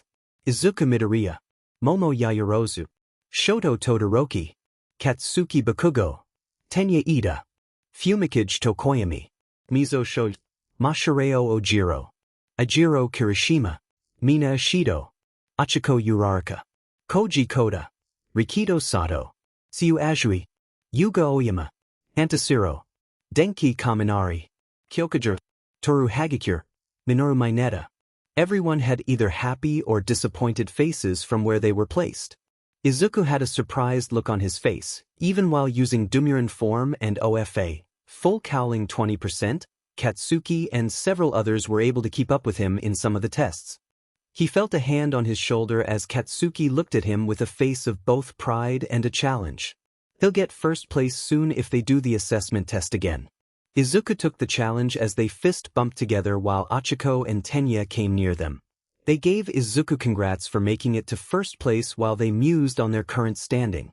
And I was lying, no one's going home, Aizawa said as the screen disappeared as everyone looked at him in shock. He gave the students a wicked smirk. That was just a rational deception to make sure you gave it your all in the tests. What? Everyone, except Izuku, Katsuki, and the Yaoyorozu girl, screeched as some of the students who were afraid of getting expelled for getting poor scores sighed in relief. The bald-headed boy was relieved that he wasn't getting expelled since his quirk didn't have much uses except for repeated side steps. That and he was too busy staring at the girls' BRSTs and butts to care about the test. I'm surprised the rest of you didn't figure that out. I'm sorry, I guess I probably should have said something. Yaoyorozu, the girl with black hair tied in a spiky ponytail and the tallest female student, said. Everyone who took in Aizawa's lie seriously looked at her in exasperation. She couldn't have clued them in? That's it, we're done for the day. Pick up a syllabus in the classroom and read it over before tomorrow morning. Also, when you get back to the class, I want you all to give a small description about yourself. Just your name, quirk, and hobbies. Aizawa said as he walked off inside the school. Everyone also walked inside as the girls already went into their respective changing room. Midobro, congratulations on getting first place, man. Kirishima said as he wraps an arm around him. The weird elbow boy also did it to Izuku on his other side. Yeah, that was awesome and your Dumuren form is sick. I know we're going to introduce our names to each other and all, but I'm Hanta Siro. Nice to meet ya. Siro exclaimed as he offered Izuku a handshake. The greenette graciously takes it until they hear the nasally voice from the shortest boy in the class. Hey guys. He points to the girls' locker room door that was open a small crack. What do you say we spy on the girls while they're busy changing?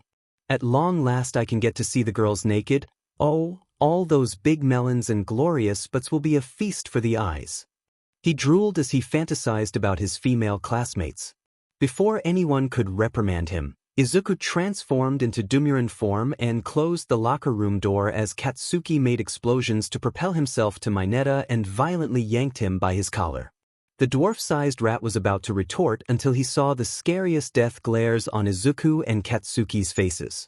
They spoke of hell as the former's eyes glowed purple and his wings were spread wide while the latter's hands sparked explosions one after another.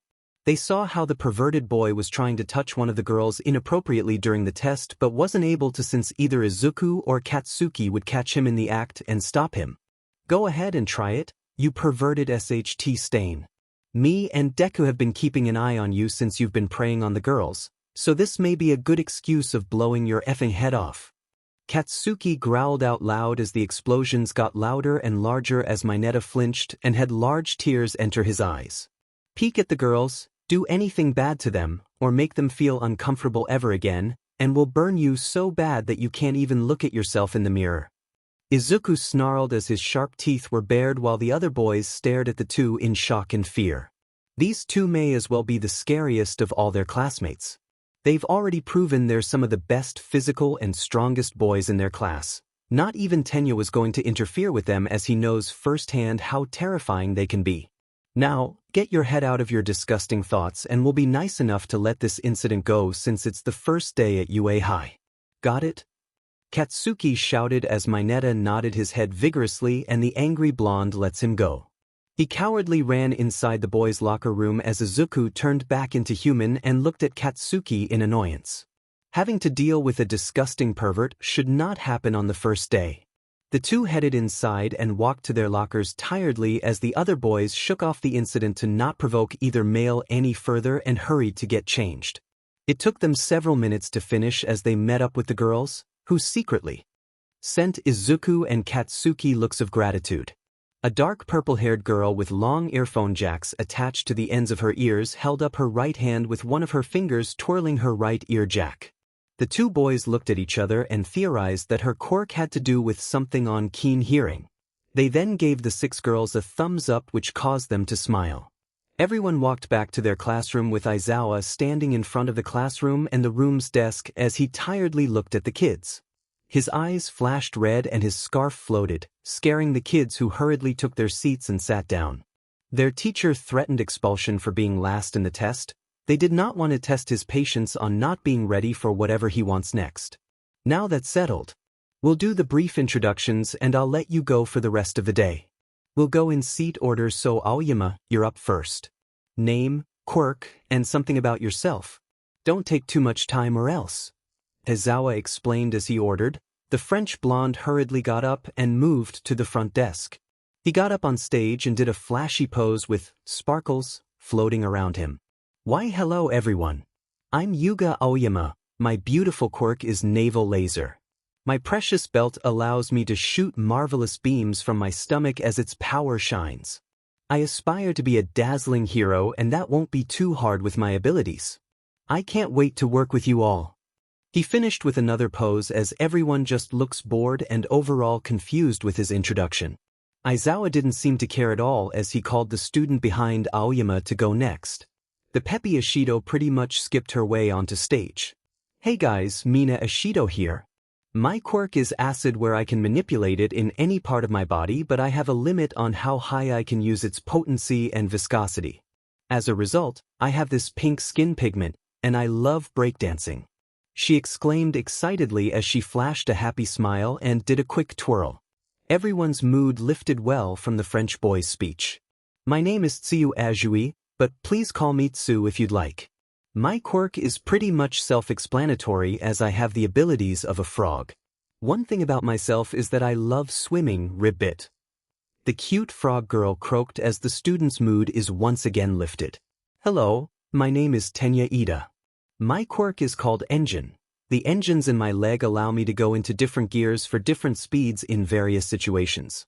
I don't have anything to say about myself, but I am honored to be here and I can't wait to work with all as UA students. The glasses boy bowed deeply, almost hitting his head on the desk. He seems strict and spirited in a way. Aizawa tells him to calm down as the last student in row 1 goes up. Hey, I'm Achiko Uraraka. My quirk is zero gravity. I can remove the gravity from an object or person whenever I touch them. I can give back their gravity when I press my fingers again. Something about myself is that I love making mochi as it's my favorite food. Izuku and Katsuki looked at each other as she went back to her seat in a bright mood. Maybe they can invite her to one of their houses to make food for each other's families. The first person in second column 2 went up, the blonde male with the bulky tail. My name is Mashireo Ojiro. My quirk is self-explanatory like Tsu's. It's just a tail, but it's great for fighting and I do a lot of martial arts training. So if anyone wants to spar, I'd be happy to be your partner. He goes back to his seat as several students raise their hands slightly to show they'd like to train sometime. Hey everyone, Denki Kaminari in the house. My quirk is electrification. I can discharge large amounts of electricity from my body, but I can't use too much or else I'll fry my brain. I like to play video games and I can't wait to get along with everyone. Kaminari said excitedly as he went back to his seat. He high-fives Kirishima, who goes up next. Hey, what's up guys? Name's Ijiro Kirishima. My power's hardening, I can turn my skin into hard rock basically, so I'm a pretty heavy hitter. My hobby is working out and I love anyone with a manly spirit. He hardened his fists and banged them together again as he bared a sharp smile. Rikido Sato, my quirk is Sugar Rush. After eating some sugar I get a massive power-up. My hobby is baking. I can bake cakes, cupcakes, cookies, and other sweets, so if anyone has any favorites I'm more than happy to make them. The last boy in row 2 shyly goes up, but instead of talking, he did sign language. Almost no one could understand what he was signing, so Aizawa did it for him. His name is Koji Koda. His quirk is called Ani Voice, where he can talk to animals and they can do his every whim and desire. One thing about himself is that he likes nature walks and he loves to look after the woodland animals. He also has a pet rabbit. Koda bows to Aizawa, who nods as he walks back to his seat as the tallest male in the class from column 3 goes up. My name is Mizo Shoji and my quirk is Dupli Arms. I can manipulate the tips of my arm tentacles into body parts, but I can only do eyes, ears, and hands at the moment. He demonstrated as he lifted his left hand to make the tentacles turn into a hand and an eye. Several students either flinched or were amazed by the display. I don't really have anything to say about myself, but I'd like to try to work together with everyone here. Kyokujiro. These earphone jacks of mine are my quirk. I can generate my heartbeat into sound waves and can give you a deadly earache if I wanted to give you one. My hobbies are music and rock bands. The punk rock girl said as she twirled her earphone jack around her ear again as she marched back to her seat. Hello everyone, my name is Hantashiro. My quirk is called tape and that's self-explanatory. I can shoot sticky tape from my elbows, and one thing about myself is that I like to eat healthy foods, and if you want a specific food for anything, I'm your guy for the job. He pointed at himself enthusiastically before jogging down to his seat as an edgy bird head boy went up. My name is Fumikage Tokoyami. My quirk is Dark Shadow, a being of dark energy that took the form of a bird head with yellow glowing eyes emerging from his back as they waved to everyone. This beast of darkness is mine to command and my hobby is exploring the pits of hell. This left everyone glancing at him in confusion as he walked back calmly. The beast retracted back into his body as the red and white-haired boy went up as he glanced at Izuku once more before going to the desk. Shoto Todoroki. My quirk is half cold, half hot. My right side is ice and right is fire. I don't have any hobbies. And with that he walks back to his seat without much going on.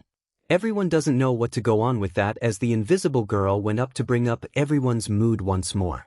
Hey, I'm Toru Hagakure, but you guys can call me Toru if you want. My quirk is also self-explanatory as I'm invisible. I love to hang out with everyone and I can't wait to get along with the rest of you. She cheerfully stated as she also skipped back to her seat. Katsuki then walked to center stage. Katsuki Bakugo. Quirk. Explosion. I secrete nitroglycerin like sweat from my palms and then denote them at will. He made a small demonstration as sparks formed in his right hand. My hobbies are mountain climbing, volleyball, and practicing Krav Maga and karate. Also, I have a habit of giving people nicknames, so if you want me to call you by your actual name, you need to win my respect first. Because why be a hero if you're not giving it your all? He pounded his fist with his other open hand as an explosion popped from it before walking back to his seat. Everyone was taken aback by his last sentences, but they all smiled, motivated as he seems to like those who were a challenge. They'll prove to him they're worthy of being a hero. Izuku chuckled softly as Katsuki softly nudged him as he went up. Everyone beamed from seeing the greenette walk up as he introduced himself. Hello, I'm Izuku Midoriya. My quirk is called Dumuren Shifter. I can turn into a mythical creature called a Dumuren and I have most of their abilities. My hobbies are also volleyball, practicing taekwondo and muay thai, and I love to analyze quirks. So if any of you guys need some pointers, I'm more than happy to help. I look forward to working with you all. as he bowed politely and was about to go back to his seat when Ishido shouted, "Wait, can you transform into your Dumuren form again?" Izuku tried to decline gently until everyone began begging him to transform one more time. "Come on, just one more time?" Zero asked. "Yeah, just one more." Kaminari and Kirishima also asked him. Tenya was about to tell everyone to let the next person go, but Achiko stopped him. The exhilarant students were urging the greenette to shapeshift as he looked at Aizawa, who merely shrugged. Without much argument, Izuku took off his shoes, stepped back from the desk, and jumped into the air, where he immediately transformed into his Dumuren form. A loud roar came from his mouth, wings appeared from his back, his head turned into a cheetah's, his hands and feet turned into paws, and his long tail sprouted from his rear end. He landed on the desk on all fours as everyone exclaimed in excitement. Izuku shook his head as his large bat ears and siren-like fins flapped before looking at the class with glowing green eyes. His wings spread wide as they almost touched the sides of the classroom. Achiko, Ishido, and some of the girls squealed in excitement as the boys marveled at the now transformed Dumuren. The only ones who didn't show any amazement were Katsuki, who smirked before giggling silently as he bowed his head down on his desk, and Shoto, who looked at Izuku as though he's the ultimate prize. Deciding he was done showing off, Izuku wrapped his tail around his shoes and flapped his wings once before turning back into human form as he landed in front of his seat. While putting his shoes back on, Katsuki turned to him and muttered, "Show off," before they playfully tried to grab at each other's hands. The second to last student to go up was the purple pervert as he flashed a pose and smirked at the girls who ignored him annoyingly. "Hey there ladies, Minoru Mineta. My quirk is pop off, as these sticky ball of mine can stick to any surface except me. What I love the most are hot girls and women heroes, especially those Y-dash." He began to drool slightly as his hands were beginning to make grabbing motions until he caught sight of Katsuki's hands smoking and Izuku's eyes glowing. He can also feel Aizawa's piercing glare as he can see pieces of his scarf floating around his head. Remembering what happened at the locker rooms, he decided to end his introduction before the two scariest boys tried to tear him apart right then and there. Everyone glared at the gross pervert as he shrunk from their disgusted gazes, especially said scariest boys. Luckily, the last student in the classroom goes up and clears her throat loudly as she gathers everyone's attention. "Hello everyone, my name is Momo Yayarozu. My quirk is creation. I can make any non-living object as long as I can understand their molecular structure. I don't have anything to say about myself, but I hope to work well with everyone and become pro-heroes." She bows politely as well as everyone took interest in her introduction. And with that, everyone had introduced themselves as their teacher went up to the desk. "Alright, thanks for the intros, and use the remaining time of class to get along, and you all can go home for the rest of the day. Welcome to UA High, don't disappoint me kids," he said with a smile as his students shivered. Aizawa is so scary sometimes. After their teacher leaves the room and they have the last 10 minutes until the bell rings to let the students go home, everyone got around Izuku and Katsuki's desks. Unlike middle school where everyone wanted to be their friend just for their reputation, they can tell their new classmates are genuinely curious about them and want to get to know them better. "Your powers are so cool, especially yours, Midori," Ishido exclaimed as she got in his face again as he leaned back slightly. "Yeah, what other kind of abilities of the Dumuren can you use?" Kaminari asked as more and more students began to crowd around Izuku. Once again, Katsuki has his best friend's back as he gently pushes everyone back. "Hey, how's he going to answer your shitty questions if you crowd him like that?" He sat back on his seat annoyingly as Kirishima and Kaminari came near him. "You know Baku bro, you seem to know Midobro well." "Well duh, me and Deku are childhood best friends. We've practically known each other since we were babies." "Yeah, Kaken's mom and mine were really close friends with each other when they were young, so it's kinda given," Izuku explained. "Deku? Kaken?" Achiko asked about the nicknames since the two have been calling each other since they met. "Nicknames from when we were kids. If anyone thinks I'm calling Izuku as an insult, it's short for Dikairu. I'd never call my best friend useless. For clarification, it's Dikairu, but it's Deku for short. Anyone got a problem with it?" Katsuki folded his arms and glared at anyone who tried to question him. Nope, and I kinda like Deku being short for Dikairu though. And childhood best friend nicknames are so cute. Achiko exclaimed as she, Hagakure, and Ashido squealed. Izuku and Katsuki looked at one another for like the 8th time, completely weirded out. So this is what it's like having actual female friends for once.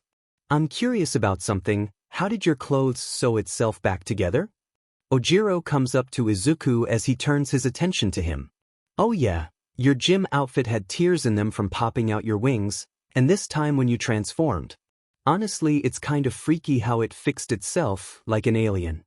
Ashido commented and Izuku pet an eyebrow at her. Alien, this coming from her? I'm not going to lie, it is a little bit freaky. Auntie Mitsuki or Kaken's mother is a fashion designer, so she works with a lot of fabrics. When my quirk came and that problem happened, she made a special thread that can reattach itself when in contact with heat. From that point on, she decided to make the rest of my clothing, and I recommended the school her fabric so I wouldn't go through the trouble of getting new uniforms every time I tear my outfit. Izuku explained. Wait, Mitsuki? Like Katsuki Bakugo. Shiro widened his eyes before turning back to Katsuki. Dude, my mom knows your mother. She said that she met a feisty blonde woman who knows her way with fabrics and clothing, said she was practically an Einstein in the world of fashion. Yeah, Mom definitely knows a lot about that crap. Annoying as it is, and I'm completely not interested in it, she uses me, Dad, and Deku as models for outfits. It's SCKS, but she's a pro at what she does. Also, if you girls or anyone who's interested in that sheet, you can come over to my house. She has a fashion studio, and me and Deku said we like to play volleyball. Mom craves the sport too, so we have a net in the backyard to play. Katsuki blushed slightly at Shiro's praise until he offered the idea of friendly hangouts at his place. Said girls beamed at the idea of working with a literal fashion queen, while some of the girls and boys were excited at playing volleyball at a new friend's house. Mineta wanted to say something in order to see the girls in their undergarments or sports clothing, but remembered what Katsuki would do to him if he tried, so he was actually smart enough to keep quiet. Everyone was talking about the two until it transitioned to talking about sports, clothing, and other hobbies that several of them have forgotten to mention during their introductions. Izuku and Katsuki had big, wide smiles on their faces. It was nice being able to get along with people who aren't trying to be your friends solely for your reputation or quirk. While no one was looking, All Might, in skinny form, was secretly peeking into the classroom and saw Izuku and Katsuki talking with their classmates. The happy looks on their faces, the wide smiles, the excited glow in their eyes, and the joyful laughter said everything. All Might smiled as well. He knew things were going to be looking up for the two of them. UA High was the place for them to gain that happiness, and can't wait for what things the two would show the next day, where the real fun begins. Unfortunately, the fun had to end when the bell rang and everyone begrudgingly went back to their seats to get their things. However, they all broke out into small groups to talk as they walked home. Izuku and Katsuki were accompanied by Achiko and Tenya, who actually used the same train they used to go home. Peeking at the two boys, Achiko asked them a question.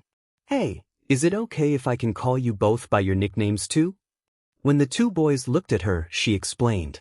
It's just really adorable how you two call each other by those childhood nicknames, and it seems like fun. Izuku and Katsuki looked at each other and shrugged their shoulders. Sure, go ahead, pink cheeks. Katsuki smiled while Achiko's face illuminated with light and happiness. The two boys kinda wanted to take a picture of her face and save that image, so that's really what it's like to have female friends. Their thoughts are broken when Tenya chopped the air, almost hitting Achiko on the head. It's Uraraka Bakugo. I get that you want her to earn your respect in order to call her that, but can't you at least call her by her honorific name once in a while? Katsuki scoffed and gave Tenya a face that only a delinquent could have. I told everyone that if they want me to call them by their actual name, they need to earn my respect, Sonic. Sonic. It's Tenya Ida, you heroic delinquent. It's Sonic for now, Specs. Can't you at least call me Ida? Sonic. Izuku and Achiko eyed each other as the ash blonde and dark blue-haired boys continued with their childish bickering.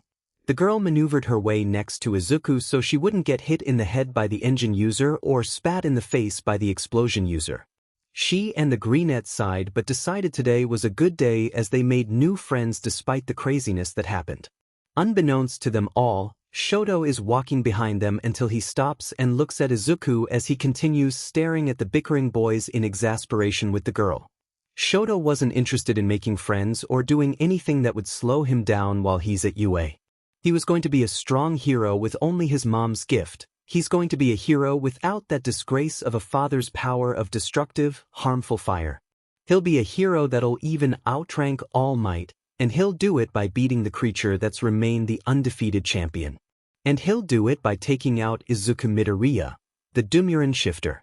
He continues staring at the Greenette until he and his friends make a right turn once they exit the entrance. How annoying to have to take the same path back home as the one he'll defeat in the future.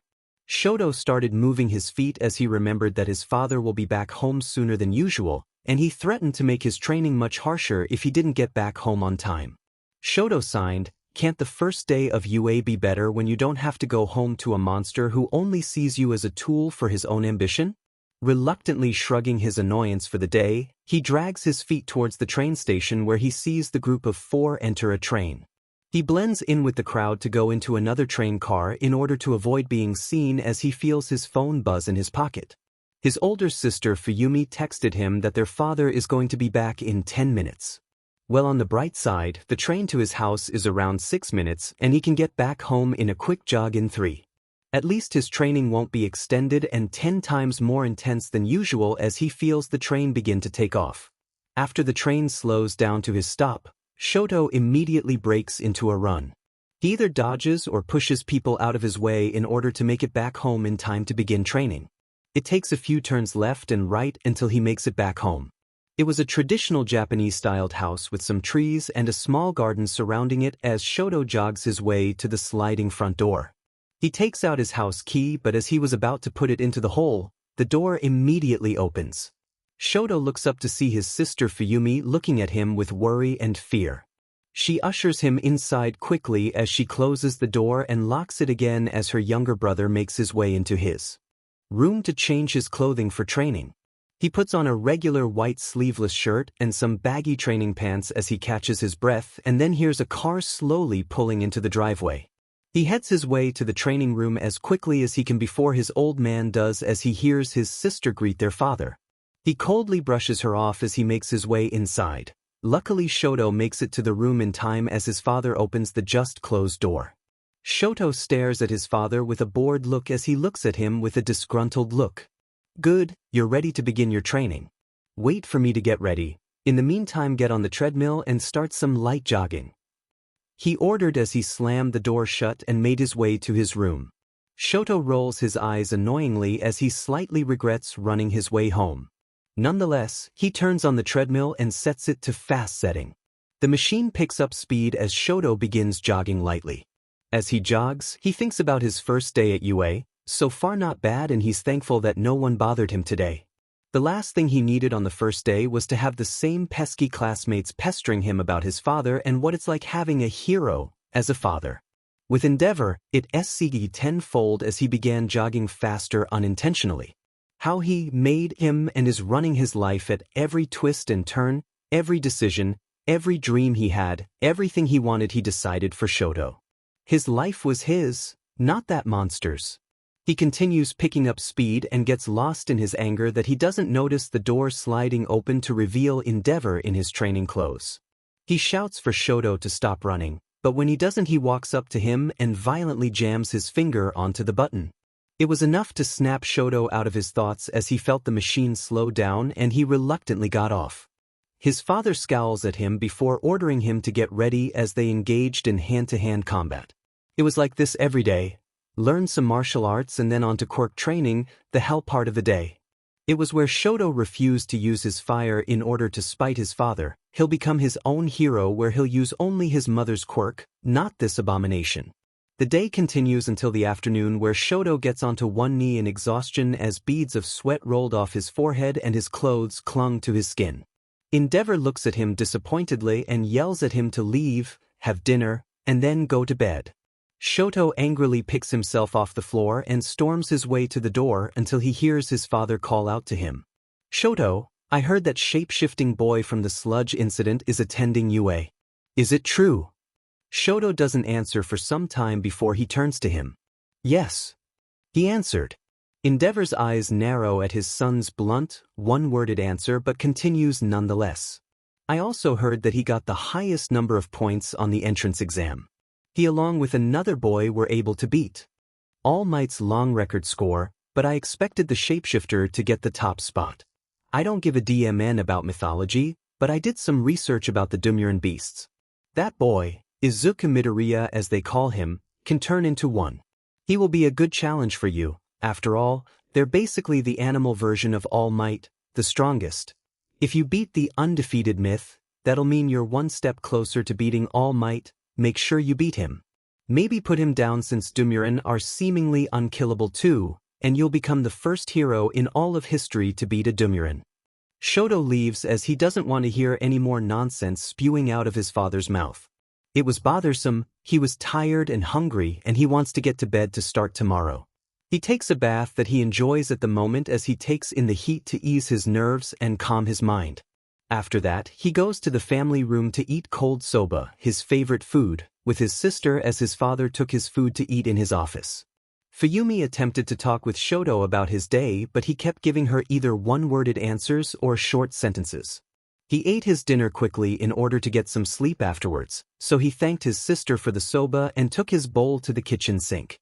His sister sighed sadly, even if she was closer to Shoto than almost anyone else in the family, barring his mother, he's still so distant. She looked at her dinner in melancholy as she now doesn't have the appetite to eat. Placing his bowl in the sink before leaving to his room, but not before wishing his sister good night. Shoto opened the door to his room before lifting the blanket from his futon to place himself in the sheets. He lays his head on the pillow while looking outside his window on his right.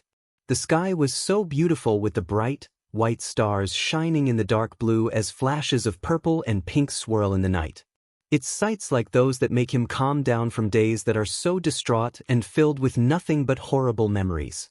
Additionally, it's sights like those that give him good memories of his childhood where things were slightly decent enough that he wouldn't call his past a total nightmare. That, and there was something else that made life worthwhile. He sits up from his futon and reaches towards the small bookshelf on his left as he uses his left arm to grab a book. On the cover was a childish drawing of a Dumuren roaring in the sky while the townspeople cheered around it. And inside were pages telling the basic things one would need to know about Dumuren, like their titles. The book was torn, frail, and old. The corners were beginning to tear off as the pages inside were rather wrinkled. The color within them was also fading since it's a very old book, but it was a book that Shoto treasured a lot. It was a book that his mother got for him when he first started his harsh training with Endeavor. She was sent to shop for books to further Shoto's education, thus she couldn't get any of the children's books that should have suited Shoto's age at the time. Just as she was about to leave in order to pay for the books, one in particular caught her eye. It was a book depicting Dumuren, their deeds to the people and to the world, how they're the strongest creature in all the land, and what makes them so captivating. Shoto's mother knew that the red and white-haired boy heavily favored All Might over Endeavor, but wasn't allowed to watch or read things related to the #1 hero as it'd only provoke him, so they did it in secret. However, she decided to be daring for once and put the Dumuren book in with the bag of other books with mathematics and English reading. After Shoto was done with his training, she took him to his room to read the book about Dumuren.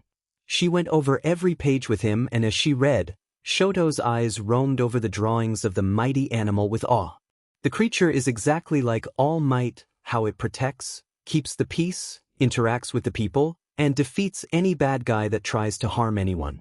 To the young boy and even now, he can confidently say that Dumuren were deserving of all three of their titles, and nothing can change his mind on it.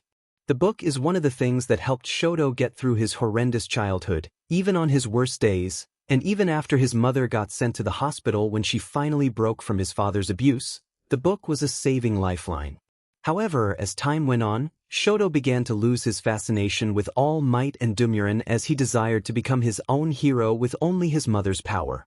He put his book away in a place where only he and his mother knew that it would be safe and out of Endeavor's hands, and never took it out for some time. It was only after seeing Midoriya transform into a Dumuren that he felt something awakened within him.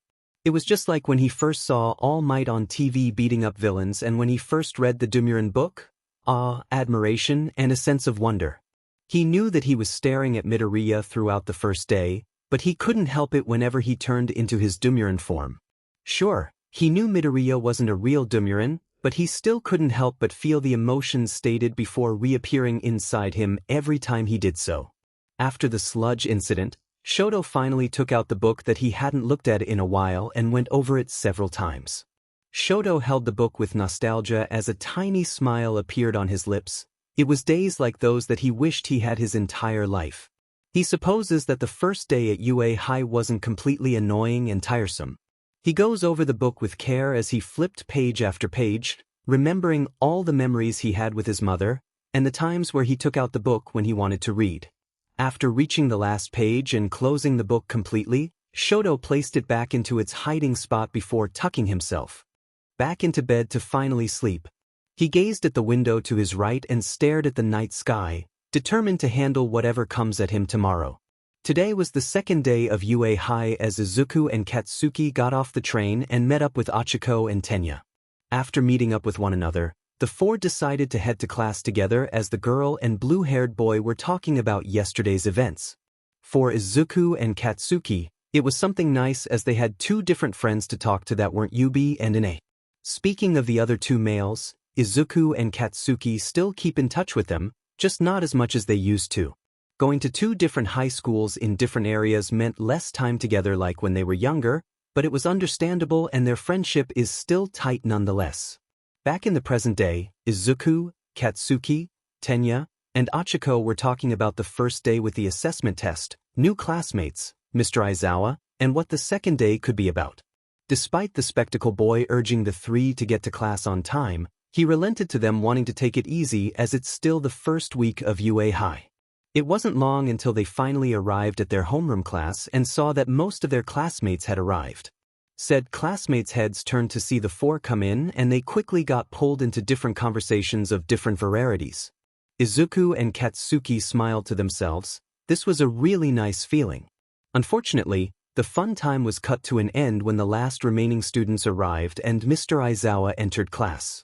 Everyone bolted to their seats in breakneck speed as they didn't want to anger their teacher if he threatened to expel just one student who made it last on the Quirk assessment test. They didn't want to test him if they weren't in their seats on time. Class 1A had already gone through their syllabus they had received the other day and already knew what the first half of the subjects would be about. It was the same classes every kid has throughout their childhood: English, math, history, etc. But it didn't make it any less boring as some students were just staring at the blackboard, especially in English, praying to God that time would pass by quicker. And again, another thing that would remain in every kid's life is going to lunch with your classmates and then continuing the boring classes again.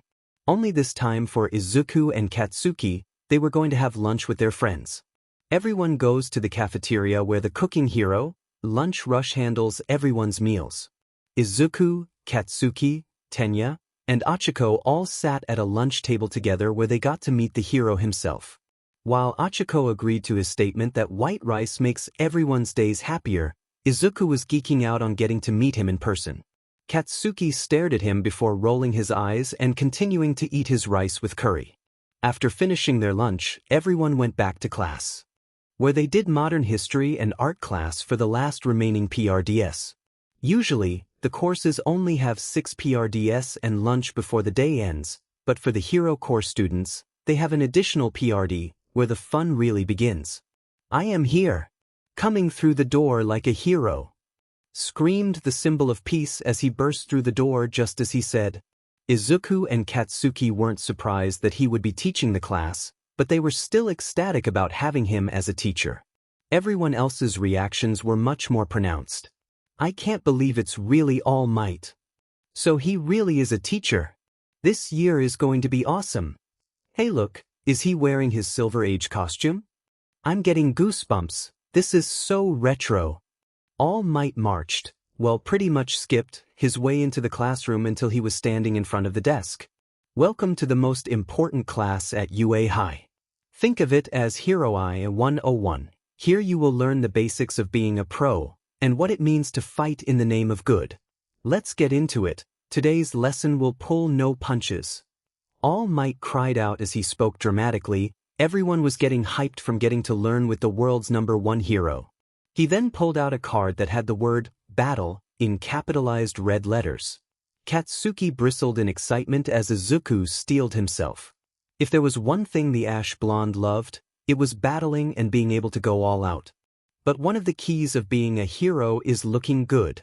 These were designed for you based on your Quirk registration forms and the requests you sent in before school started. The muscular man grabbed a button and posed while pointing it to the wall on his right. After pressing said button, 4 columns came out of the wall with suitcases embedded in them. Each suitcase had a number on it, presumably to show which suitcase belonged to which student. Multiple students jumped out of their seats when they saw them because they knew one thing: costumes. All Might tells the class to get changed before going to a training area called Training Ground Beta. Everyone enthusiastically grabbed their suitcases and pretty much bolted out of the room to get ready. All Might was standing inside the city arena that was used for the entrance exam where the students had to battle robots to gain points. In front of him was a large tunnel with one end connecting to the school building, and the other end connecting to the opening of the city as he's waiting for the kids to finish changing and come out. It was a while before he heard the upcoming footsteps of the 20 kids as the light began to shine on their bodies in their newly branded hero costumes. They say that clothes make the pros, young ladies and gentlemen.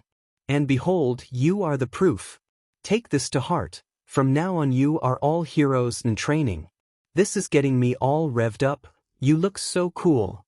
Now, shall we get started, you bunch of newbies? He announces as the students of Class 1A come out in different types of costumes, all of them standing tall and filled with pride. Izuku was wearing a sleeveless tight dark green jumpsuit with white shoulder pads, black stripes on the sides of his shoulders, legs, and a trapezoid marking on both sides of his ribcage. The pant legs ended at his knees and had special heat-absorbing arm and knee metal gauntlets. The arm gauntlets were white with blue and yellow markings while the knee gauntlets were black with yellow spots. Izuku wasn't wearing any shoes for his feet, so they were completely exposed. Around his waist is a red belt with large pouches stuck to them. Lastly, he was wearing a light gray mouthguard with holes and had a dark green mask attached to it. The mask had 2 holes in them for his eyes and looked like rabbit ears, because Izuku designed them to look like All Might's signature hairstyle. Katsuki had a tight sleeveless black tank top with a V-neck and an orange X over it. On the top left part of the X were 2 black dots. There was a metallic neck brace that was rectangular shape-like and had 3 holes on each end. He was wearing thick dark green gloves with orange undersides and big, grenade-like gauntlets that reached his elbows. Black baggy pants were supported by the same colored green and orangish red belt with smaller grenades attached to it.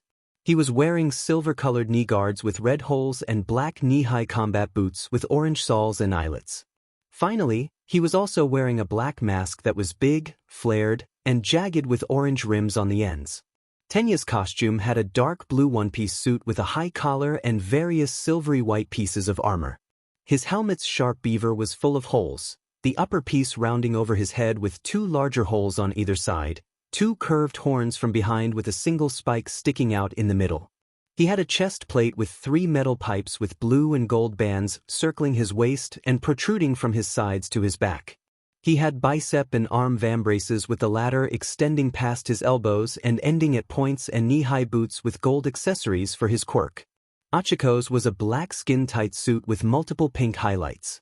Her neck had a thick dark pink choker and there was a light pink design that goes down from her neck to her torso but shrinks into a skinny rectangle with a black line in the middle that ends between her legs. There are 2 small circles on the middle of her chest. Her shoulders are the same light pink color that end with 2 darker pink armbands, and at the ends of her wrists were 2 round gauntlets with a handle on the back. Her knee-high boots were very wide with magenta soles and a 2-piece belt with a circle embedded in the center where the pieces are joined. Her helmet with a tinted pink visor had a band around it that ends with a point jagging near her face with a band on each side on the ends of the jagging ends. Before the kids started school, they took the week to get their Quirk registration forms given to UA, but they also had their costume designs checked in too. Their forms needed physical measurements, height, weight, desires to suit their Quirk's needs, and any other details or decorations that a special design company will aid in the makings. Izuku and Katsuki already had their outfits designed a long time ago, though the former did most of the design work as art was another hobby of his. So the two boys discussed their costumes' appearance and functions for their Quirks, and after finishing their costume sketches, Mitsuki and her many friends who were in the costume designing field took care of the rest and did their magic. It didn't take them long to create their outfits with a few decorations and markings of their own that they added onto them.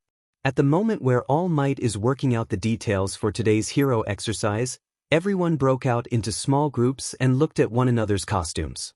Achiko and Tenya immediately walked over to Izuku and Katsuki about their hero costumes before the girl blushed in embarrassment. Deku, Kakanita. Love your costumes, not too flashy, huh?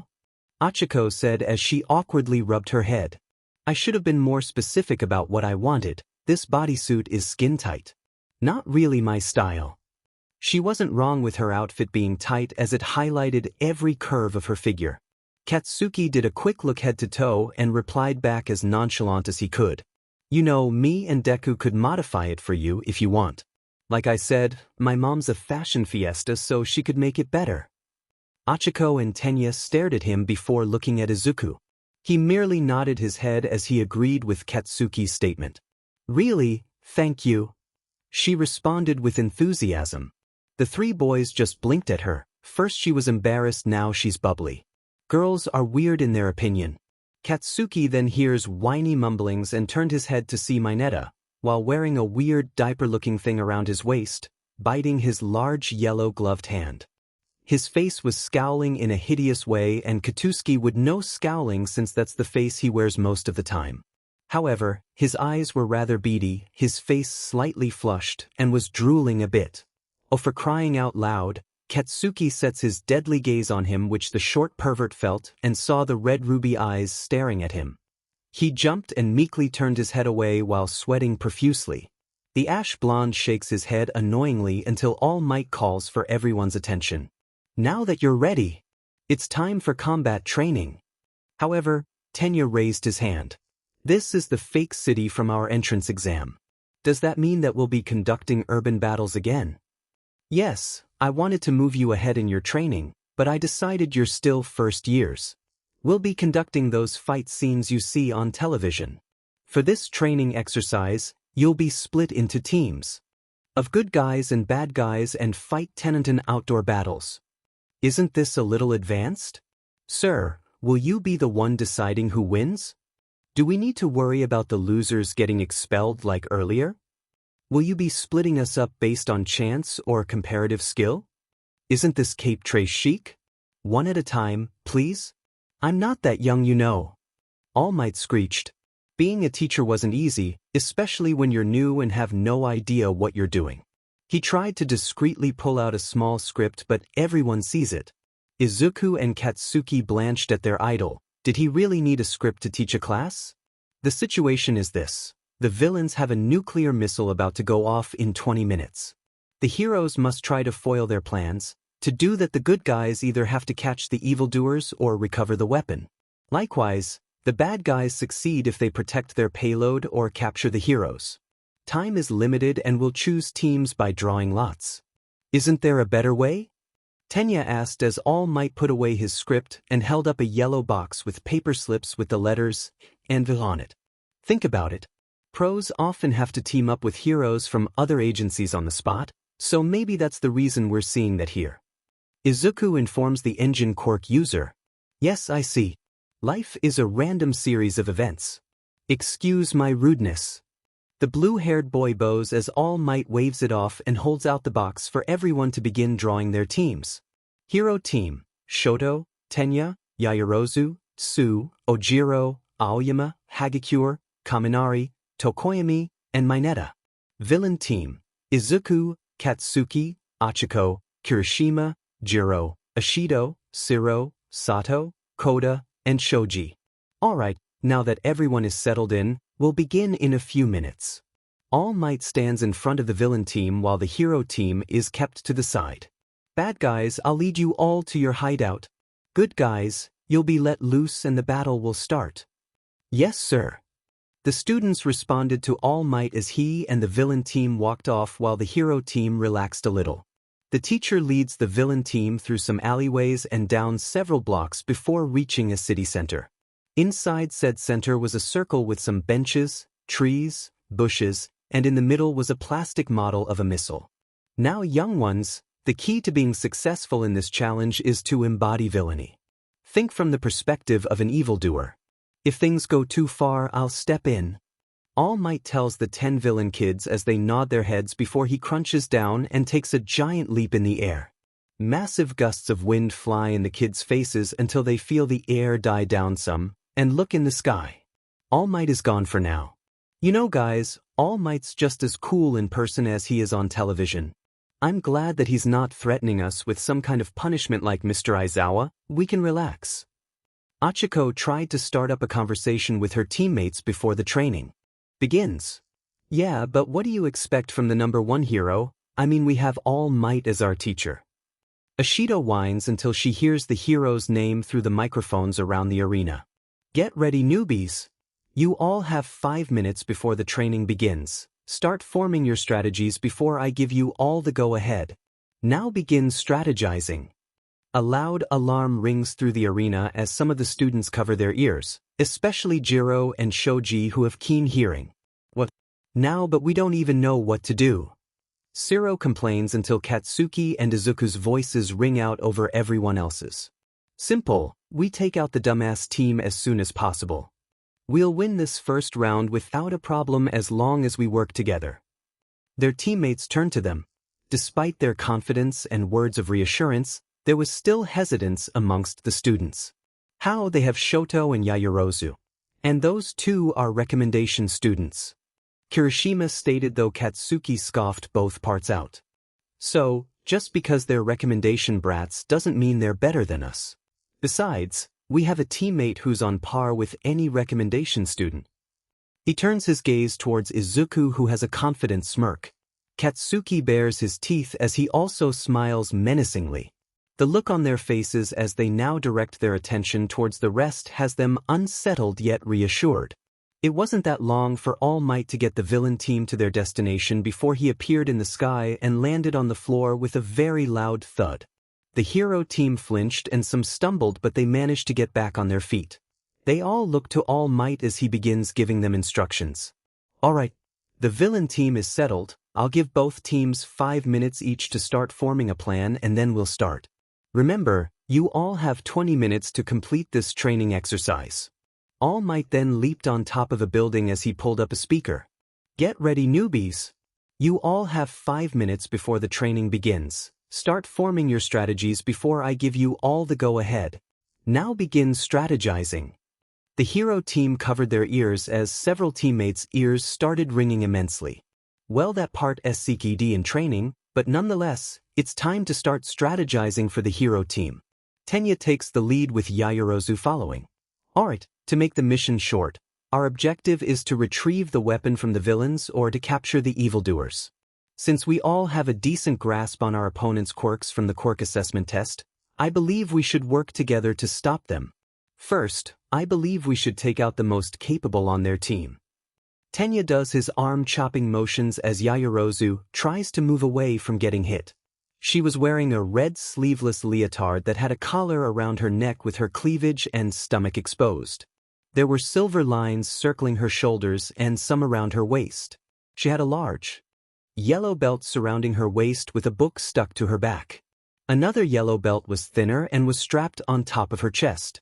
Finally, her boots are calf length that dipped down in the center. It was quite a revealing outfit that caused Mineta to stare at her while drooling and thinking of his perverted fantasies again. Agreed. Take out the strongest and then go for the rest.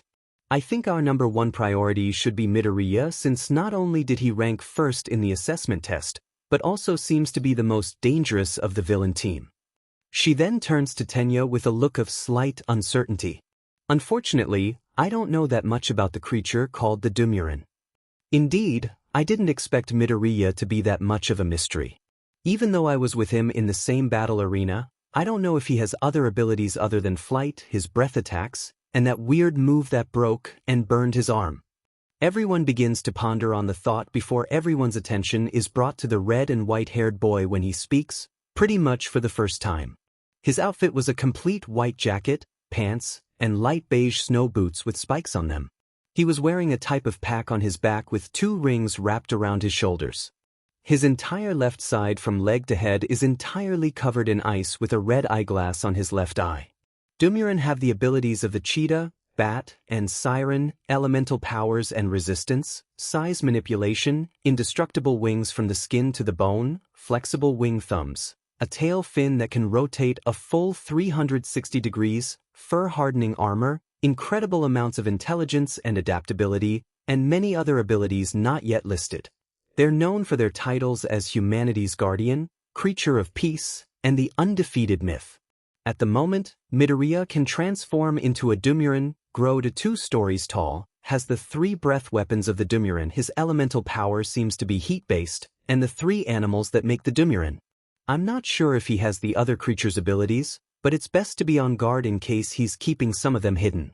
It'd be best to shut his mouth since he'd most likely use his breath attacks as an opening move. Shoto's information baffled everyone as they stared at him in shock. How does he know so much about Dumuren? However, he doesn't seem to care or notice their staring as he walks to the front. Ojiro calls out to him. Todoroki, wait. How do you know so much about Dumuren? And you seem to know a lot about Midoriya. Do you have some history with him or something? The boy in question scoffed loudly as he turned to glare at the tailed boy who was wearing nothing but a martial arts outfit with yellow fur on his left shoulder and black combat boots with blue lines. I don't give a DMN if you want to know. I didn't come here to make friends or do small talk with you all. The only one who's going to defeat Midoriya is me, and I just want to win this round without any of you getting in my way. Everyone is taken back by his rudeness, but before anyone could retort against him, the alarm rang off. All right, rookies. Let the outdoor combat training begin. All Might's voice was heard loud and clear as Shoto ran off with the others, finally knocking the shock out of them before running in order to catch up to Shoto. The ice and fire user had his mind focused on Midoriya. He was going to beat the strongest creature in all of mythology with nothing but the ice part of his quirk. Deciding there was no room for argument, the hero team decided to go with the flow, as Yaoyorozu gave orders for Tenya, Tsu, and Tokoyami to move ahead and scour the area for the weapon. Tenya immediately heated up his engine and bolted off in a literal blink of an eye. Tsu hopped from one building to another, and Tokoyami's dark shadow appeared and began to stretch itself to go find the enemy's base. They took the 3 a while to find the hideout with the weapon, and after a few minutes, they all did. We found it. Tsu's voice rings out through the radios in their ears. Just make a left turn, go straight through 3 blocks and then a right. The weapon's located in the center of the city, but what's strange is that there's no one guarding it. Not a single person. No one's guarding it? Kaminari questioned. Perhaps they're waiting for us so they can strike on all sides. Ojiro stated as Yaoyorozu turned to the group. Maybe. It's best to be on guard in case they show up out of nowhere. Regardless, if they're hiding, I think it's best to engage when they appear and form a strategy from there. Ida, Azui, and Tokoyami, stay where you are and then meet up with us. She ordered with their voices ringing out that they copied. Shoto decides to follow the rest of the hero team as if he does so, then he can fight Midoriya. The group follows Tsu's directions until they reach the city center, and sure enough, there's the fake weapon and no one there.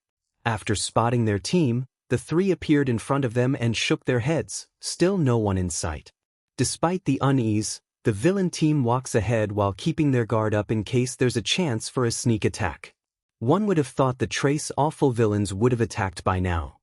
Aoyama said as he makes random poses while being on lookout. Shoto keeps his senses sharp as he glances left and right, trying to find Midoriya specifically. He didn't really care about the other members of the villain team, just him alone. To the half-hot, half-cold user, He's the real threat and the ultimate prize. However, his thoughts are cut off when Kaminari and Mineta run towards the missile. Well, I don't know about you guys, but if they're not showing, then I think this match is all ours. Kaminari jumps in the air with Mineta being close behind them. This is gonna be a piece of cake, and I'll be surrounded by ladies who'll finally love me. The depraved pervert drools as he thinks of his disgusting fantasies of the girls rushing over to him and thinking of him as cool. Yeah, right. Wait, they could still be Dash. Stop, you fools, Dash. Both Tenya and Shoto were cut off by a plasma breath launched high in the sky. The blast exploded in front of Kaminari and Mineta as they're blown back from the force and land on their rear ends. At that point, everyone scoured the skies, trying to find Izuku, but he's nowhere in sight. It didn't help that the sun was blinding their eyes and they couldn't see. Suddenly, they hear something land behind them. Everyone's heads slowly turned back towards the missile, and the Dumuren shifter was now on top of the weapon. Kaminari and Mineta quickly got up as Izuku got off the weapon and made his way over to them. As he does so, he begins to grow in size until he's at least 10 feet tall. Even though it's not his full size, Izuku still looked much bigger close up as he took several more steps forward and flared his wings. He took a deep breath and pulled back his head before letting loose an ear-piercing and earth-shattering roar. The hero team immediately put their hands on their ears as they felt the ground shake, leaves being shaken off their branches, pebbles dance across the concrete, and they could swear they saw building glass about to break and shatter. Everyone took their hands off their ears, albeit still ringing, as they stood in fear of Izuku. He lets out low growls, puffs his chest, and flaps his wings a few times, showing dominance. No one moves as they stand still in their place until Shoto lets out a large ice attack. Izuku opens his mouth and fires off a plasma breath, easily shattering the ice, and the move heads straight for the hero team. This is more than enough to snap them out of their shock as everyone dodges the breath attack. An explosion follows as some of the students are sent flying in the air, but some manage to find shelter and protect themselves. Shoto moves away from his ice shield as he glares at Izuku. He continues sending more ice towards Izuku, who counters with Siren Scream this time. Shoto covers his ears as his ice breaks until he sees a net being launched and wrapping itself around the greenette's mouth. The half-hot, half-cold user looked to his left to see Yaoyorozu with a bazooka hoisted over her shoulder. He was about to scream at her, but she sent him an apologetic and stoic look. "I'm sorry, Todoroki, but you can't take him on alone. Go ahead and try it, Midoriya. Tungsten has a high melting point, so good luck trying to melt it with your element." Izuku's eyes narrowed as he looked towards her. The net's going to be a problem since he can't use his breath weapons, and it's another issue to melt it off since he'll need to go beyond his usual limit. Izuku gave Yaoyorozu credit for being cautious about his elemental power. Suddenly, he felt something ram into his left side and looked to see Dark Shadow trying to tackle him as they appeared from Tokoyami's stomach as the beast tried to make beast-like sounds of his own, trying to intimidate Izuku.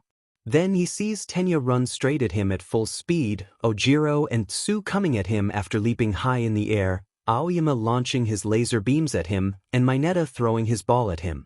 Assuming they're trying to pin him down, Izuku summons heat armor, basically warming his entire body up to the point where his fur glistens purple in some areas like a protective suit. Tenya stops running as Izuku tries to swipe at him.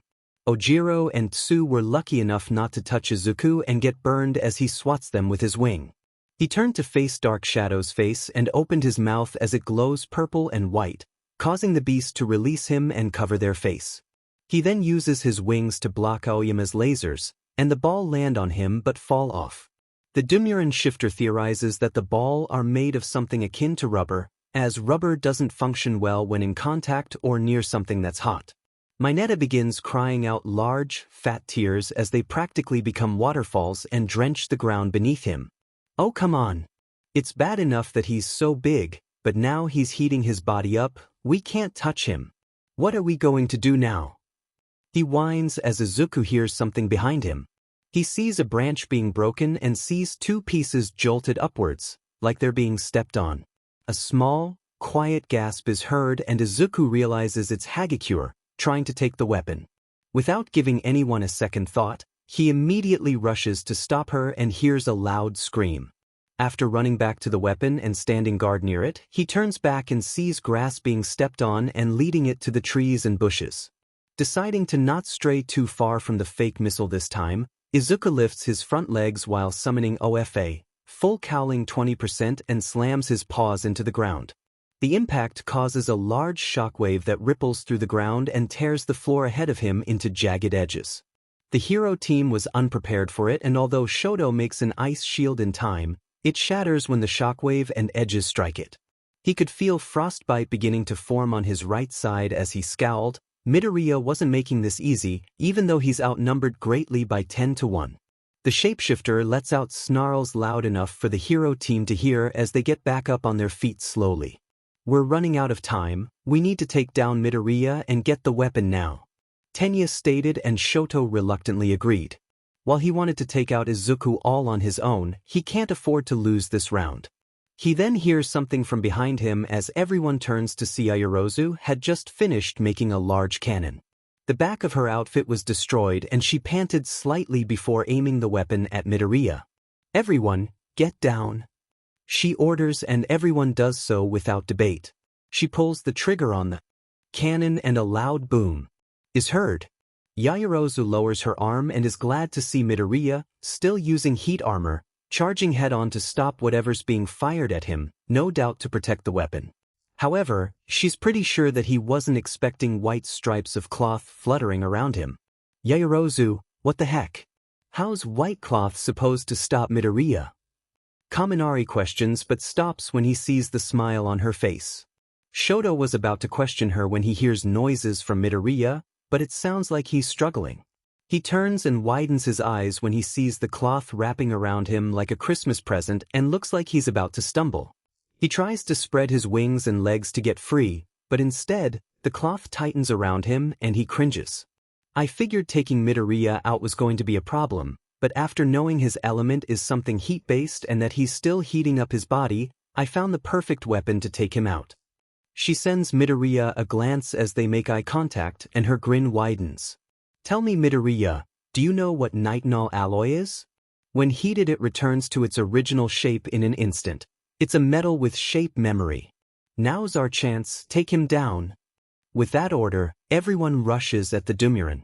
Mineta throws his ball all over Izuku's body. Dark Shadow bolts straight at Izuku and collides with him, as Tenya, Ojiro, Aoyama, and Tsu use combined attacks of their leg, tail, laser beam, and tongue respectively. The effort finally causes their target to fall on his left side, and Izuku looks up to see Shoto walking towards him.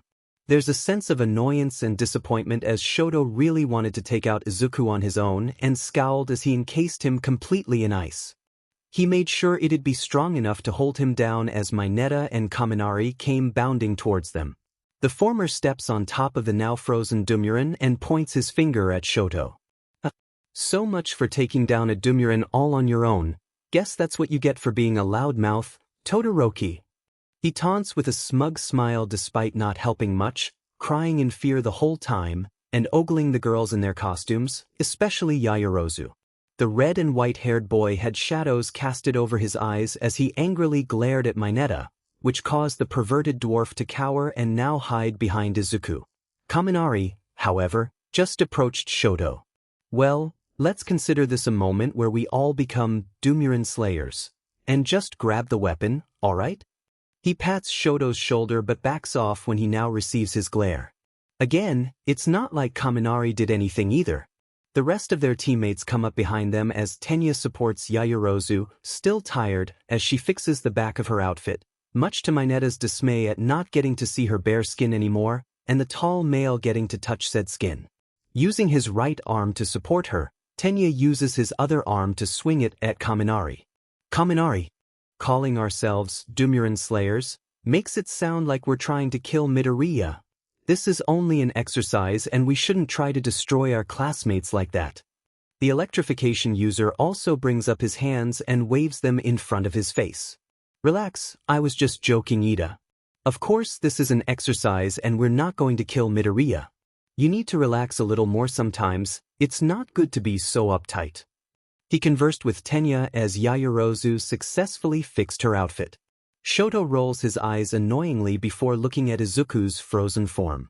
He had to admit, for a fake Dumuren, he was challenging.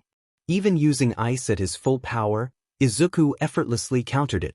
Shoto should have known taking down a Dumuren isn't going to be easy after all. Well, anyway, we just beat the ultimate threat, so we have to beat the other team members, and then getting the missile should be a piece of cake by now, right? Kaminari puts his hands behind his head and beams a cheeky smile. Before anyone can comment, they hear haughty laughter coming behind them. The 10 kids turn their heads to see Katsuki giggling his head off with Jiro and Shoji beside him. You guys seriously think it's easy to defeat a Dumuren, the undefeated myth? Deku may have a quirk that lets him turn into one, but that doesn't mean he's that easy to beat. Anyway, you all fell right into our trap. Katsuki lifts his right hand and lets loose a loud explosion. It created gusts of wind that blew in the hero team's faces, and after they lowered their arms, they now found themselves surrounded by the rest of the villain team. We figured you guys would try to take out Deku since he's the main threat, so we hanged back and watched what you guys could do before making our moves. Thankfully, you guys were dumb enough to believe you had a shot at taking him out. Oh yeah, well, Dumuren boy here is a frozen popsicle, so that means we defeated the undefeated myth. Mineta brags as he stands on Izuku's iced face, but Katsuki smiles nonetheless. Oh yeah, Pipsqueak? Hey Deku, how about you get serious for real and get yourself out of Icy Hot's ice already?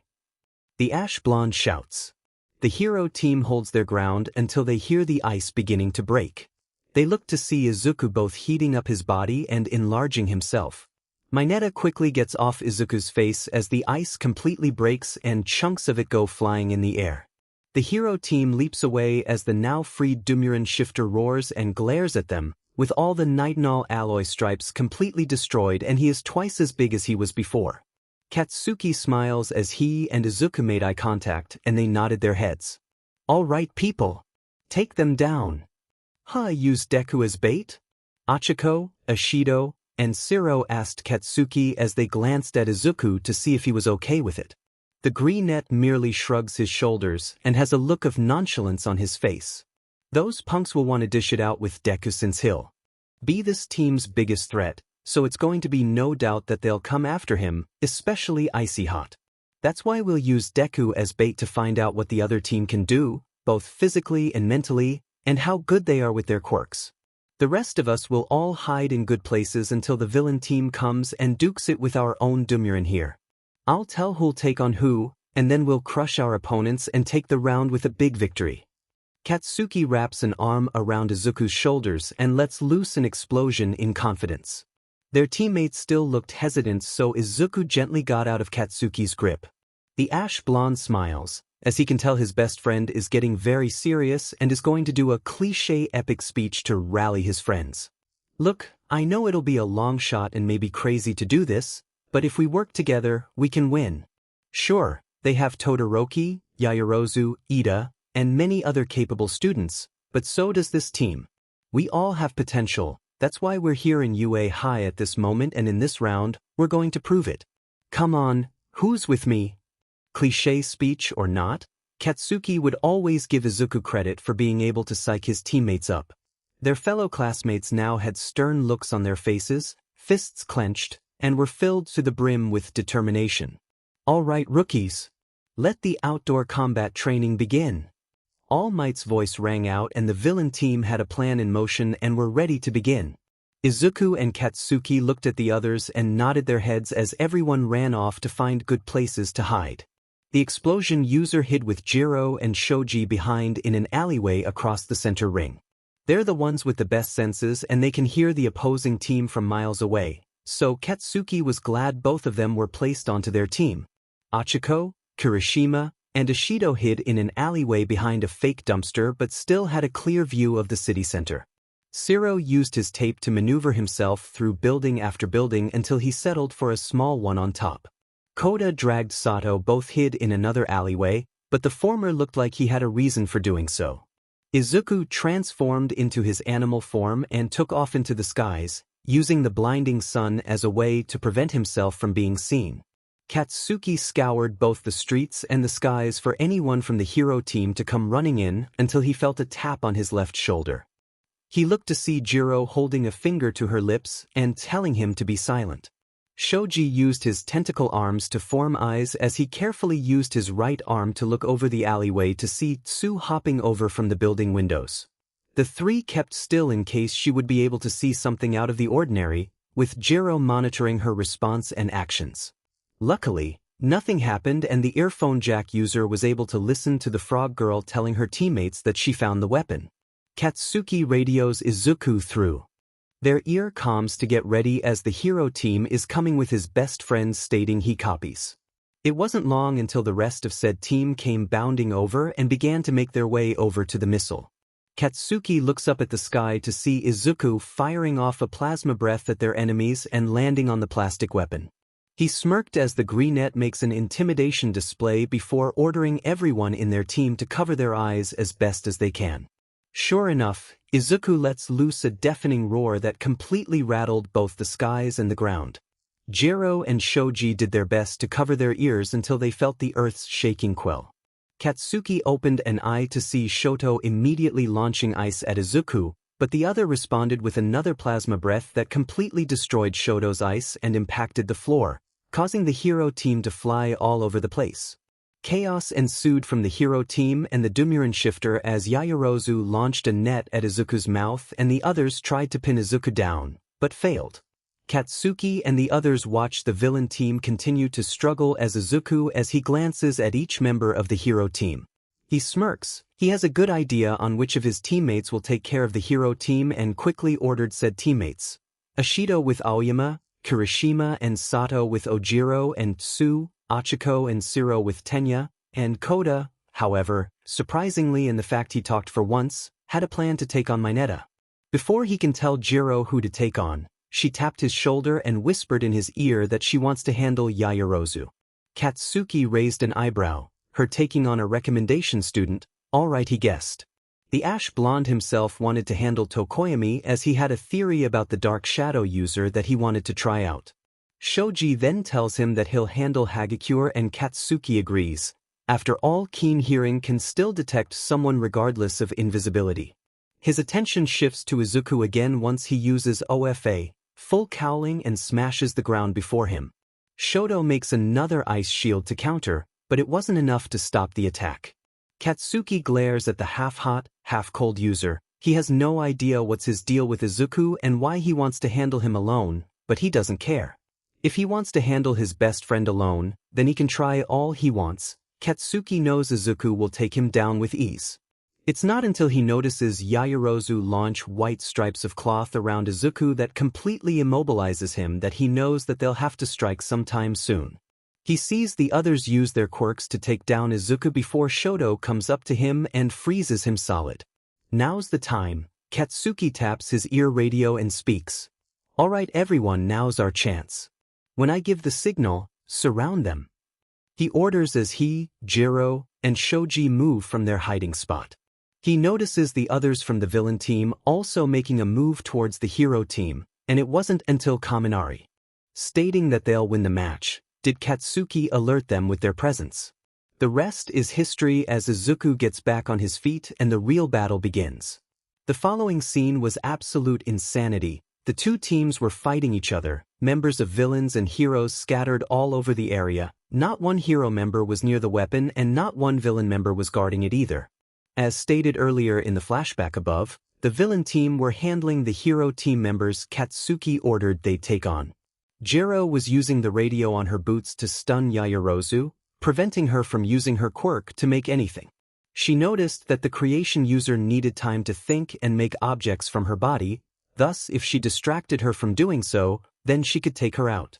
Though it wasn't that Yaoyorozu was making it easy herself, she had made headphones to try and silence Jiro out, but the noise seems to be penetrating the device. Both girls gave each other credit for being determined as hell. However, it wasn't long until Jiro revealed that she snuck her second earphone jack by Yaoyorozu and quickly put it through the headphones and into her ear. The tall girl recoiled immensely and made a move to grab the jack. That gave Jiro an opening as once Yaoyorozu had a hold of her earphone jack, She leapt high in the air and gave the latter a strong judo kick to the face. Yaoyorozu collapses to the floor as Jiro pins her by her arms and begins to wrap capture tape around her. Elsewhere, Achiko, Shiro, and Tenya were busy with their own fight. The girl was trying to touch the engine user by his leg, but every time she tried, he'd easily move himself out of the way. For Shiro, he's trying to tape his legs together so he wouldn't run, but he was too fast for either of them to perform their tasks. Shiro gritted his teeth in frustration until he felt Achiko touch his shoulder. There was a certain look on her face that practically screamed, "Follow my lead." The tape user flinched a little but decided to go with it. Looking back at Tenya, who's making another big U-turn, Achiko runs towards him and he recoils in surprise when she's right in front of him. She immediately touched his chest armor and Tenya was sent high in the air, flipping multiple times before it seemed that he finally managed to restabilize himself. Shiro immediately wrapped tape around him and Achiko pressed her fingers together. Tenya fell like a sack of bricks. Katsuki was busy taking on Tokoyami and was able to put his theory to the test. He already figured out that the bird boy was pretty weak against close combat since he mostly fought at a distance against Izuku. Thus, it was pretty easy for Katsuki to get the upper hand, but that wasn't what he wanted to test out during their battle. After using explosion after explosion, he managed to get his answer. Turns out, Tokoyami is weak against anything that can produce light, which would explain why Dark Shadow screeched and covered their face when Izuku shined plasma at him. However, Katsuki wanted to get the fight over with as he looked around him and saw Kirishima and Sato struggling against Ojiro and Tsu. Dodging an attack by Dark Shadow, Katsuki used his explosions to launch himself at Tokoyami, who reacted too late when the ash blonde was very close to him. The explosion user then grabs his face and viciously slams Tokoyami against the floor. Dark Shadow makes a move to protect their user, but Katsuki brings up his hands and violently explodes the creature into SBMSN as they quickly retreat back into Tokoyami.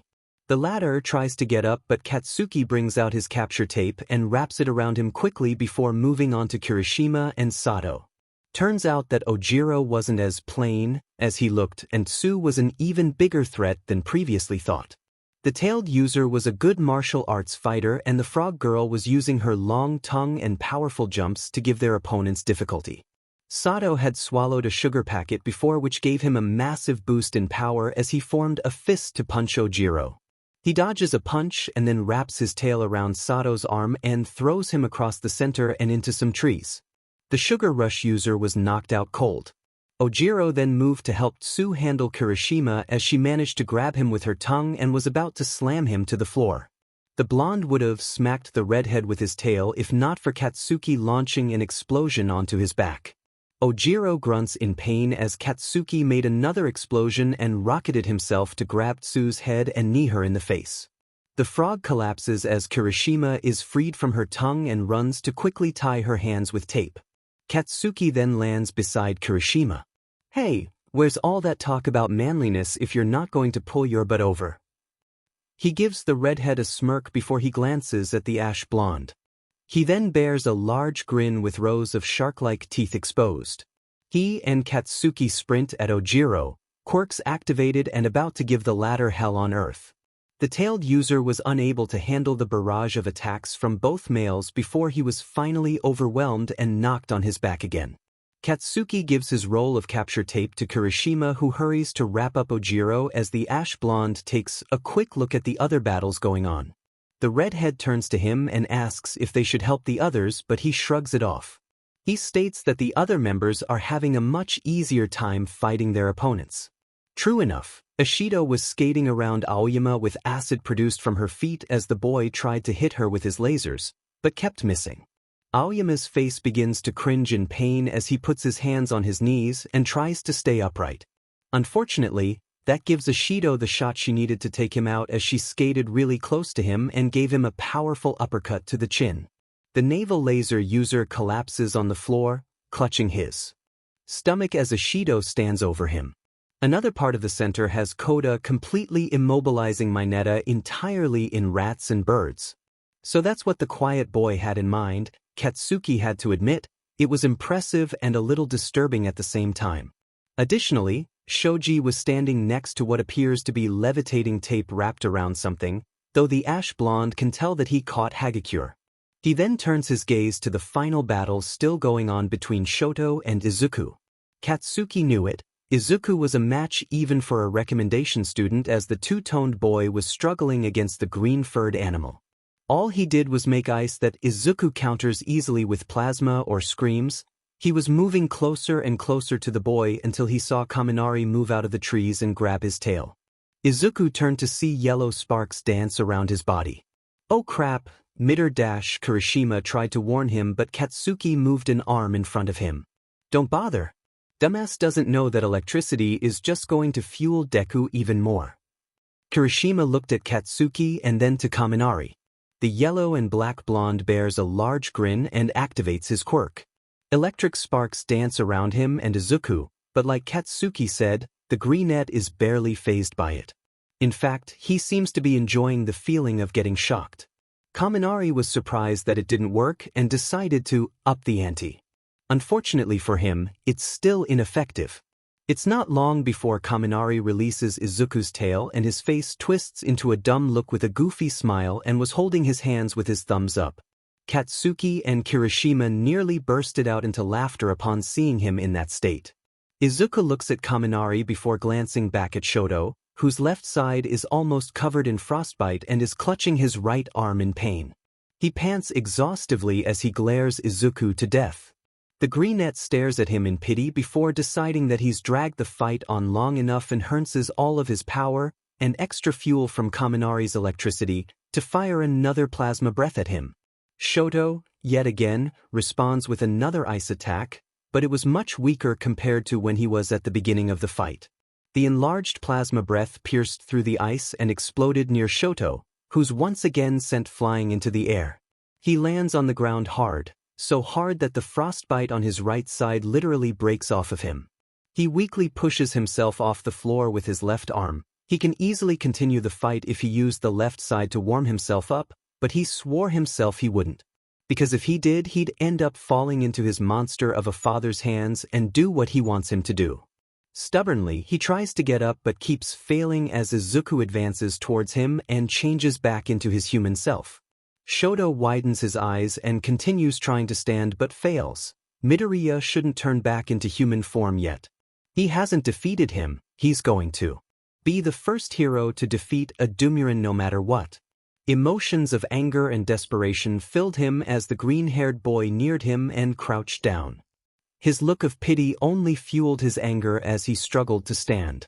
"I am sorry, but you were a good fighter," Izuku said as he lifted his right hand and karate-chopped Shoto on the head. The latter finally fell to the floor, knocked out cold. And with that, the first round of the heroes versus villains exercise went to the villain team, but Izuku didn't feel like he won. "All right, kids. The winner of the first round is the villain team. Everyone head over to where we were at the start of the exercise and we'll take care of your injuries." After All Might announced the winner of the first round and ordered everyone to return, the villain team carried the ones who couldn't stand or were knocked unconscious during the first round. Luckily, the number wasn't a lot as it consisted of Aoyama, Sato, Mineta, Kaminari, and Shoto. Shoji was able to carry most of them, with the only one he didn't carry was Shoto, who was being held in a piggyback ride by Izuku. The greenette felt sorry and sad for the red and white-haired boy. Throughout the match, Izuku could feel the desperation coming off of Shoto as he tried to fight off the former, no matter how badly the odds were stacked against him. He just kept using ice and not his left side throughout the entire match, and honestly, Izuku thought of it as insulting as he limited himself severely. How was he going to be an effective hero if he was not giving it his all during these exercises and in the real world? Additionally, there was a sense of denial coming off of him as he could have used his left side, but he didn't do so at all. Even though fire wouldn't do much to Izuku like Kaminari's electricity, it would have been able to help Shoto last much longer in the fight. However, Izuku didn't want to pry, so he tried not to dulge on the subject any longer as he caught sight of All Might in front of him. "Welcome back, young heroes. I'll be back and arrive with Recovery Girl, so she sigvish." All Might was caught off when Izuku put down Shoto and lifted his hand. All Might, I can heal them with my plasma element. It's not going to take long, I promise. All Might pondered at that thought before relenting. He nodded his head and allowed Izuku to start his work as he began with the unconscious ones first. His hands glowed purple as he placed his hands on the knocked-out students until their injuries faded. With the others that had minor injuries like bruises and cuts, it didn't take much of Izuku's time as each person took around a few seconds to minutes. After he was done and the others had woken up or were back in tip-top shape, All Might told them to come over. That was good work from you all. Each of you have proven to me that you're worthy of being here at UA, but there's always room for improvement. Starting first off, the MVP of this match is young Midoriya and young Bakugo. Everyone turned their heads to the brunette and ash blonde who were secretly beaming with pride from being praised by their favorite hero. Honestly, it was no surprise that Izuku and Katsuki were named the MVPs. Who has a guess too why these two are our MVPs? It's because they both formed a plan and Midoriya was not only able to hold off the hero team on his own, but Bakugo told us to observe them to decide who we want to take on effectively. Jiro explained in a blunt tone. Correct. You'd have displayed great leadership and keen eyes for strategy. The rest of you did well, but there were still things that were eye-opening. Any thoughts? It's because we didn't have a concrete plan. Yaoyorozu explained in a sad tone. She failed as leader and let down her team. We only thought of catching Midoriya since we all agreed that he was the main threat of the villain team. But by the time we were done with him, the rest of the villain team revealed themselves and were able to outdo us so easily. We didn't think of it as an ambush and waited for them to come out and fight us, but they already had a plan to dispose of us. Tenya continued the rest. He was ashamed of himself. He brought shame to the Ida name by performing so poorly. Correct again. It's true that you should always start off a fight with a plan, and making sure you take everyone into account, but also stay alert, focused, and be adaptable because a fight like that can very easily happen in the real world. Take this match to heart, kids, and remember next time to strategize first and foremost. However, you all are aware of where you went wrong, and like I said, take it to heart so you can improve.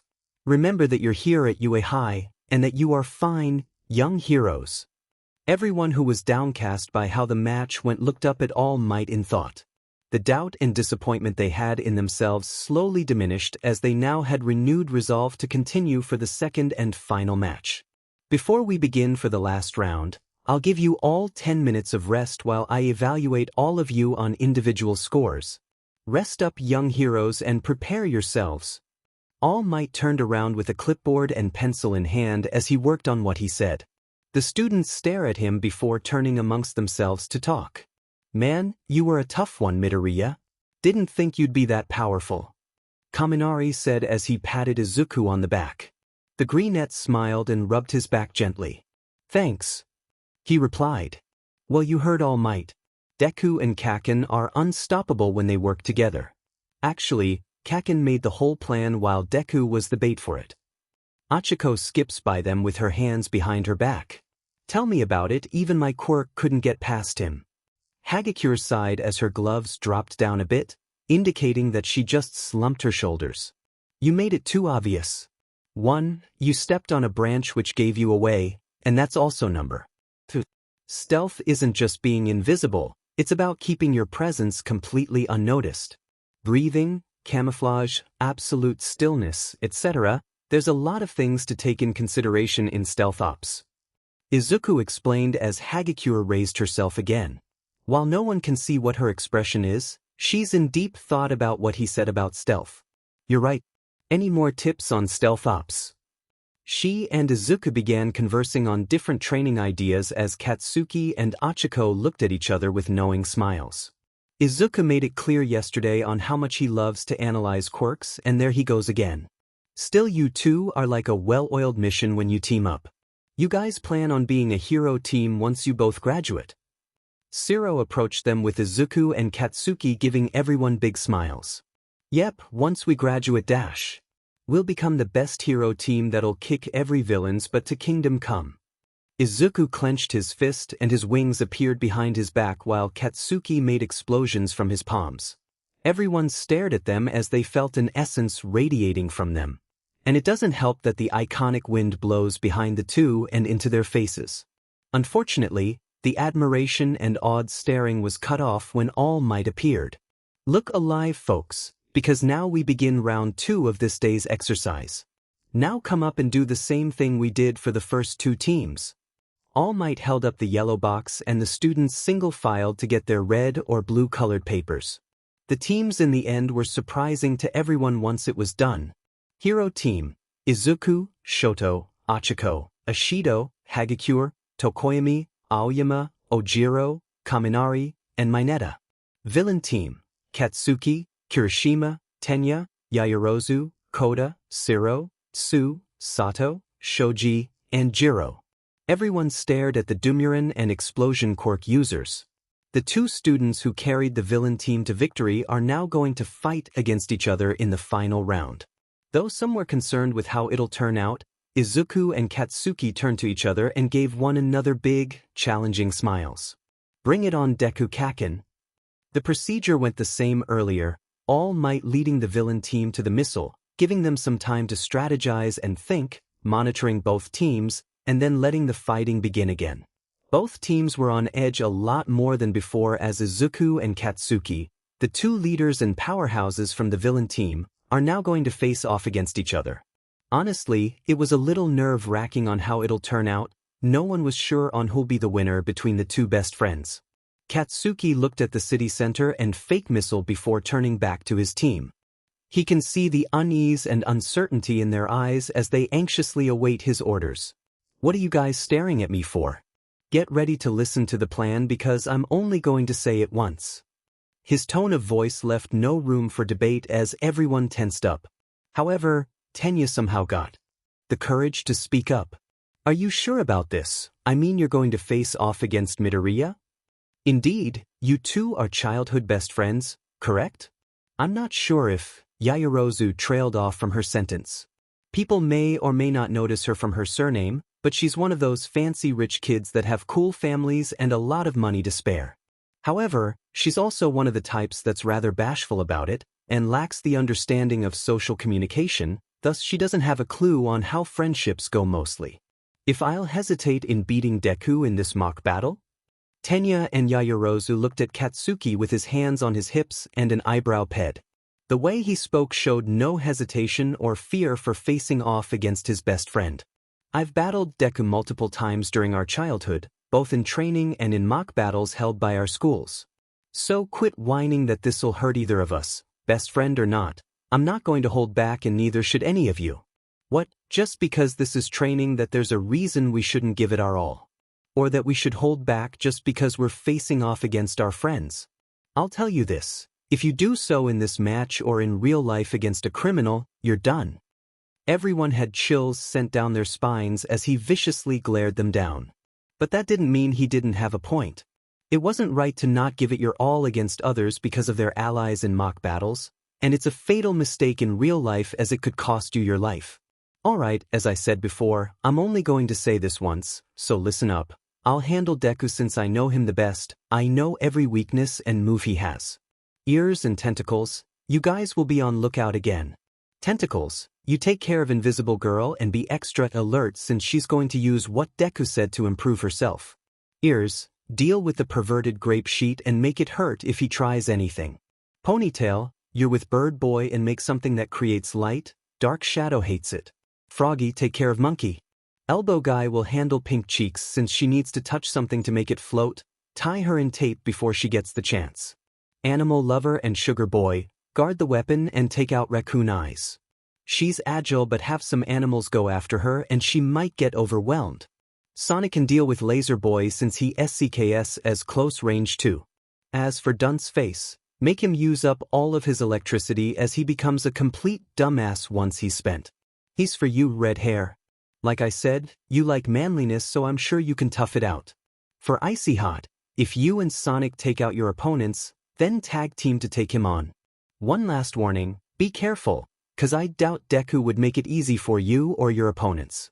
No arguments, fine, then let's get to work. No one had any arguments? Katsuki's plan was sound, especially those who were with him during the first round. He figured out the other team's weakness and paired the best candidates possible with the ones who won't fare well with. To say Katsuki was a genius or a good leader was a complete understatement. All right, rookies. Begin round 2. Now start. All Might leapt back to the hero team once he finished directing the villain team to the city center. It was the usual as he gave them time to strategize before jumping on the building to watch over them. Izuku turned to face his new teammates as he began to lay out the plan he had already figured out. Okay, since I've known Kaken my whole life, I know how he operates. First we'll dash. He was caught off by Ochiko. Deku, are you okay with going up against Kaken? Kaminari then walked up until he was beside the brunette. Yeah, it's clear how close you two are. Don't you think this will hurt you on the inside a little? Why not let one of us do the battling against Kaken and leading the team? Yeah, I can lead so the girls can see how much of a good leader I am. Mineta winked at the girls who glared at him annoyingly. Izuku snarled and had his wings appear again and flared them as an act of warning. The purple dwarf immediately shrank back as the greenette sighed but didn't retract his wings and turned to his teammates. I know that Kaken and I are very close, but that doesn't mean it'll affect me in any way. I've trained with him my entire life and I've lost to him plenty of times whether it's training related or not. Also, just because we're friends doesn't mean that there's a reason to be worried about it. We've been rather acquainted with each other since yesterday and we've faced off against each other already, so why is this any different? Just because me and Kaken are on different teams? I'm going to be blunt, but that's a stupid reason to be worried about. Izuku's eyes shone with determination and a seriousness that had everyone reeling. It didn't help that his wings spread once more, which gave an additional effect to how intimidating he can be. But they can't help but agree with him. They did face off against those they got along with really well yesterday and they didn't let that stop them in the first round. Okay, not that that's out of the way. Here's what will happen. I'll take on Kaken since it's obvious that I grew up with him and I know everything about him. I have a good feeling on how Kaken would have his teammates fight against who, so we'll do exactly that but follow my orders and we'll play our cards right. He'll have Jiro and Shoji be on lookout again, so be extremely careful not to give ourselves away too soon. Most likely, he'll have Shoji go after Hagakure but use the stealth tips I told you and you should be fine.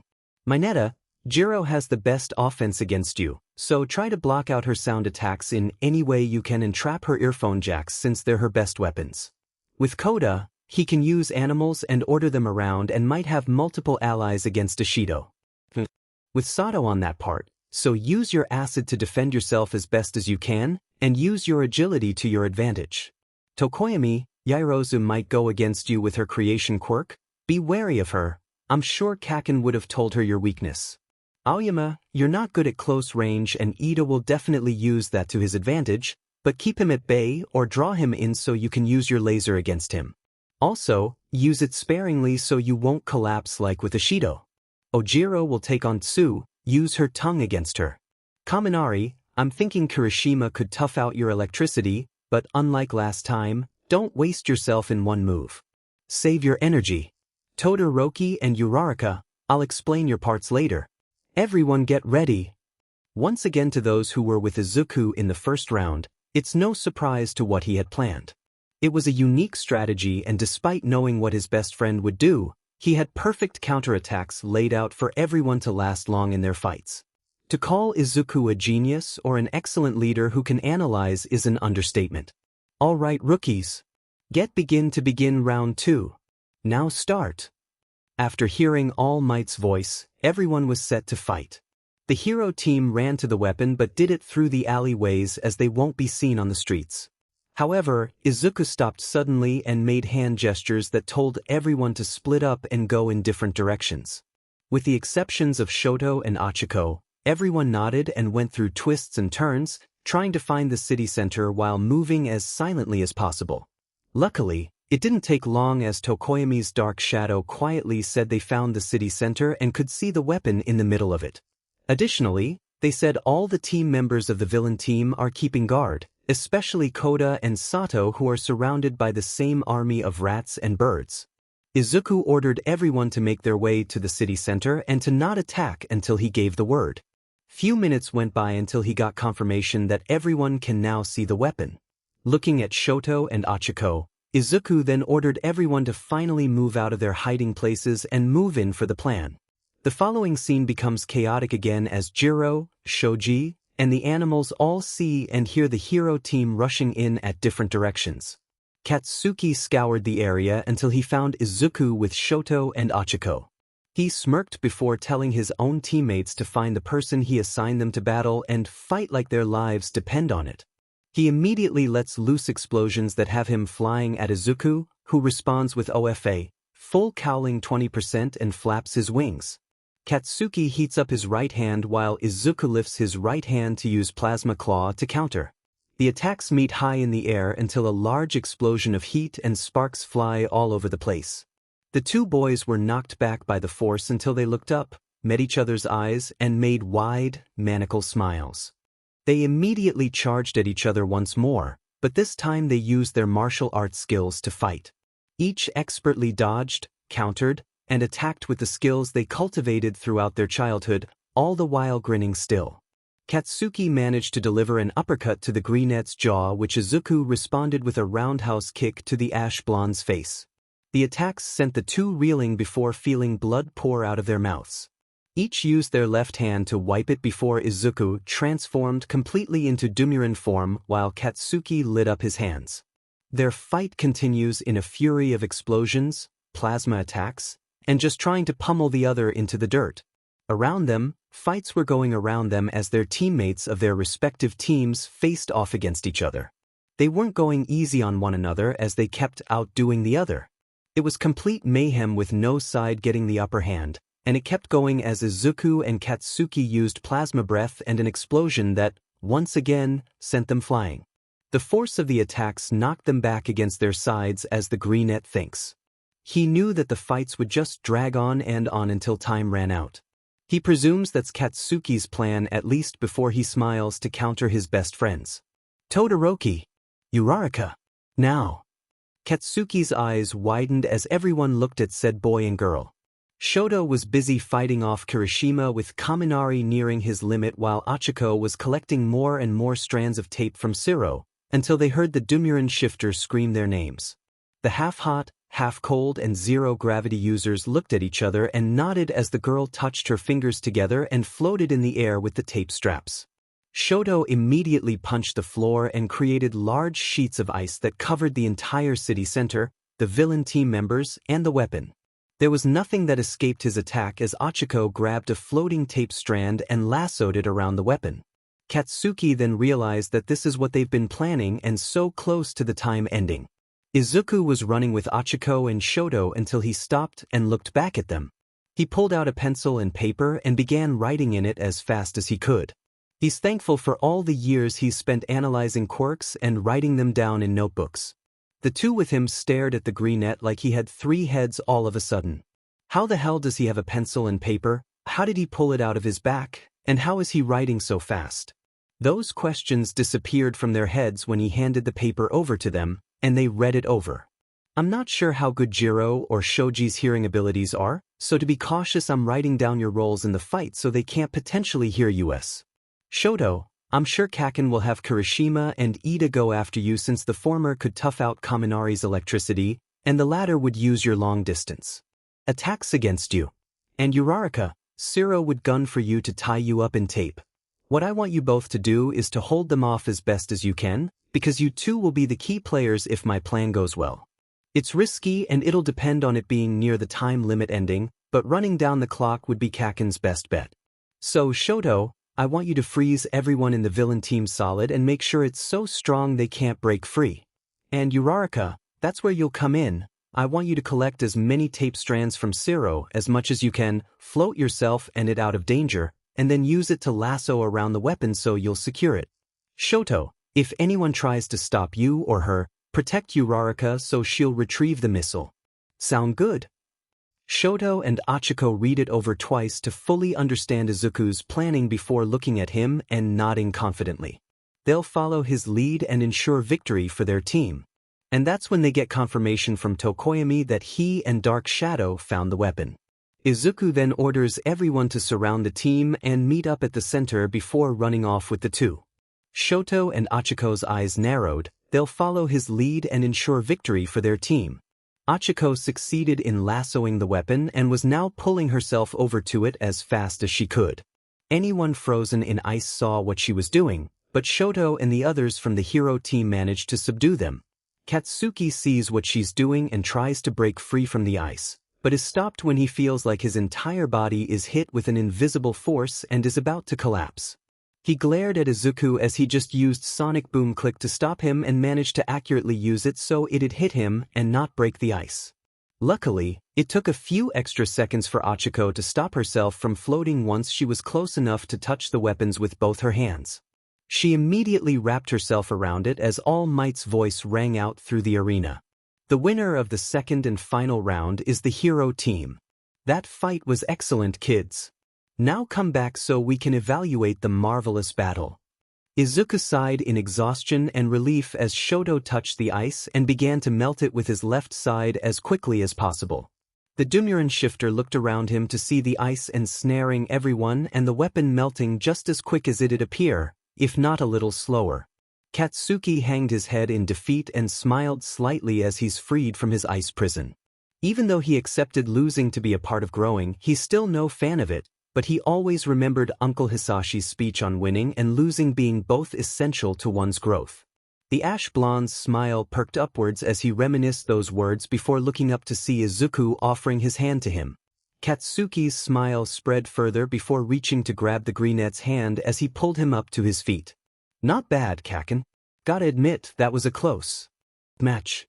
Yeah, you're not bad yourself, Deku. Next time though, I'm the one who'll win. We'll see about that.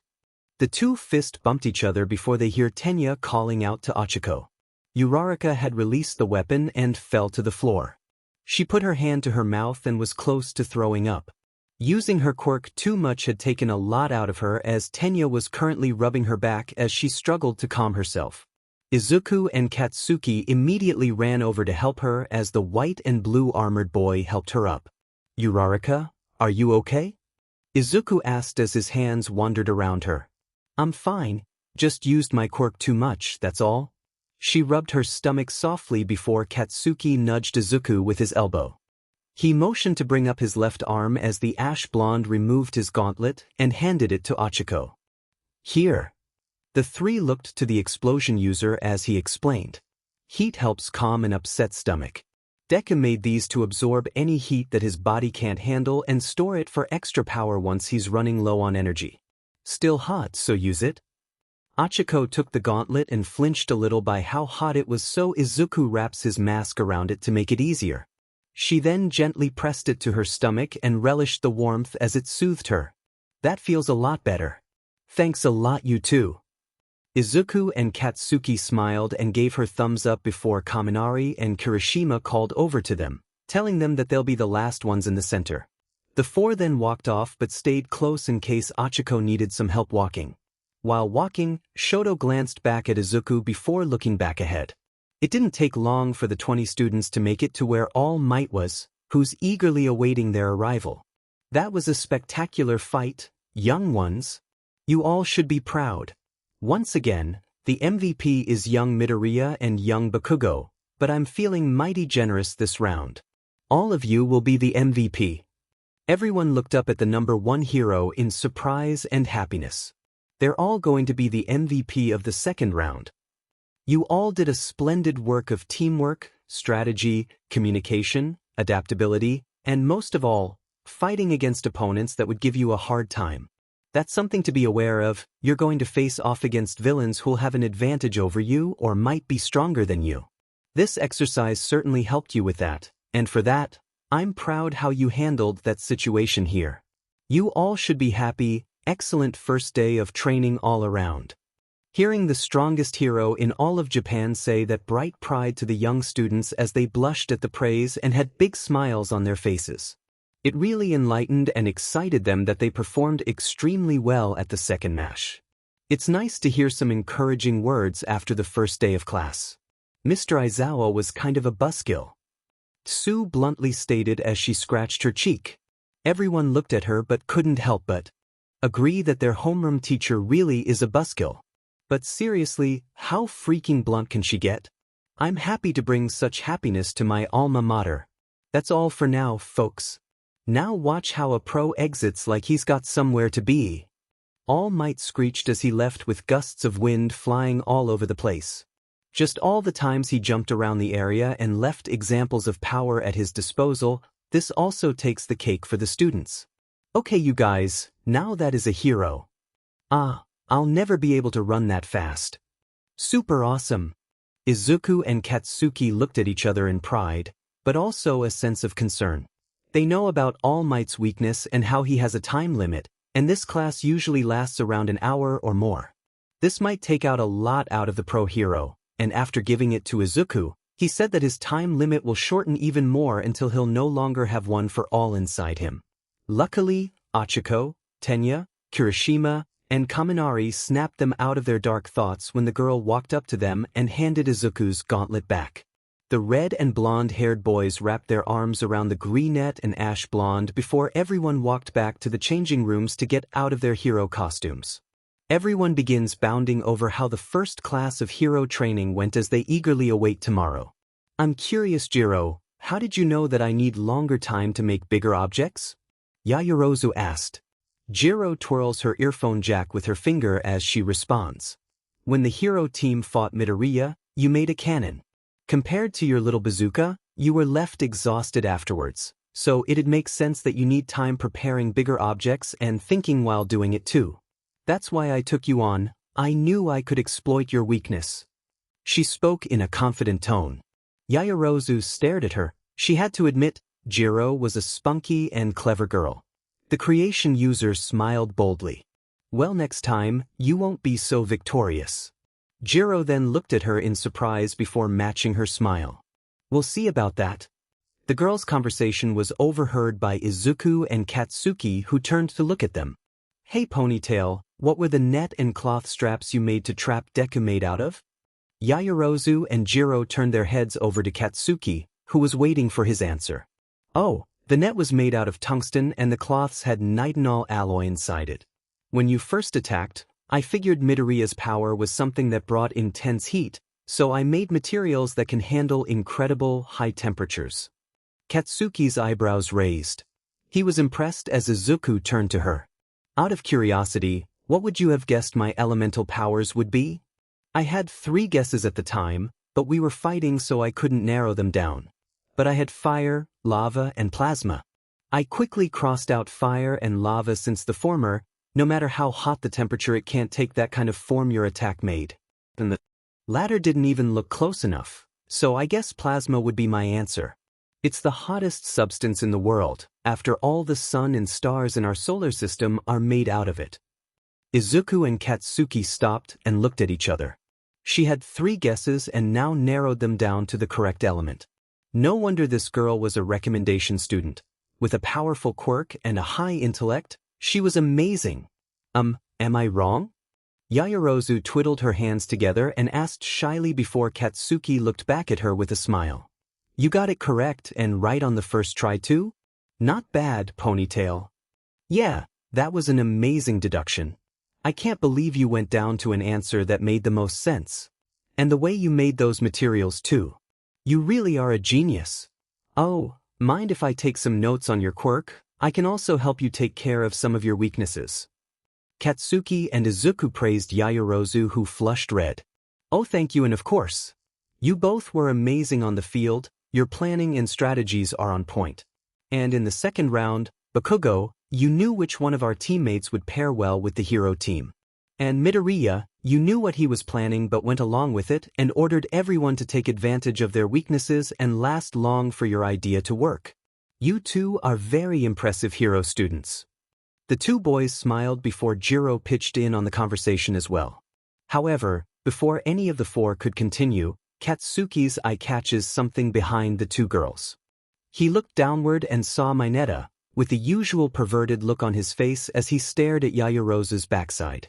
He growls loudly that catches the 3 students' attention before a loud yelp is heard, and they turn their heads to see Mineta. They stopped and glared at him annoyingly before Katsuki raised his hand and made mini sparks. Izuku's eyes glowed purple, Yaoyorozu's skin glowed their signature rainbow color, and Jiro raised her jacks as a warning. That was the signal for Mineta to run for his life as he bolted on ahead. What an annoying little nuisance. Katsuki growled as he shoved his hands in his costume's pockets and they began walking again. For real, how'd he even get into the hero course if all he's doing is drooling over girls? Jiro muttered as Yaoyorozu stared at her costume in consideration. Her outfit was rather revealing and it highlighted her assets rather boldly. Her glance and discomfort wasn't unnoticed as Izuku turned to her. You know, Yaoyorozu, I could redesign your outfit for you. The two girls and Katsuki looked at him while the latter smiled. He knows what's cooking in Izuku's brain. Really? Yaoyorozu asked as she looked at the greenette. Yeah, I actually designed Kaken and my outfits while his mom works with design companies. She and her friends actually made our costumes. Izuku points out as the ash blonde butts in. Yep, like I said yesterday, Mom's an Einstein in the field of fabrics. And clothing design. If you'd like a new outfit, let Deku draw it out since he's an art nerd too and Mom will take care of the rest. Katsuki says with a smile as Izuku glares at him for calling him an art nerd, while Yaoyorozu beams in happiness. You will, thank you. She squealed and the boys and Jiro stared at her. Adorable. A sudden thought crossed her features as she glanced at the ash blonde. But what if your mother doesn't have a fabric for my quirk problem? Don't worry about it. Knowing Mom, she'll whip up a new outfit for you in a day. He's right. I've seen Aunt Mitsuki at work, and if she made my clothes that reattach itself when absorbing or touched by heat, I'm positive she can make something up to solve the issues of your quirk. Trust us, we've seen her magic. All I need is to analyze your quirk for its strengths and weaknesses, discuss it with Kaken and Aunt Mitsuki, draw a new outfit, and you'll have a new outfit in no time. You can count on us. Right? Then let's get started. Yaoyorozu squeals at Katsuki and Izuku's support before her cuteness factor skyrockets. I've said it plenty of times, but thank you so much, Midoriya and Bakugo. Izuku and Katsuki smiled before Hagakure and Ashido joined in. The invisible girl also asked for a costume change since she's practically naked and Mineta was also staring at her, both before and during battle and now. Additionally, she admits to wanting to get noticed in a flashy outfit and pressed her fingers together in embarrassment as a blush highlighted her face. Izuku and Katsuki reddened when she revealed the naked part before clearing their throats and agreeing to make an outfit for Hagakure as well. The girl bounced up and down before hugging the two boys, their red faces becoming tomatoes as they felt two soft somethings press into them. Luckily, Ashido saved them as she bounded over to them. Oh, can I come over and see your mom at work? I forgot to mention yesterday, but I'm a big fan of your mother. Her designs are so stylish and I absolutely adore them. I really want to get to know a fashion queen. She squeals before Hagakure also wants to come over. And can we get Tsu and Uraraka in too? Katsuki was silent and recoiled from the excitement of the two girls before smiling. Sure, Mom likes the company, and she'd like some models too. The girls squealed in happiness before they bolted off to tell Tsu and Uraraka. Izuku, Katsuki, Yaoyorozu, and Jiro stared at them as they cheered in the hallway while Tenya reprimanded them for running. The pair of best friends looked at each other and smiled. So this is what it's like to have friends? The thought escaped them as the 20 students reached the changing rooms and the four waved each other off before going inside. Once inside, Izuku and Katsuki went to their respective lockers, as Mineta glared at the two. He was jealous of the fact that they managed to easily converse with two girls while he gets brushed off by all of them in the class. He's also furious that they convinced Yaoyorozu and Hagakure to change their outfit designs. Now he won't be able to see their melons and butts being revealed or exposed. And they managed to get all 6 girls to come over to a boy's house? So unfair, he thought. However, Izuku and Katsuki don't notice his jealousy as Kaminari, Kirishima, and Siro quickly bounded over to them as they changed together. Hey Midobro and Bakubro. Today was an epic day, huh? By the way, can we come over to your house, Bakubro? I'd like to try to play volleyball. Yes, same, I always good at sports, but it's fun to play with friends. I'd like to come too, and I'd recommend some excellent healthy food choices for sports. Izuku and Katsuki stared at the three as they finished changing. The greenette smiled before turning over to his best friend. This was the first time that anyone was ever so eager to play volleyball with the two of them. In the past it was always them, Auntie Mitsuki, Yubi, and Ine. Anyone who wanted to play volleyball only saw it as an opportunity to try to cozy up to the two and their families. Luckily, they were excellent at telling who's a good friend or a wannabe player. Katsuki's face broke into a kind smile and warm, ruby-red eyes. Izuku's smile widened. It's been a long while since he actually saw that kind of look on his best friend's face. Sure, this weekend sounds nice. Mom and Dad would like to have company. In fact, they've been dying to meet some of you. Also, the girls are coming over to be Mom's models and know her secrets. Katsuki grabbed his bag and headed out with Izuku and the other three. And just like the conversation with Yaoyorozu and Jiro beforehand, the one between all five developed nicely. Everyone walked on until they reached their classroom with Mr. Aizawa patiently waiting for them. He ushered them all in and muttered that they were late, but since it's the second day of class, he'll let them off the hook. He then went on about tomorrow being a special day of class, and that the 20 kids should get plenty of rest before the day comes. Then he allows the remaining time of class to be free time to allow the students to converse and relax amongst themselves after a tiring day of work. He then walks out the door with a smile on his face. His kids were something else from what he's seen and heard from All Might. And just like that, everyone began talking with Izuku and Katsuki being the main stars once again, but like yesterday, they didn't mind and were enjoying being able to talk with other people. Before anyone knew it, class had ended, but this time, they didn't think they'd be leaving with more friends to talk to. Kirishima, Kaminari, Shiro, Yaoyorozu, and Jiro came up to them with Achiko and Tenya. They offered to walk to the front gate together before leaving for their respective destination routes back home. Izuku and Katsuki were now chatting with Achiko and Tenya as the other five split off. Once they arrived on their streets, it really was a nice change of pace, and maybe this year won't be so bad. Or so they thought. Elsewhere, in a far part of a robust city, was an old-looking bar. It was nothing out of the ordinary to say the least, even looked like an actual bar, just much smaller, torn walls, few bricks showing and even mold growing in some parts here and there. If one wanted to say anything about it, it was a good hideout for anyone that wanted to just chill and relax. Behind the counter was a man, but didn't look the part. He was all nothing but dark purple smoke with glowing, piercing yellow eyes on the front of his head with trails of yellow reaching to the top. He was wearing a bartender's outfit, a normal tie, fancy suit, black pants, and nice shoes. He was busy cleaning a glass with a cloth as he watched another man reading the local newspaper. The man sitting behind the counter and on top of a chair had light blue hair, pale, sickly skin, dry hands, and was wearing nothing but black clothing and red high-top shoes. His entire face was blocked by a hand, but behind the hand were red eyes, chapped, cracked lips, and some skin was torn around it. Additionally, his neck was scratched red, as though his hands were trying to rip the skin out. In fact, some of the cuts had dried blood escaping. He was reading a newspaper in his left hand with his pinky finger lifted. The newspaper was talking about how All Might became a UA teacher at the most famous and best hero high school in all of Japan. It was a shock to the world that the #1 hero would take up teaching all of a sudden.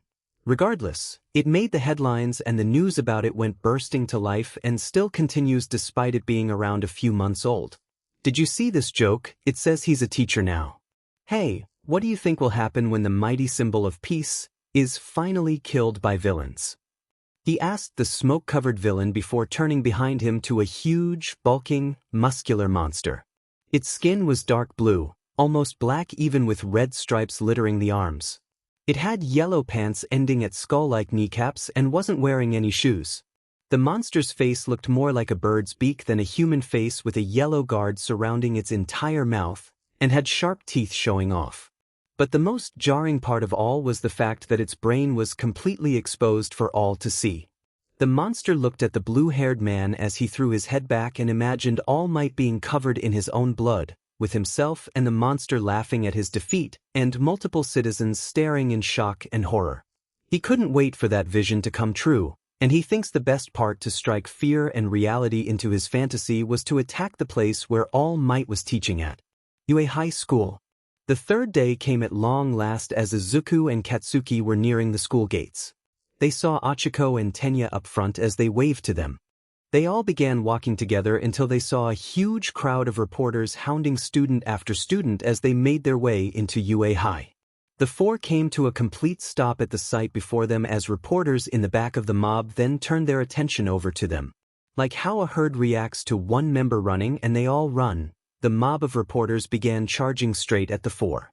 They then began to stick their mics in front of their faces as they began asking question after question. Are you one of All Might's students? Tell us, what's the symbol of peace like in person? A reporter casually stuck a mic in Achiko's face as she sweats anxiously. What's he like? Well, he's super muscly. Yeah. Achiko said nervously as she hoisted her arms and flexed them. She then inched her way through the crowd before running head-on into the school gates. She then comes to a stop and turns her head back to the boys, waiting for them to hurry and get this over with. How is he faring as a teacher? What are you learning? Another reporter questions Tenya as he chops his arms in the air. The reporter and his group are going to regret asking the bespectacled boy questions.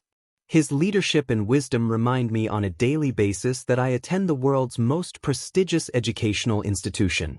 Of course, he's the personification of honor and integrity that now would expect, but he's also not afraid to show his students a more humorous side. It's truly a unique opportunity to be under the direct tutelage of the pro we all admire. Tenya was finally finished with his speech, but by the time he was done, bowed respectively, and walked off, the crowd was completely bored.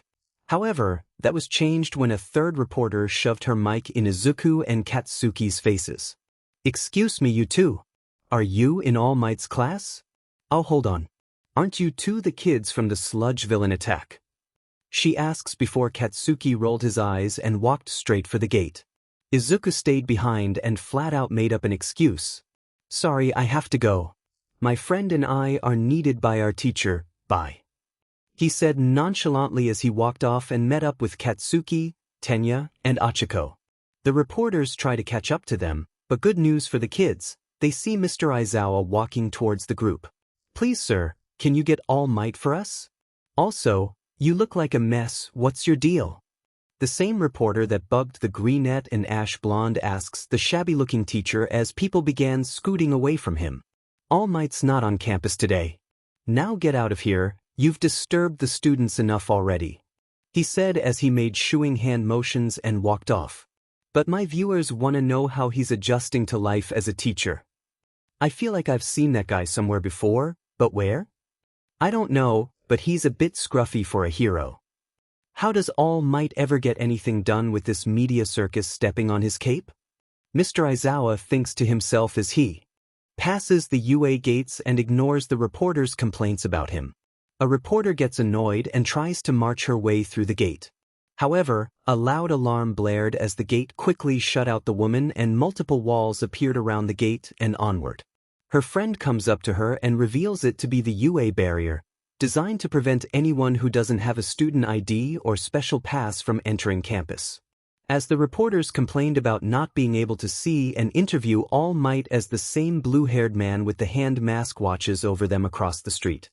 He stares at the wall deemed the invincible barrier of Yohai before cracking a large smile that caused several bloody tears on his lips. Inside the classroom of 1A, all the 20 students are sitting in their seats with Mr. Aizawa in front of the room. On the kids' desks were papers that displayed a critique of each student that fought in yesterday's training. There were sections on what the student did well on, and what he or she can do to improve the next time there's combat training. Decent work on yesterday's combat training, you guys.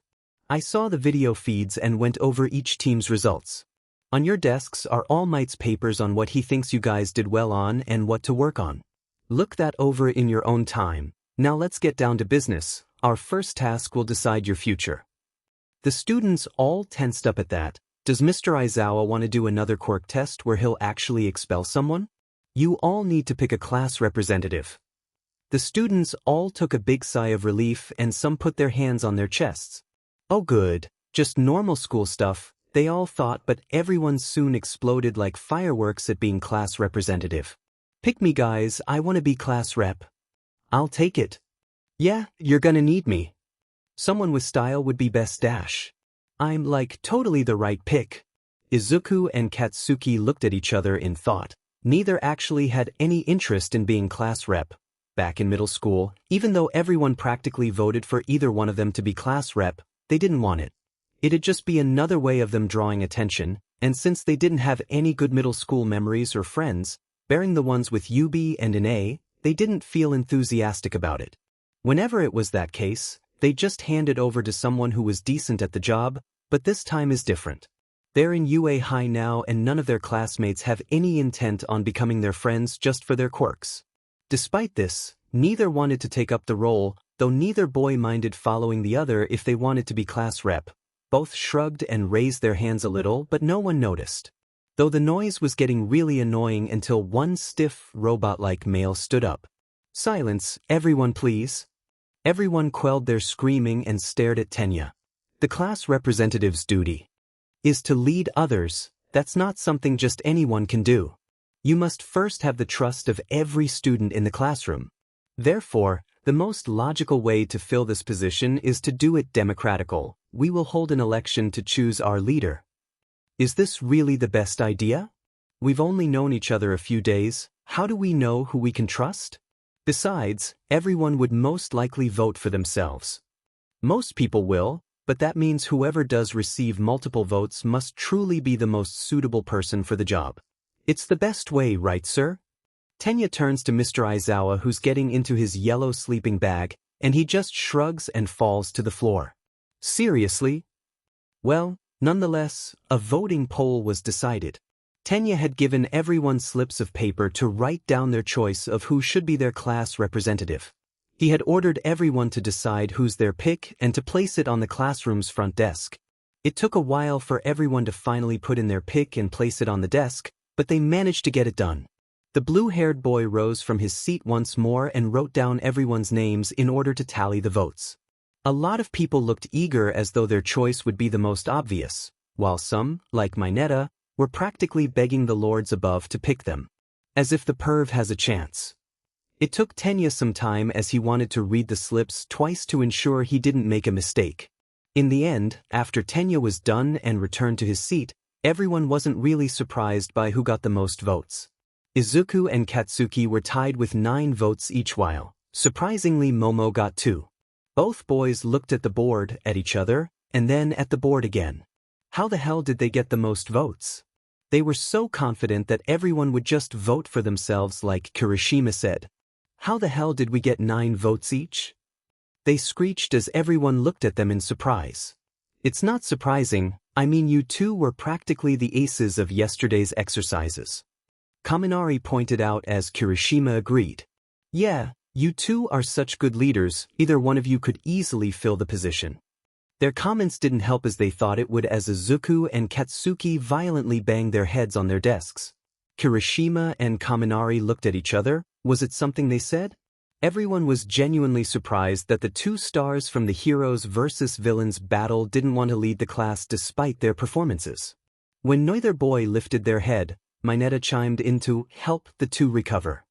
Hey, if it helps and neither of you want the position, I'd like to have it. My first order would have all the girls show at least 6 inches of T-dash. He was viciously caught off when Izuku and Katsuki quickly lifted their heads from their desks and glared at him. The former's eyes were glowing purple and his teeth were sharpened, and the latter's eyes also practically glowed red and his hands were smoking. Mineta squealed like a little girl and sank in his seat. Everyone was now glaring daggers at the perverted dwarf. Luckily, and unluckily, Mr. Aizawa awoke from his nap but was still cocooned in his sleeping bag. He ushered Izuku and Katsuki to stand in front of the class despite their reluctance. Alright, so we have 2 candidates for class rep, Midoriya and Bakugo. One of you will have to choose who's going to be class rep and who'll be the vice rep. Do it before you get back to class after lunch. He said, utterly bored as both boys stared at each other. As stated before, neither wanted the position, but at the same time neither cared who'd follow who, and UA High's much different compared to middle school. Still, who's going to be the class and vice reps? I don't care who's going to be the top man, Midoriya and Bakugo got this in the bag. Yeah, either one would be a good fit for the role. Though kind of surprising that neither of them wanted the spot. I mean, what's up with that? Achiko and Tenya also found it strange that Izuku and Katsuki had those reactions. The two looked back at each other before hearing the bell ring for lunch. Everyone got up to leave the classroom and head to the cafeteria, but the group of 4 now became a group of 8 as Momo, Kyoka, Kirishima, and Kaminari walked to them and asked to join them. Izuku, Katsuki, Achiko, and Tenya had no issues with it as they managed to find a table to house all 8 of them. At the moment, Izuku and Katsuki were eating katsudon and curry respectively until Kaminari spoke up. Hey, what happened to you two back there? How come neither of you look like you don't want to be class rep? The two looked up and said it in perfect unison and complete deadpan tones. Because we don't want to. Kaminari reels back by their simultaneous answers, best friends or not. It was a little creepy. Why, though, both of you would make awesome leaders. I bet you two took turns for class rep in your middle school years. Achiko said while shoving a piece of rice in her mouth. Hell no, being class reps just another way for extras to try to hang out with us. Katsuki responds roughly. Extras? Another way? Tenya and Kyoka questioned. Izuku then looked up from his bowl as he and Katsuki realized they never talked about life before high school. Oh sorry. While we were offered the position of class rep during middle school, we wouldn't take it. It was, as Kaken said, another way for people to try to become our friends. Izuku said before cutting a piece of egg. Try. What do you mean by, try? Didn't you two have a lot of friends when you were young? Kyoka questioned as Kaminari leaned in her line of sight. Yeah, I bet you two scored a lot of girls too. He wiggled his eyebrows up and down in a suggestive manner. Izuku and Katsuki glared at him while Kyoka smacked him upside the head. Yeah right, the girls and guys would be those types of morons who want to hang out with the cool dude just to become popular. That's how it was our entire lives. Katsuki said with an annoyed scowl. Yeah, everyone just wanted to be our friend because of our quirks and what we can do with or without them. And because of that, we had little to no friends, except for Yubi and Ine. We met the two of them when we were all kids and they were the only friends we had growing up. It was a little suffocating having only 2 true friends and everyone else just wanting to be your friend for the popularity. Everyone was surprised by that. Izuku and Katsuki had only 2 friends in their childhood. So that means everyone they've met before coming to UA just wanted to hang out with them for their reputation. Now it makes sense why they don't want to be the center of attention by being class rep. Well, now's different. Because you guys have friends who want to be your friends, so you two have nothing to worry about. Kirishima said and finished his sentence off with a large smile. Izuku and Katsuki looked around them and saw everyone around them giving them supporting smiles. They then glanced at each other and smiled too. It really was different now. They do have nothing to worry about at all. By the way, who voted for us? Izuku asked as he put down his bowl. It was almost finished with just some rice and egg left over. Well, you can count me as one of those who voted for Deku.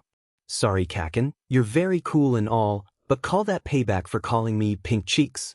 Achiko said as she smiled at Katsuki cheekily. Why you little dash? Katsuki said teasingly as he tried to grab her chopsticks with his own. She moved hers out of the way and tried to do the same with him. Sorry Midoriya, but me and Kirishima agreed to vote for Bakugo too. Kaminari rubbed his head bashfully though Izuku waved it off. Yeah same, Bakugo's blunt and a little rude, but I like his directness at least. Kyoka said while chewing some rice. Well, I voted for Midoriya. Apologies Bakugo, but he's a little kinder than you and his strategy to defeat us yesterday ensured him and his team victory. It was a risky gamble, but in the end it gave them a win like no other. Tenya said as the ash blonde shrugged and stopped toying around with Achiko. Momo blushed and leaned over a little behind him. Same, and it was really nice of you to offer me those tips yesterday on what I can work on with my quirk. Momo said, though that brought attention over to her. By the way, Yaoyorozu, you had 2 votes right? Who voted for you? Kaminari asked, though the girl in question shrugged. Oh, I did. Izuku and Katsuki said bluntly. Everyone turned to them in shock, but Momo was the most surprised of them all. What, you two voted for me? It's no surprise, really, Ponytail. You made crazy calculations on Deku's powers and had good countermeasures against him. Yeah, your strategies, quick thinking, and battle style was so interesting. And your quirks so unique? You have to think of the molecular structure of the item you're making before you actually create it. And even though you said you take a much longer time making bigger objects, it's still awesome that you dash. Okay, before Nerd Boy here goes on another rant, Izuku gets pulled back in his seat that he unknowingly rose out of by Katsuki. The greenette glares at him for calling him Nerd Boy. Anyway, the two of us voted for you because you'd make a badass leader. You're a recommendation student with immense brains, a cool quirk, and you're strong to boot. Alright, you're a badass. Remember that, or else I'll pound that into you during training next time. Although Tenya tried reprimanding Katsuki for his foul language, they all agreed on one thing: Momo would make an epic leader. The girl smiled boldly and clenched her fist at the explosion quirk user. Thanks you too, but next time Bakugo, I'll both lead and defeat you and Midoriya. Said boys also smiled at her and clenched their fists at her too. Everyone smiled at the display before Kaminari had a question suddenly come into mind. You know, if neither Midoriya, Bakugo, or Yaoyorozu were class rep, who else do you think could fit the role? He taped his chopsticks against his cheek. Despite it being a random thought and Kyoka about to say that it doesn't matter, it really got the others thinking. Other than said three, who else would make potential class rep candidates? Well, we can definitely rule out Mineta. Kyoka bluntly stated. The others nodded their heads. The disgusting perv needs to find some actual hobbies. Oh, I think Ida would make a great candidate. The other seven looked at Achiko as she explained. Well, I mean, he does look the part because of the glasses. Seriously, Uraraka, that's your reasoning? Well, wanting a job and being suited for it are two different things. Observing the Ida family's hero agency has taught me that much. He said, which caused everyone to look at him when they heard the word agency. Agency, hold it Sonic, what does your family do again? Katsuki questioned as he leaned over the table to get a better look at Tenya. When he realized that he now had everyone's attention, he tried to brush it off. You know, I've been wondering something about you. Admitted Ida, you're filthy rich like Yaoyorozu. Achiko clenched her fists in excitement as everyone once again blanched at her. I was afraid people would treat me differently if they knew about my family. When he feels the others' gazes on him, he sighs and relents. You see, the Idas have been pro-heroes for generations. It runs in our blood. Are any of you familiar with the turbo hero, Ingenium? I know all about him. He's a super popular pro with 65 sidekicks working alongside him at his Tokyo agency. Izuku blurts out and almost lets his wings pop out of his uniform before he realizes something. Don't tell me. He's my elder brother. Tenya proudly proclaims as he rises from his seat. Everyone exclaims in excitement from the news. Your family's famous. I can't believe it. Ida bro, that's crazy. Ingenium is an unmatched commander who honors the hero code. As the second oldest Ida son, I strive to be just like him. Tenya explains before he turns to Izuku and Katsuki. However, I think it might be a bit soon for me to be in a real leadership role. For example, during the training yesterday, you both displayed the ability to strategize, adapt, and think on your feet. A rep needs that sort of insight, not just in real-life battles, but also guiding the next generation of heroes. The situation soon turns awkward when he notices everyone is now staring at him in pure awe, but also something else in their staring. That's the first time I've seen you smile, Tenya. You should do it more. Achiko said. Yeah man, a smile can do you wonders, especially since you're practically a stiff robot. Kaminari stated as he reached over and patted Tenya on the shoulders. What are you two talking about? I smile all the time, and I am not a stiff robot. Tenya rebukes and begins chopping his arms at Achiko and Kaminari. Izuku, Katsuki, and Kirishima laugh out loud as Kyoka pats her head with her hand. Momo looks over at her and smiles gently. Warning! Level 3 security breach. A loud alarm rings through the cafeteria speakers that puts an end to the group's banter. Everyone in the lunchroom looks up and listens in as the speaker now orders everyone to evacuate. Sitting at a nearby table behind them, Izuku looks over his shoulder and asks an upperclassman, "Hey, what's a level 3 security breach?" The student turns to him with a terrified look on his face. It means that someone's managed to get past the school's barriers. This hasn't happened in my 3 years here, we should get going. The following scene after that was a complete disaster. The students did not leave in an orderly manner. In fact, herds of students were trying to get through the exit doors. Boys, girls, first years, second years, and third years were trying to get out of the hallway no matter who was standing in their way. Everyone was getting pushed all over the place, with some even tripping and falling down on their faces. People don't realize until they trip over them themselves. "Stop shoving so hard." "Wait, I'm getting trampled." "I said, stop pushing me." "Oh, this is a total mob." Achiko screamed as she squished between two students. Her friends were also in a similar situation, though Kirishima and Kaminari were getting further dragged in by the swarm of students. "Everyone, stop freaking out." Kirishima waves his arms and tries to grab Katsuki's hand, but gets pushed away. Kaminari's not too far behind either. The current's too strong. And just like that, they've disappeared into the crowd. Katsuki tries to worm his way through, but is trapped before trying to get to the two. Dunce face.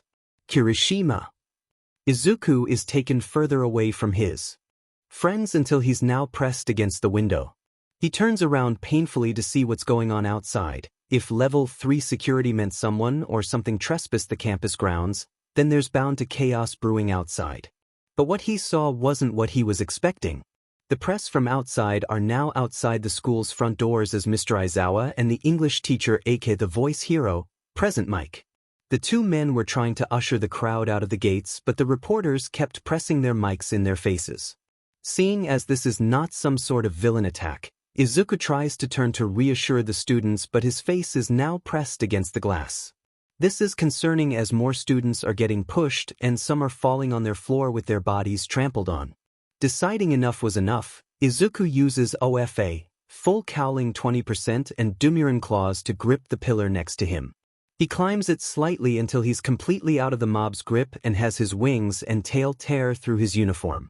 Climbing a little higher, Izuku finally retracts his claws and leaps into the air.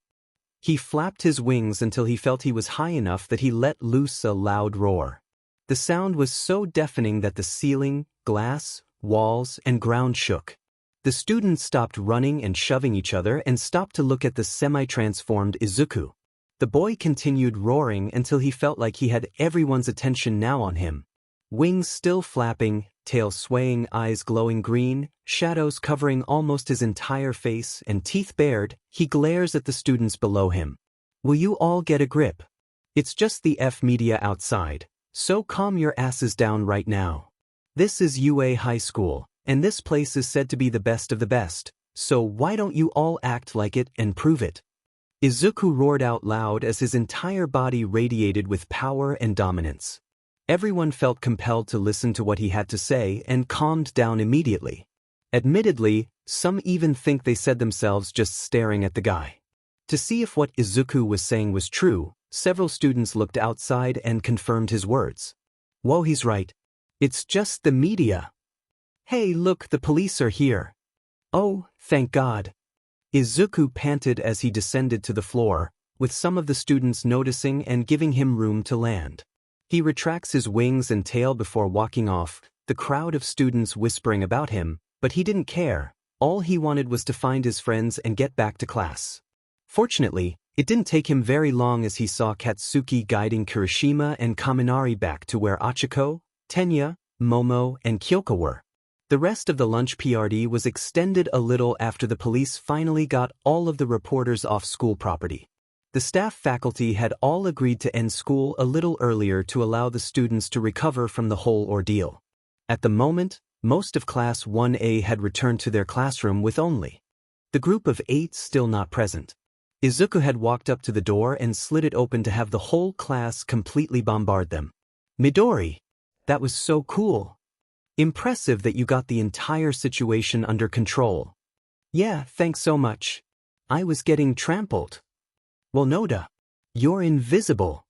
The startling comments continue to pile up on Izuku until Katsuki lets loose an explosion. Everyone quiets down and turns to him. Shut the F up, people. We all get what Deku did was cool, but that doesn't mean you should crowd him like the goddamn vultures from before. This allows their classmates to understand what they did wrong and back off, allowing the group to finally enter the room. Izuku gently punches Katsuki's shoulders, who gives him a small smile. Few minutes pass as Mr. Aizawa enters the classroom. All right, kids, as you know it, class will be ending early today. I'll give you your homework for today and then let you all go, but first, we still need to address the class rep situation. Bakugo, Midoriya, you both can decide today or tomorrow. Lunch PRD was hectic, so no rush in deciding who's going to be class rep for now. He says until Katsuki raises his hand. Actually, it's already been decided. The students turn to him as Izuku stands and leans over to him. What are you doing? We haven't decided on who's going to be what yet. I've already made up my mind, Deku. I'm not going to regret it and you're not going to change my mind either. Izuku stopped and sat down to listen to what Katsuki had to say. Deku's going to be an epic leader as we all know, so that's why he and Ponytail will be the leaders of this class. Plenty of people stood up from their seats, particularly the ones who voted for Katsuki. Mr. Aizawa raises his eyebrow at his decision though. Huh, you want Yaoyorozu to take your spot? Yeah man, I thought you would kill for either role. I mean I get Yaoyorozu's a hottie and all, but still. Katsuki turned to glare at Mineta for his blatant comment, but continued. I don't really want the leadership role, I'll be the one in charge when neither Deku or Ponytail are around. Reason for Ponytail to be the second one in charge is obvious. She's a motherfucking badass. She may be a recommendation student, but she has an awesome quirk, is smart as hell, and is a demon on the battlefield. If anyone's up for one of those roles in this class, it's her and Deku. He sets his gaze on the girl, who's completely read by the attention and his high praise. Like I said before, you're a badass, so own it and prove it to this class and the world. If you have any doubt about yourself, I'll beat it out of you during training. Got that, Ponytail? Momo blinked her eyes twice before smiling, standing from her seat and turning to the class. I am honored to be this class's vice rep. Please come to me if you need any assistance. I'll do my very best to help, and Midoriya, I'm looking forward to working with you in the future. Turns to the greenette, who also stands from his seat and walks towards her. He holds out his hand and she does the same before proceeding to handshake in agreement. Same, I look forward to working with you too. The two let go of each other's hands before a loud cough interrupts their moment. Everyone turns to Mr. Aizawa as he sets his gaze on the two. They get the message that they're holding up class and hurry to their seats. However, his look softens as he addresses the class. Okay, looks like we have our official officers. Midoriya is class representative and Yaoyorozu is our deputy and vice representative. Please give the two of them your warm regards. The students began clapping for them as they flushed red. Now, your homework for today. The rest of the day continues as Mr. Aizawa gives the PRDS that were cancelled today a brief description on their assignments. After that, he allows the remainder of the day to be an open class, which consisted of him sleeping in his bag, the students talking to one another, playing games, and Katsuki stopping Mineta from harassing one of the girls, particularly Momo. Few minutes before the moment above, outside the UA doors were Nizu, Snipe, Midnight, and Recovery Girl. After the police escorted the press off school grounds, and healing the students who've been injured during the fiasco, did several of the teachers come outside to handle the current situation. In front of them was the now destroyed UA barrier, but what's strange about it is that it looks like it disintegrated somehow. The metal was completely reduced to dust, the gate was completely open to the streets outside. How were ordinary members of the press able to bypass our security systems? Someone else must have been behind this. Some villains actually managed to infiltrate our school. But is this purely a show of power or a declaration of war? The mouse-bear-dog thing asked as everyone else around him pondered that thought. The man behind it was walking away in a far remote area, grinning at the thoughts and fears that he managed to instill within the school. He honestly can't wait for tomorrow, where the day will mark the day Hero Society falls, and the death of the symbol of peace. The day after the press craziness has Class 1A and their homeroom teacher up front of the room again. Remembering what the staff had agreed on in yesterday's meeting, he opens his eyes and reveals what the students' hero class would be like today. Today's training will be a little different. You'll have 3 instructors. Me, All Might, and another faculty member will be keeping tabs on you. Though surprising, it's not understandable given what happened with the break-in. Sir, what kind of training is this? Zero asks with his hand raised. Rescue. You'll be dealing with natural disasters, shipwrecks, stuff like that. Mr. Aizawa holds up his right hand with a white card with bold, capitalized, blue letters on it. His students become excited at the thought of rescue opportunities. Disasters, huh? Sounds like we're in for a big workout. Totally. Real hero stuff. This is what separates the men from the boys. I'm shaking with excitement. Finally, I'll get to show off how good I am in water, ribbit. Guys, I'm not finished yet. Mr. Aizawa's cold tone causes the class to go completely silent. They should know when to make noise in front of their homeroom teacher who doesn't pull his punches with his threats. What you wear in this exercise is up to you. I know you're excited about costumes, but keep in mind that you haven't gotten used to them yet, and they might limit your abilities. This special training's at an off-campus facility, so we'll be taking a bus to get there, that's all. Start getting ready. He pressed the button. All Might use the Day of the Heroes versus Villains exercise to bring out the hero costumes from inside the wall. Everyone gets out of their seats to collect their suitcases before heading out to the changing rooms. Like Mr. Aizawa said, the outfits could limit their abilities, so some of them left behind some of their equipment, like Katsuki drops his mask and one of his gauntlets, or Shoto and Achiko who didn't bring their helmets. Some, like Izuku, however, decided to wear the whole thing. At the moment, everyone is waiting for the bus to arrive so they can head to the rescue building. Izuku and Katsuki were pretty excited for rescue training, as that's one of the hero operations All Might prioritizes most.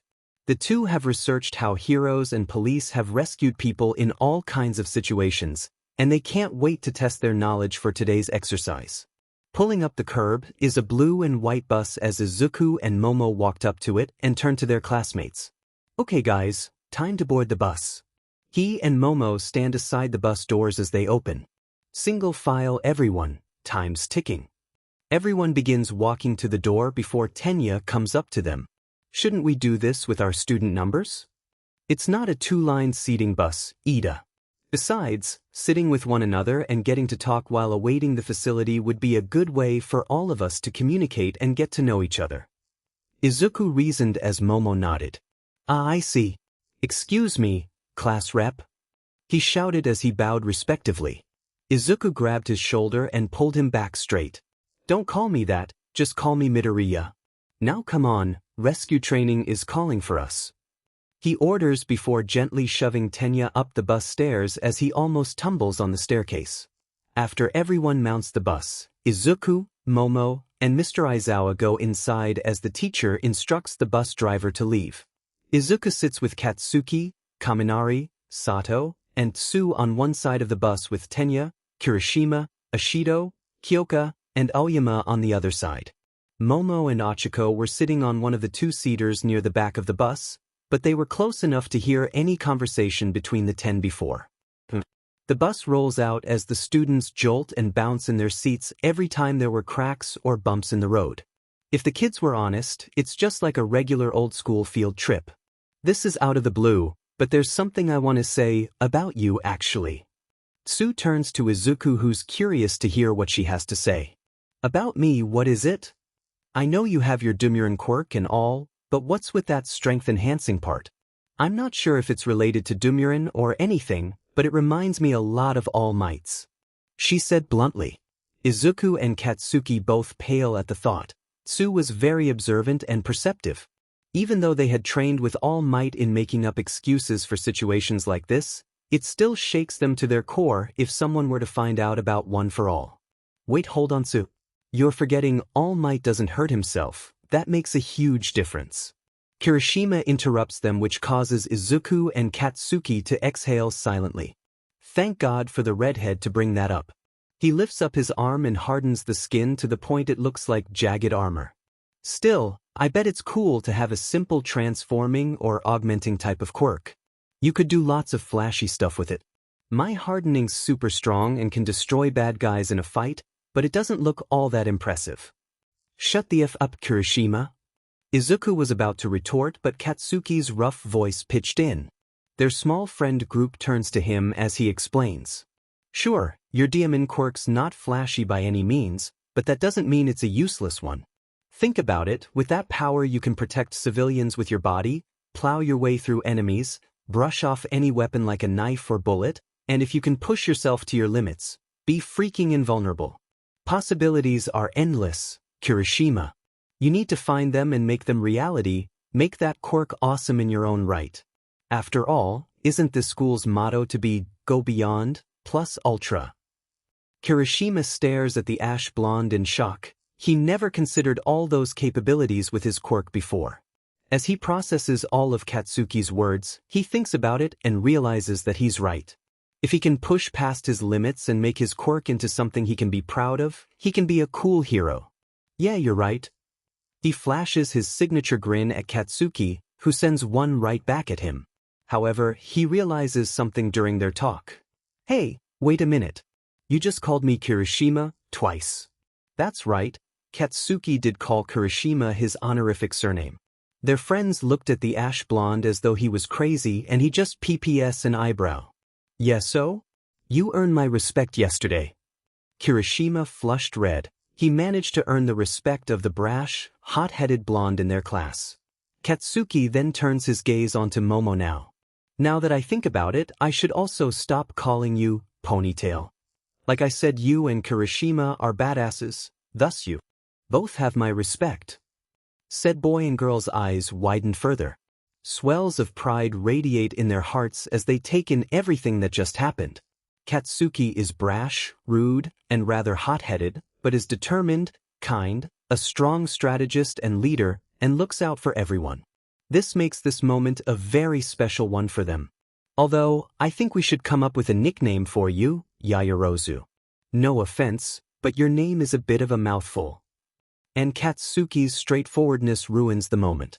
Izuku rolls his eyes and leans back in his seat at his best friend's attitude. Kirishima and Momo's faces went from happy to shocked in a matter of seconds before the latter rubbed her cheek. Well, I won't deny it, my name is a bit of a mouthful to say. She blushes even further with a bashful smile. Ashido perks up and automatically blurts out her sentence at the start of it all. Oh, how about Yamamo? It's a perfect combination of both her first and last names. Everyone ponders the thought before they agree to it already. That sounds nice. I like it. Goes with the flow. Everyone turns to the Ravenet, who flushed red once more from the attention before a smile perks on her face. I like it. Yamamo it is then. And just like that, Momo now has a new nickname as the kids up front began talking amongst themselves on random subjects like nicknames, hobbies, and all sorts of stuff. It carries on until Izuku laughs his head, throws it back again, and sees Shoto staring at him. The glance was intense, almost like the two-toned boy was watching him like he was prey for a predator. However, he quickly cast his eyes away from the greenette and stared at the window beside him. The green-haired can't help but think of what Shoto wants from him. He gets wanting to defeat him, but there's something more that lies beneath the surface of his obsession with him. Izuku continues to stare at him until he hears Mr. Aizawa announce that they've finally arrived at the facility. As the bus comes to a stop and the doors open, the kids exit the vehicle until they come face to face with a well-known hero. Hello everyone, I've been waiting for you. A robotic voice was heard as Class 1A stared in awe of the heroine in front of them. They were wearing an astronaut suit with a black mask with white eyes showing, yellow high tops, and a type of pack attached to their back. Katsuki and Tenya stare at the heroes in admiration while Izuku and Achiko were geeking out, and some swear they can see bright yellow halos and flowers glowing around them. It's the space hero, 13. The chivalrous pro who's rescued a ton of people from disasters across the world. Izuku bursts out as he accidentally causes his wings and tail to appear and starts flapping and wagging them enthusiastically. That diverts some attention from several students who glance at their class rep in surprise, though they admit the animal traits and his nerdy behavior were too adorable. Woo, 13 is one of my favorite heroes. Achiko squeals as she jumps up and down. 13 then directs the kids to the facility doors as everyone almost shoved each other just to get in. Everyone's eyes, even the most stoic ones, widened as they took in the glorious sight of the rescue facility. It was a large dome with multiple stations that could make it resemble an amusement park at best. Each station had a type of environment, from a city, a broken water slide, a landslide, and many more within the dome. It was so massive that the kids and teachers literally looked like ants inside it. A shipwreck, a landslide, a fire, a windstorm, etc. I created this training facility to prepare you to deal with different types of disasters. I call it the Unforeseen Simulation Joint, but you can call it USJ. 13 said with excitement as they pointed at the students while announcing its name. However, that stopped the students' happiness in complete surprise. The facility was named after Universal Studios Japan? Hey, shouldn't All Might be here already? Let me guess, he booked an interview instead. Mr. Aizawa walked up to 13 until they stopped posing and walked up to him. Actually, it's something else, they say quietly as they raise their right hand with 3 fingers showing. Apparently, he did too much hero work on the way to school this morning and used up all his power. He's resting in the teacher's lounge. That man is the height of irresponsibility, he says annoyingly before looking back on his class. Well, we should be okay with just the 2 of us, Mr. Aizawa thinks before turning to address the class. The clock's ticking. We should get started. Excellent. Before we begin, let me just say one thing. Well, maybe 2 things, possibly 3, 4, or 5. They went on and on, but the students' annoyed faces caused them to finally stop talking and get down to it. They then hold up their left hand as they explains. Listen carefully, I'm sure you're aware that I have a powerful quirk. It's called Black Hole. I can use it to SCK up anything and turn it into dust. Well, duh. You've used Black Hole to save people from all kinds of disasters before? Katsuki stated the obvious as Izuku's tail materialized and started wagging again, and Achiko was shaking her head up and down vigorously. That's true, but my quirk could also very easily be used to kill. Some of you also have powers that can be dangerous. At that point, all excitement vanished from the amount of seriousness that was detected in her voice. They weren't wrong that there were some of their classmates that do have powerful quirks, that if used incorrectly and without restraint, they can kill someone. Nonetheless, they continued. In our superhuman society, all quirks are certified and strictly regulated, so we often overlook how unsafe they can actually be. Please don't forget that if you lose focus or make the wrong move, your powers can be deadly. Even if you're trying to do something virtuous like rescue someone. Thanks to Aizawa's fitness tests, you have a solid idea of your quirk's potential, and because of All Might's combat training, you likely experienced how dangerous your powers can be when used against other people. Carry these lessons over to this class. Today you're going to learn how to use your quirks to save people's lives. You won't be using your powers to attack enemies or each other, only to help. After all, that's what being a hero is all about, ensuring the safety of others. That's all I have to say. Thank you so much for listening. 13 bowed after giving an inspiring and motivational speech for the students. Said kids were clapping for the space hero as they cheered loudly. Mr. Aizawa was still looking bored throughout it all and automatically cuts to the chase as usual. Right, now that's over. He was cut off when the lights and water fountain in the dome center beginning to flicker. The students and 13 also took notice as the facility constantly changes from bright to dark in seconds. The fountain also starts pouring out water in splurts until something starts to appear before it. Mr. Aizawa senses something behind him and quickly turns to see that object become a swirling mass of black and purple smoke. And from that mass came a sickly, torn-up hand as it pushed away some of the smoke. Mr. Aizawa sees a person behind it, a man with light blue hair that almost looked close to white, a pale hand on his face, but behind it was a deranged, red-orbed eye. Stay together and don't move. 13. Protect the students.